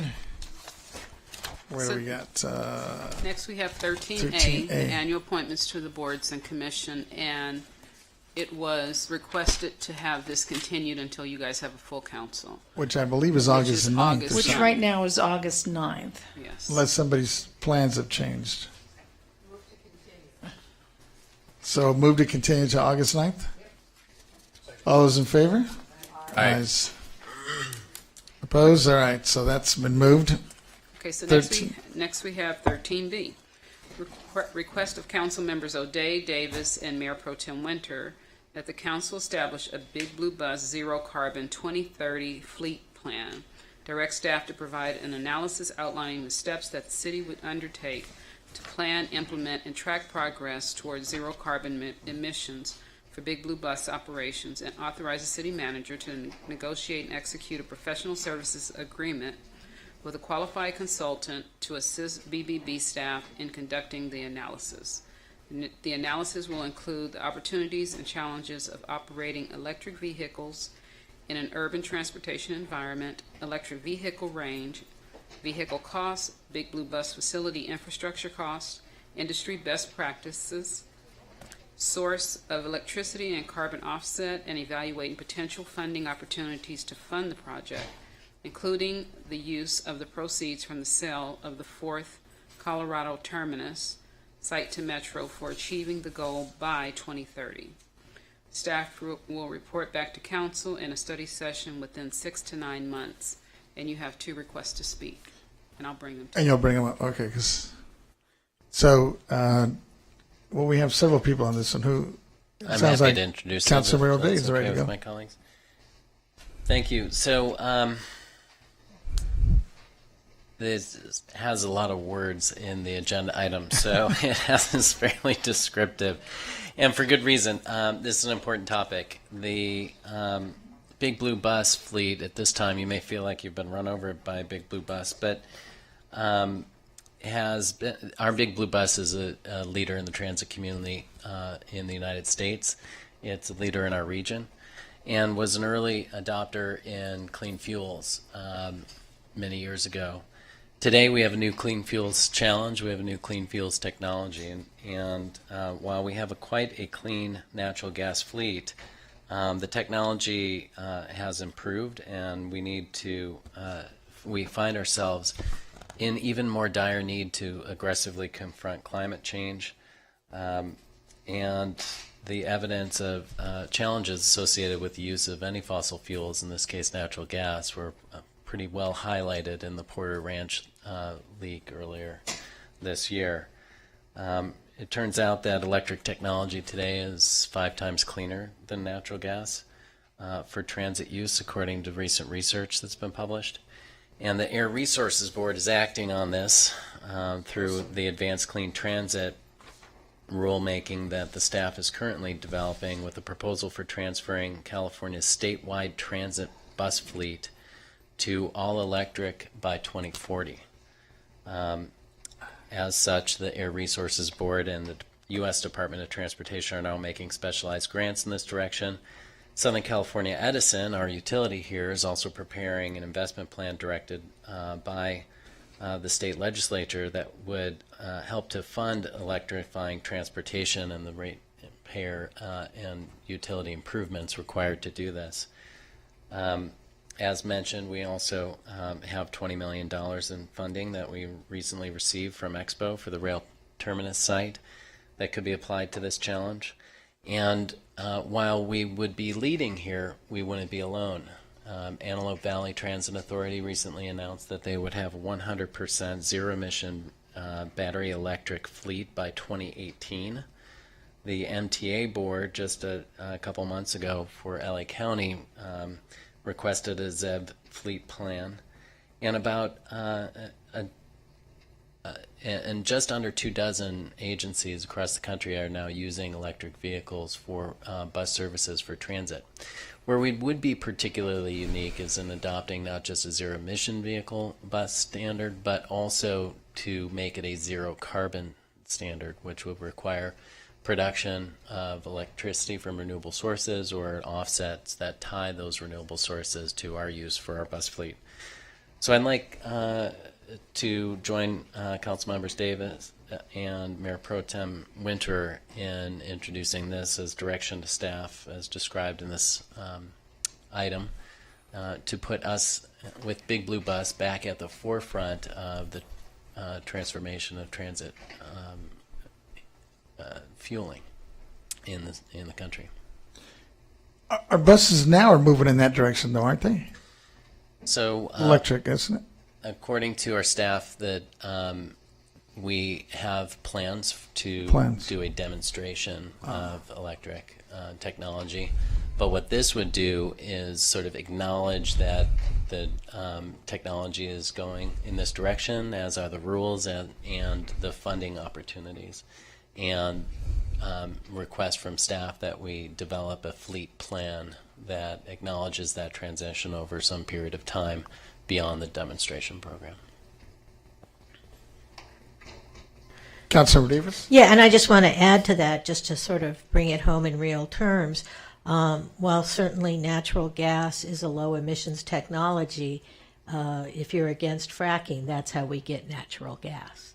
So if we create a bus fleet that's low emissions on natural gas, what have we, there are unintended consequences to that. So moving towards a all-electric, cleaner, cleaner fuel acquisition is, I think, really important here. Oh, Mayor Pro Well, Tem. I was going to say, I think that right now, don't we use natural gas that comes from, it's renewable natural gas. So we're doing well on that front. It's not necessarily from fracking, but I obviously support this wholeheartedly. And my understanding is, from my conversation with Councilmember O'Day, is that while we have this plan within the Big Blue Bus, we might hit that target by 2040, and we're trying to maybe push it ahead by 10 years and really come up with a comprehensive plan rather than sort of well, that'd be great by 2040, but actually get something documented that we're going to do this. No, I think it's great. It's great. I mean, hopefully by then, I know Toyota's been working with this hydrogen fuel cells, which is kind of interesting.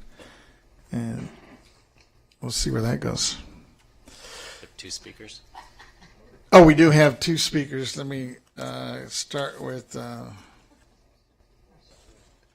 Andrea McPherson and Brian Hutchinson.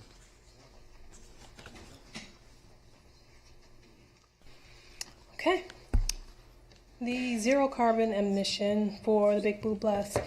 Before we discuss zero carbon, let's discuss the shelter on that same land.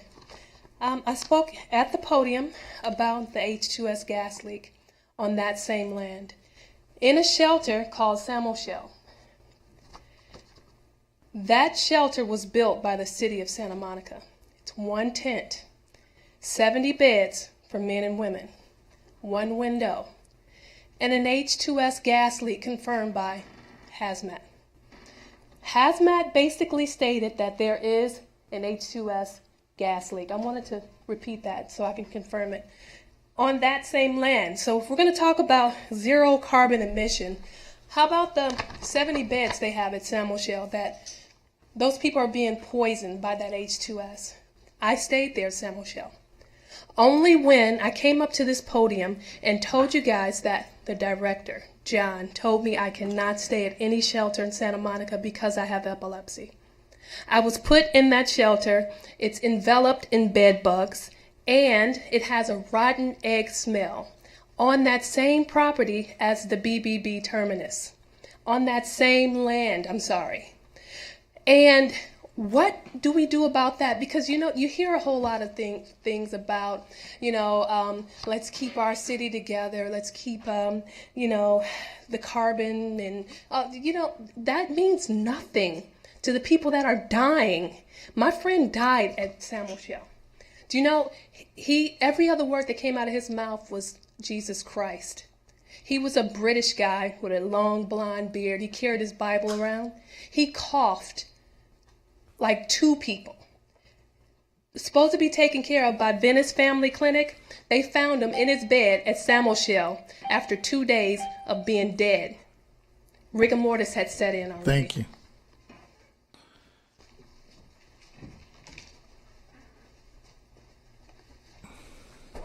Good evening.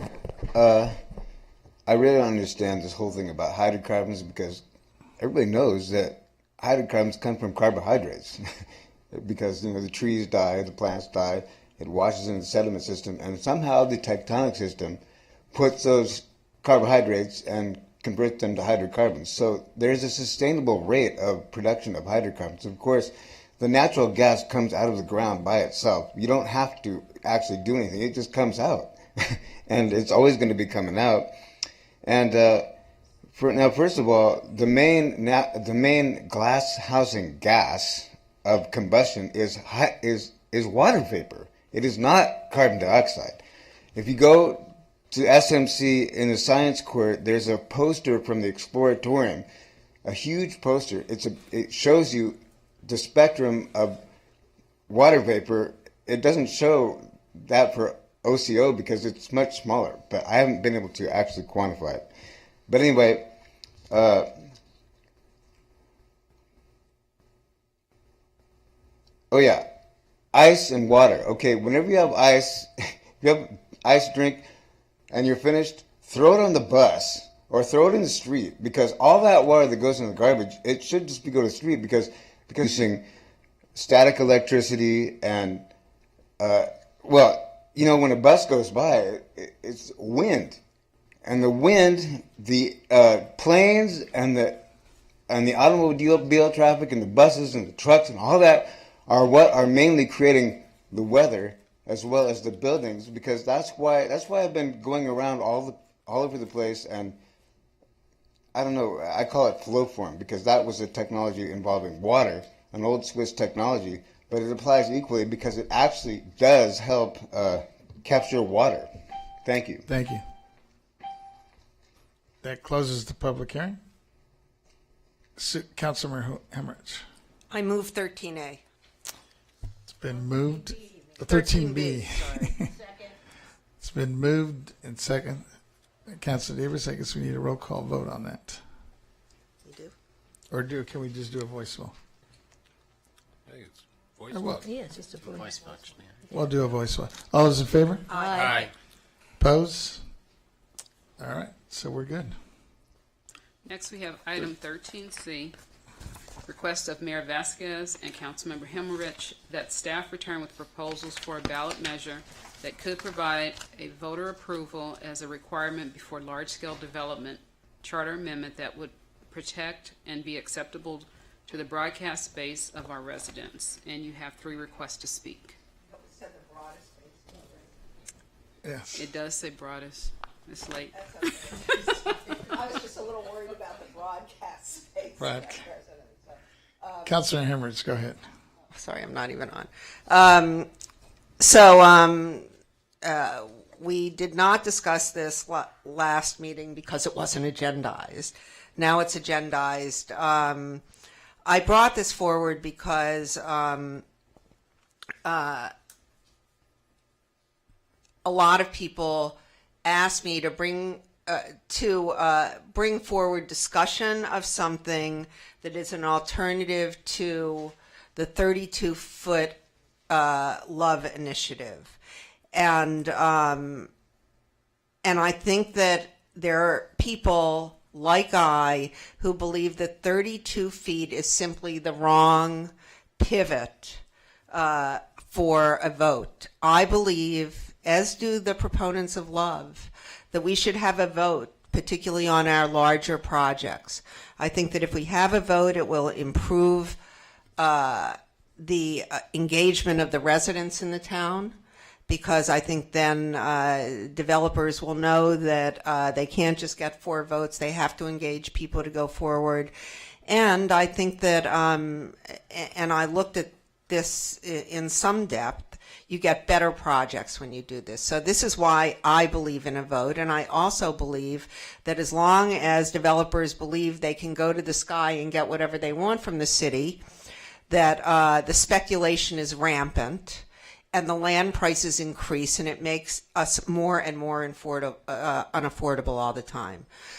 On the other hand, because I have a problem with the 32 feet, I think we ought to have a discussion of what we could do as an alternative to 32 feet that would also require a vote, but that might more comport with the way I at least see development happening in our town.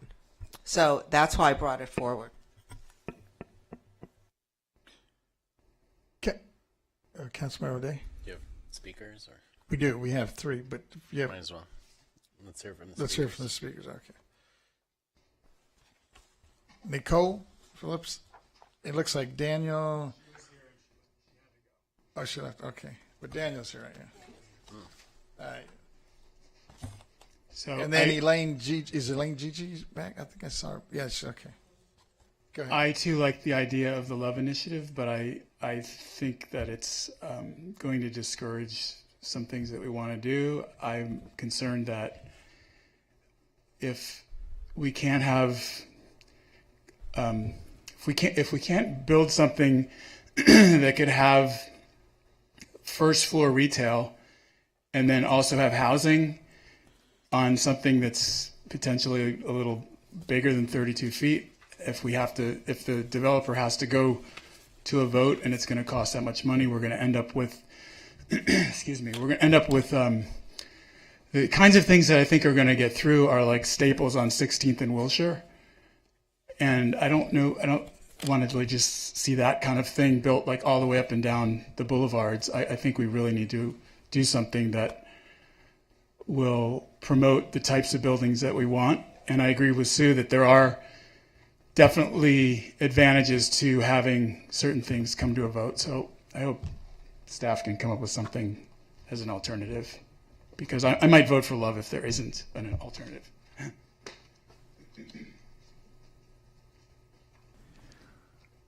We're waiting for a queue up.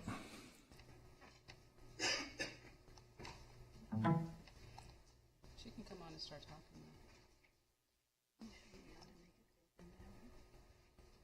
Just hit up and down arrow.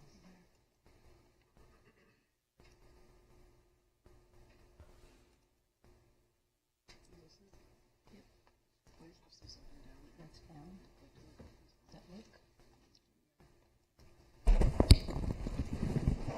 Okay.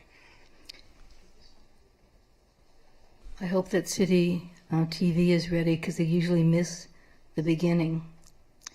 So I'm going to talk about our City Council.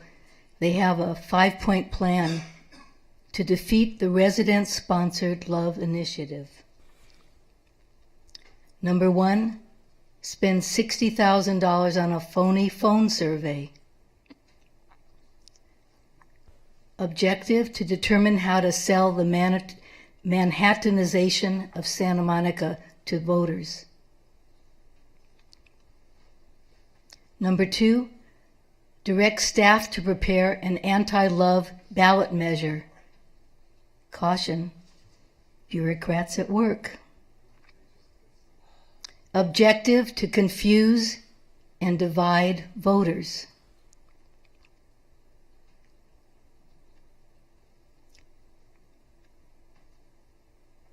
Number 3, lie to voters by saying, we're anti-development just like you, except when we're not. Keep repeating this lie, hoping it will be believed in social media, staff reports, and campaign literature. Number 4, secure major developer money to fund the city's anti-love ballot measure.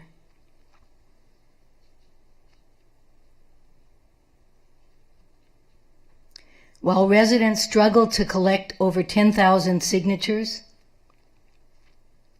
City Council members leisurely sipped coconut water frappes at one of 28 local Starbucks.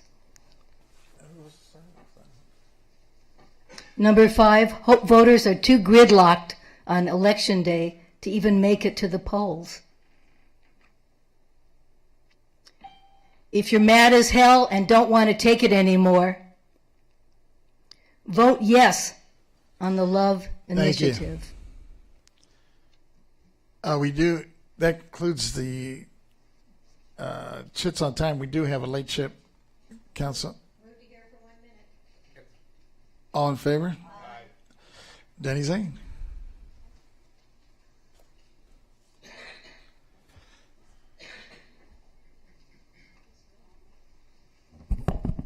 I want to thank Councilmember Himmelrich and Mayor Vasquez for bringing this item.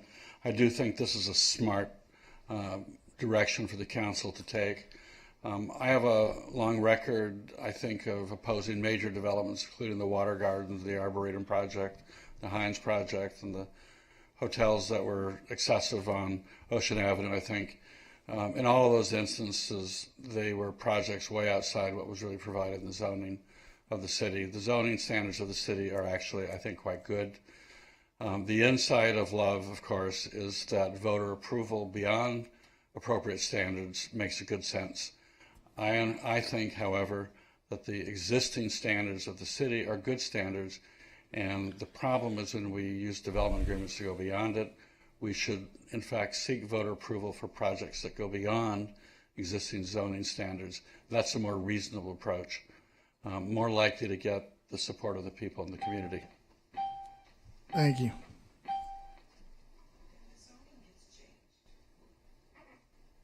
That closes the public hearing.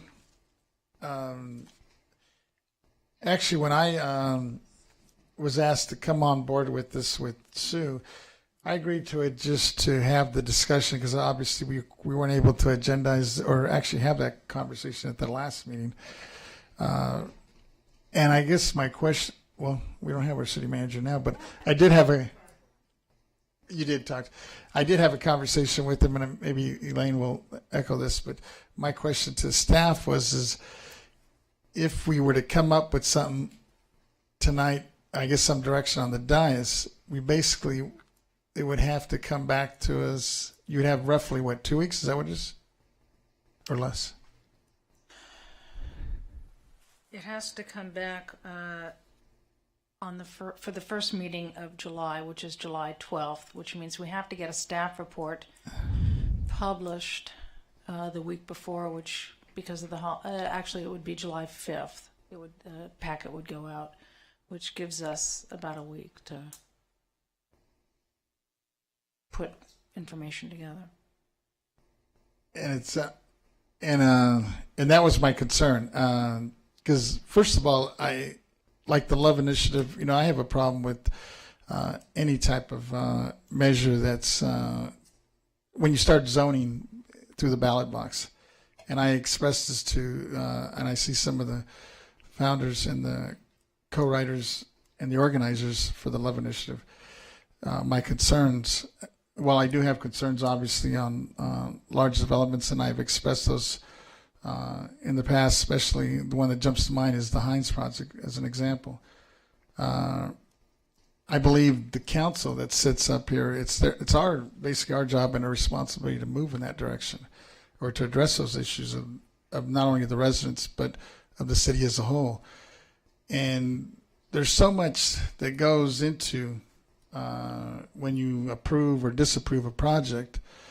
I just don't believe that it's good policy to set something in stone that says, if you hit a certain height, that's it.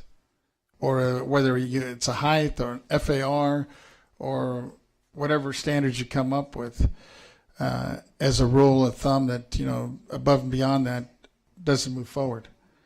So that's my frustration. And then now if we're asking staff, in this case, it looks like it's less than a week to come back with something, which actually to me kind of flies in the same direction that I've been telling folks that have been asking me in the community about this, that I just don't think it's good policy. And then for us to even put up an alternative, it just, to me, comes across a little bit hypocritical. That, no, we don't, for example, in my case, I don't support the Love Initiative, but you know what? I have an alternative that I think is better, which is basically doing the same thing, is proposing something that would set a standard through the ballot box, which I don't think is good policy.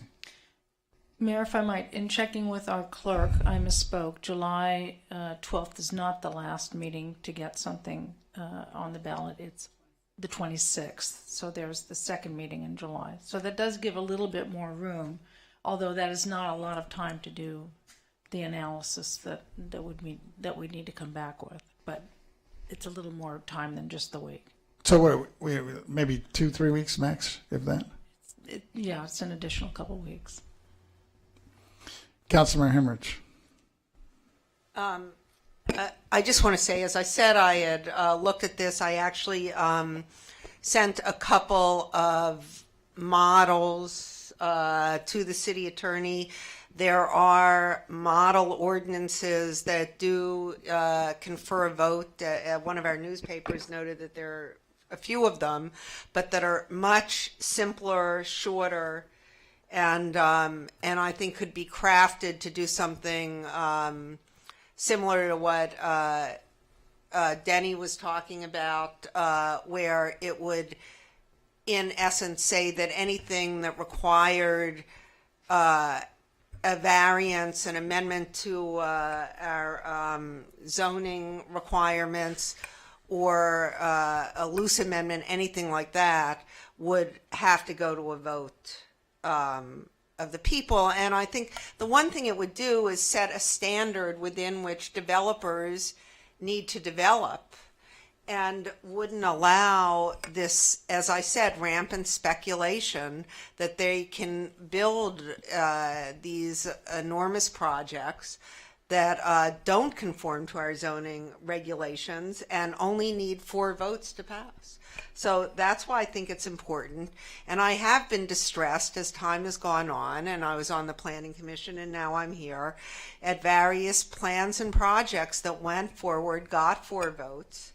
And again, Heinz is a perfect example, but Village Trailer Park is another example. And I think that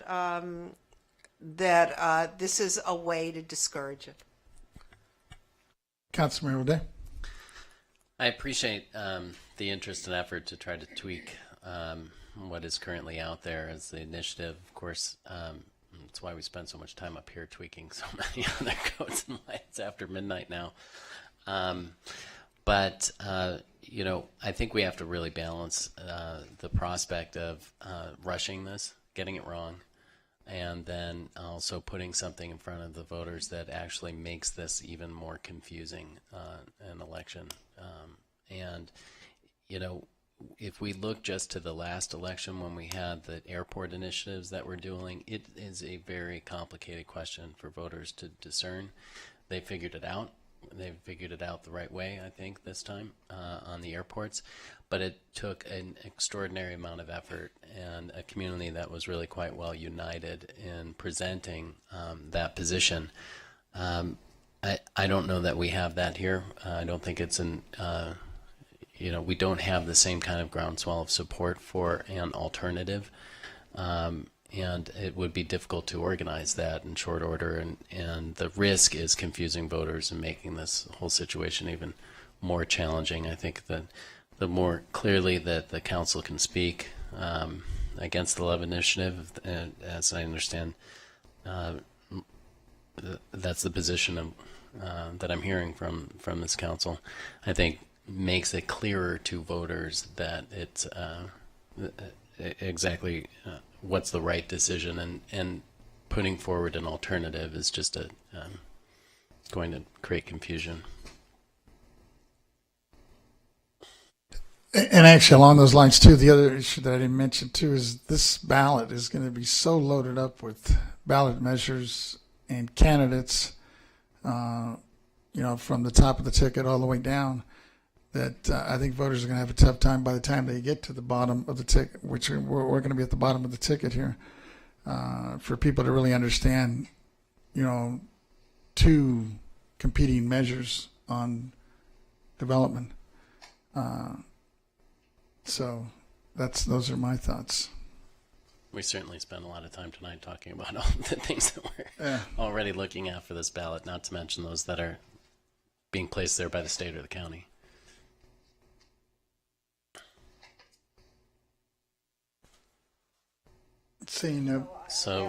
Well, look, because this is, I would still like to make a motion. I understand that it's not going to win, but this time I'm making it. And I would like to make a motion that the council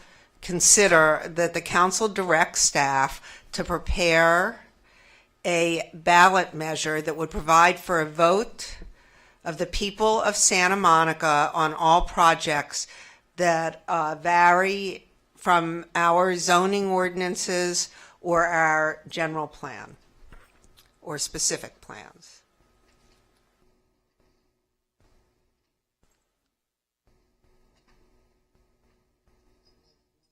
No second. So that dies. All right, so that moves us to the 14 items.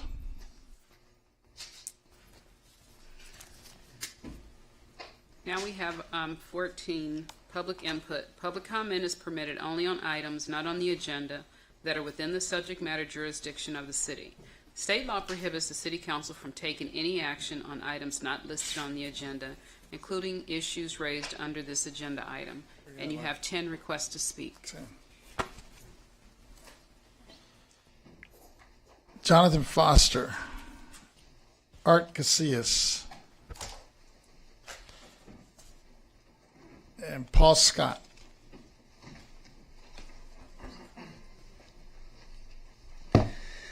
Hi, Jonathan Foster. I know your clear mind sees clearly to your dark heart. Like Kevin McCune's wife out here several nights back laughing when I reacted to disbelief that Ted Winterer, the city council, voted to take the donated time option out of public input, so I can't speak for 4 minutes. Like when Ted Winterer stated something like, "We own it all, everything, we own it except the street," and Himmelrich chuckled laughing. So I know these hearts are dark. Ted Winterer, did you shoot the Indians to get the land?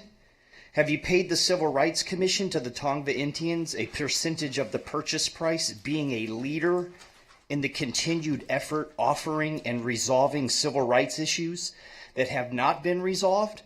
Have you displayed that leadership?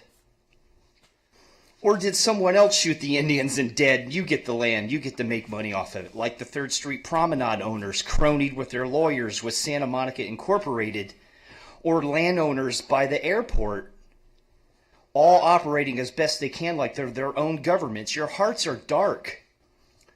Dark hearts like your daughter won't sign up into the military like Chelsea Clinton won't. She's getting training in law to be powerful, but you and your daughter are weaklings. Without the police, you or your Winterer can't affect law on anyone. You're all incapable.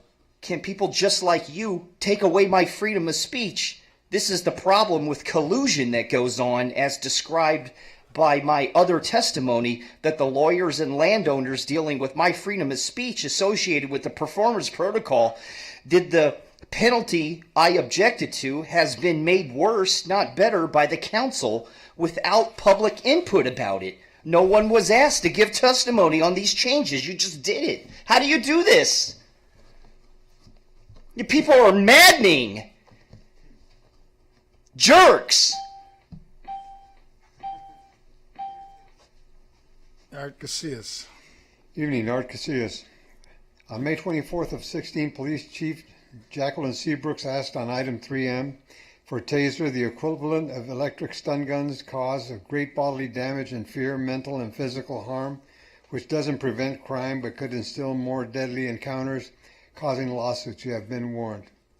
You city council members, police department, city attorneys, city manager are very well aware of many years of drug sales at 2129 22nd Street, Delaware Avenue, apartment of blacks, and also drug sales at 1914 to 1924 Cloverfield Boulevard in Santa Monica. You're allowing as drug compounds to keep blacks and Mexicans in Pico neighborhood for the purpose of gentrification by willful endangerment, civil rights violations, and RICO acts of corruption, all violations of prison, and your personal monetary endangerment when it's for your personal gain, betterment, or your race or organizations. Why is it you refuse to name 26th Street Expo Rail Station for Private Joe Gondra, which should have been 26th Street / Bergamot Art District / Private Joe Gondra Rail Station, namesake of a fallen hero soldier? But you deceived taxpayers into paying for 350 extra parking spaces for Bergamot Art District by adding it onto City Yard's remodeling plan taxpayers aren't being told about. We wouldn't need to vote for love plan, but because we know the deceit of supposed affordable housing and overbuilding of monstrous buildings are being planned and okayed by Kevin McEwen and Tony Vasquez. God watch over all of you, and us. Good night. Thank you. Thank you.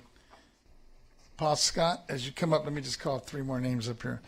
Looks like Devin. Is it Devin Harris? No, it doesn't look it's here. Jerry Peck and Michael Tony. Go ahead. Okay, thank you.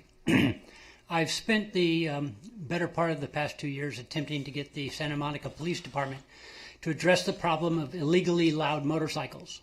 The operators of these bikes break federal, state, and local laws when they remove their factory-certified mufflers and replace them with straight pipes. The noise these bikes emit is well beyond legal limits, and in some cases can be heard for over half a mile. All the people within a half-mile radius of that bike have to bear an oral assault from these bullies. Thousands of Santa Monica citizens are denied the quiet enjoyment of their property from dozens of these bikes that pass through Santa Monica every day. I recently met with the city manager, city attorney, and 2 representatives of the police department to discuss how the city can end this illegal activity, but was met with a cannot do attitude. I pointed out that other cities have been able to stop these miscreants from assaulting their citizens, but our police assert that it is not possible here. If you survey the citizens of Santa Monica as to whether they think loud motorcycles are a problem, the yes vote approaches 100%. It's frustrating because this is a fairly easy problem to fix. An article in the local papers announcing the city will ticket illegal bikes, and a concerted effort by 1 or more motorcycle officers to do just that will get the word out that Santa Monica will not tolerate this illegal behavior. I ask that the council put this issue on the agenda so that it can determine what the police department needs to make this problem go away. If the problem is in the California Vehicle Code, we need the police to tell us the exact wording they need so we can make that change at the state level. I've asked the police and Attorney Moutry for this wording, but they refuse to provide it. Maybe they will provide it to you. Thank you.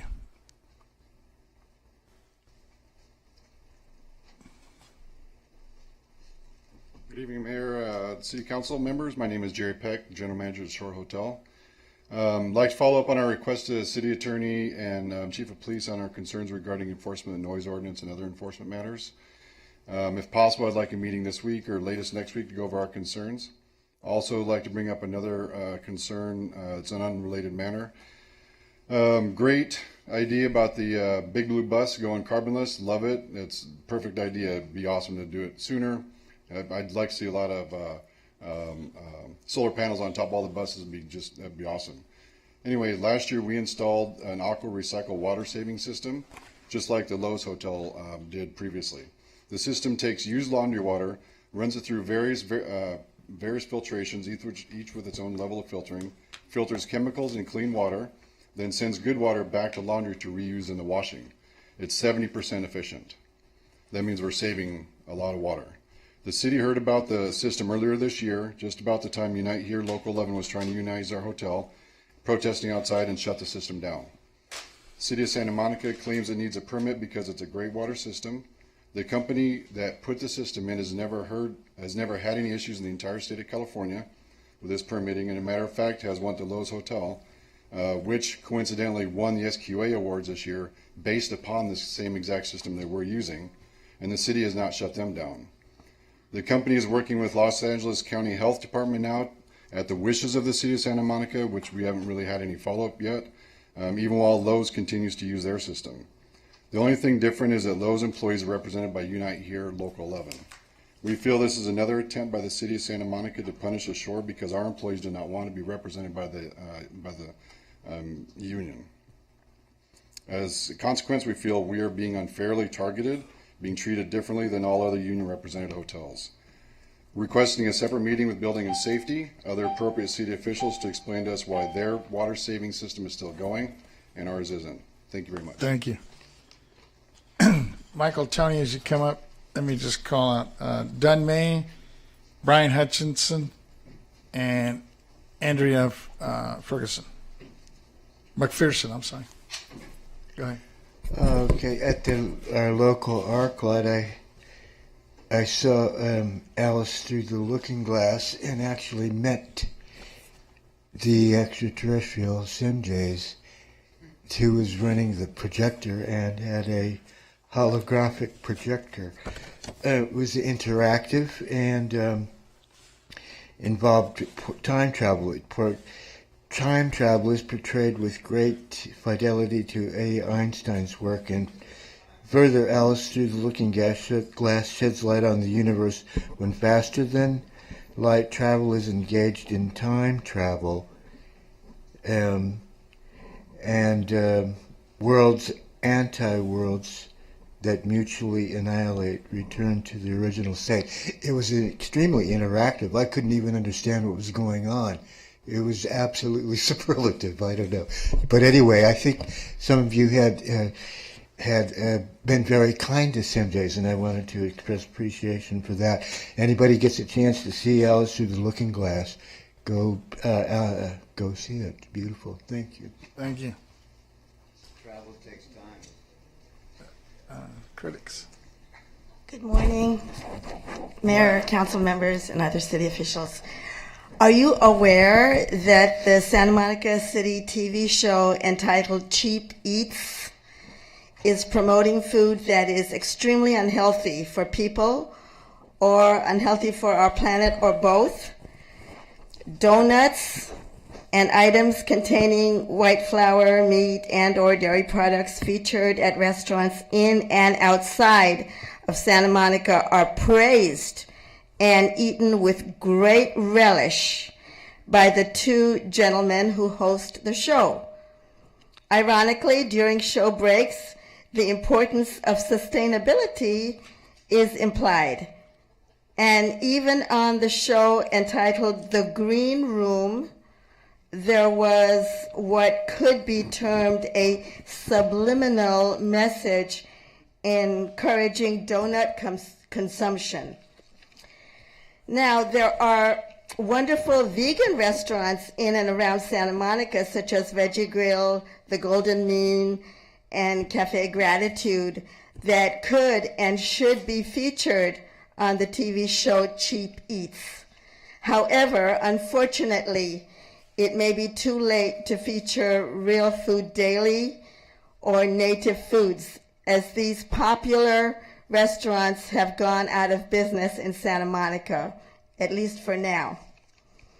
I hope you, our city government officials, will wield your influence to make a positive impact on Santa Monica TV programming. Also, in another vein,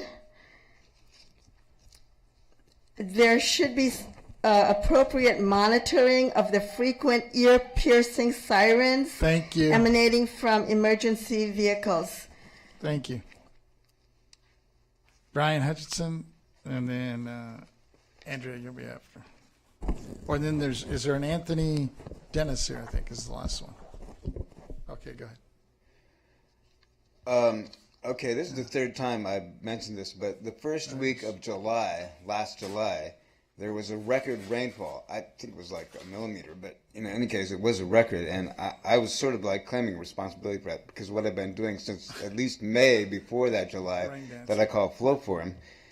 And so now I want to talk about the airport turbulence because, okay, planes create a lot of turbulence, and also they are affected by turbulence. They sometimes crash because of turbulence. So they need this service most of all. What I've been doing, they need to institute around the airport to decrease the turbulence because they are creating most of the turbulence. And the climate modelers do not even bother with any of this stuff. But this is like the proof of principle is because the air pressure is the maximum at the ground level. So that's where all the action is taking place. In the troposphere, it's very thin. Okay, so the reason I'm running for vice president is because it's consent and advise to the Senate, and they need somebody to deal with like numbers, because they don't seem to know numbers. It's like I had this thing called the surfer's value of pi. Okay, I got 3 values right now. 22/7, of course, is a very good value. And then I realized that 25/8 was also a good value because 8 is, 2 to the 3rd power. But usually I use 31/10. Now 31/10 is good in any base larger than 3, like base 4, base 5, base 6, base 7, base 9, base 10. It's very convenient if you happen to need another base. So, and the 6th thing is, chain reaction, it should have kudzu grow on chain reactions. That would be the very best thing. But chain reaction is cool because it's made of little copper hollow tubes. Thank you. Andrea McPherson. And then Anthony, you'll be next. Okay. Since I wasn't given a solution, this microphone, I feel like it's a karaoke machine and I'm singing the same old song. And there's basically nothing being done about the problem with the homelessness issue in Santa Monica. Basically, let me wrap it up. I spoke about how I fell down 21 concrete stairs, which is part of the reason why I'm here. Cracked my ankle in half, I lost 2 jobs, had to depend on public housing. It was infested with mold, and as I got sicker and sicker, I got diagnosed with epilepsy. Once I found out there was mold in my apartment, I came to Santa Monica. Due to the fact that in 2008, when I fell, I put in a waiting list voucher. Then, in 2010, when I got diagnosed with epilepsy, I specified Santa Monica and put all of my specialists around the doctor that diagnosed me with epilepsy in Santa Monica. When I came here a year ago, I had that wait list voucher in my hand saying Santa Monica since 2008. I have been blacklisted from the shelter, kicked out for no apparent reason. They couldn't even put it on paper. Just that I'm up here speaking, singing the same old song to you guys. Now, why there is no initiative to change everything having to do with the homeless programs because they're not working, I don't know. But if there has to be a coalition or a group, a committee, some type of community group that advocates for the homeless, I'm prepared to do that. Tell me what I need to do next in order to change things. And by the way, have a good night's sleep. I have nowhere to go. You're doing better than me. I wish I could live vicariously through you. What do I need to do next?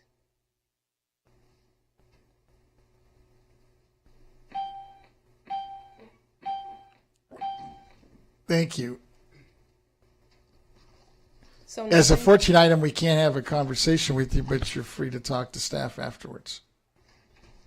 Thank you. Anthony.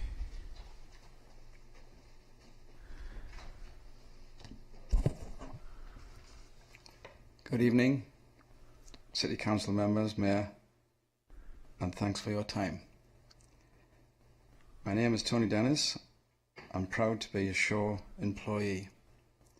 First, thanks for the opportunity to voice my opinions. This is regarding the protesting that is going on at the Shaw Hotel. I understand and realise that we all have the right to protest, but I do not understand why they should be allowed to upset the paying guests and the Shaw employees. All of our guests who have approached me while on my shift during the protesting at the hotel have asked, why are they allowed to do this? It is nothing to do with the guests or them. And secondly, why are they allowed to make such a loud noise to disturb the guests who are paying to be on holiday in Santa Monica and are very upset with the noise they are allowed to make in the early morning and evenings? Some guests from outside the US do not understand the reasons for the protest and say they feel like it's a protest to annoy them and that it's not right, and they also say, if so, it should be a silent protest. If any protest is allowed at hotels, they also say, why does Santa Monica Tourist Board allow this when they encourage people to come to Santa Monica for vacation and should be protecting their rights to have a peaceful, quiet stay? I would also like to say, from my observation and talking to my colleagues and co-workers, that they are very happy at the Shaw Hotel with their conditions, which is a positive and friendly work environment. Protesters there do not wish to join the union and want the union at the hotel. Thank you. I will finish by saying thanks for your time. Thank you. Okay. That concludes the public hearing. Well, is there any adjournments anybody has? Seeing none, we'll go ahead and adjourn our meeting. Our next one is July 12th. Thank you and good night. Oh, you know what? There is a 4th of July. We should make a quick pitch. Happy 4th. It's on Monday. And we do have a parade that starts actually right out here in front of City Hall at 9:30, I believe, on Monday. And it's open to the public. It's free. And we'll be parading all the way down to, what is it, Ashland or Marine? Almost to our Venice border. Hope you all can join us. Happy 4th.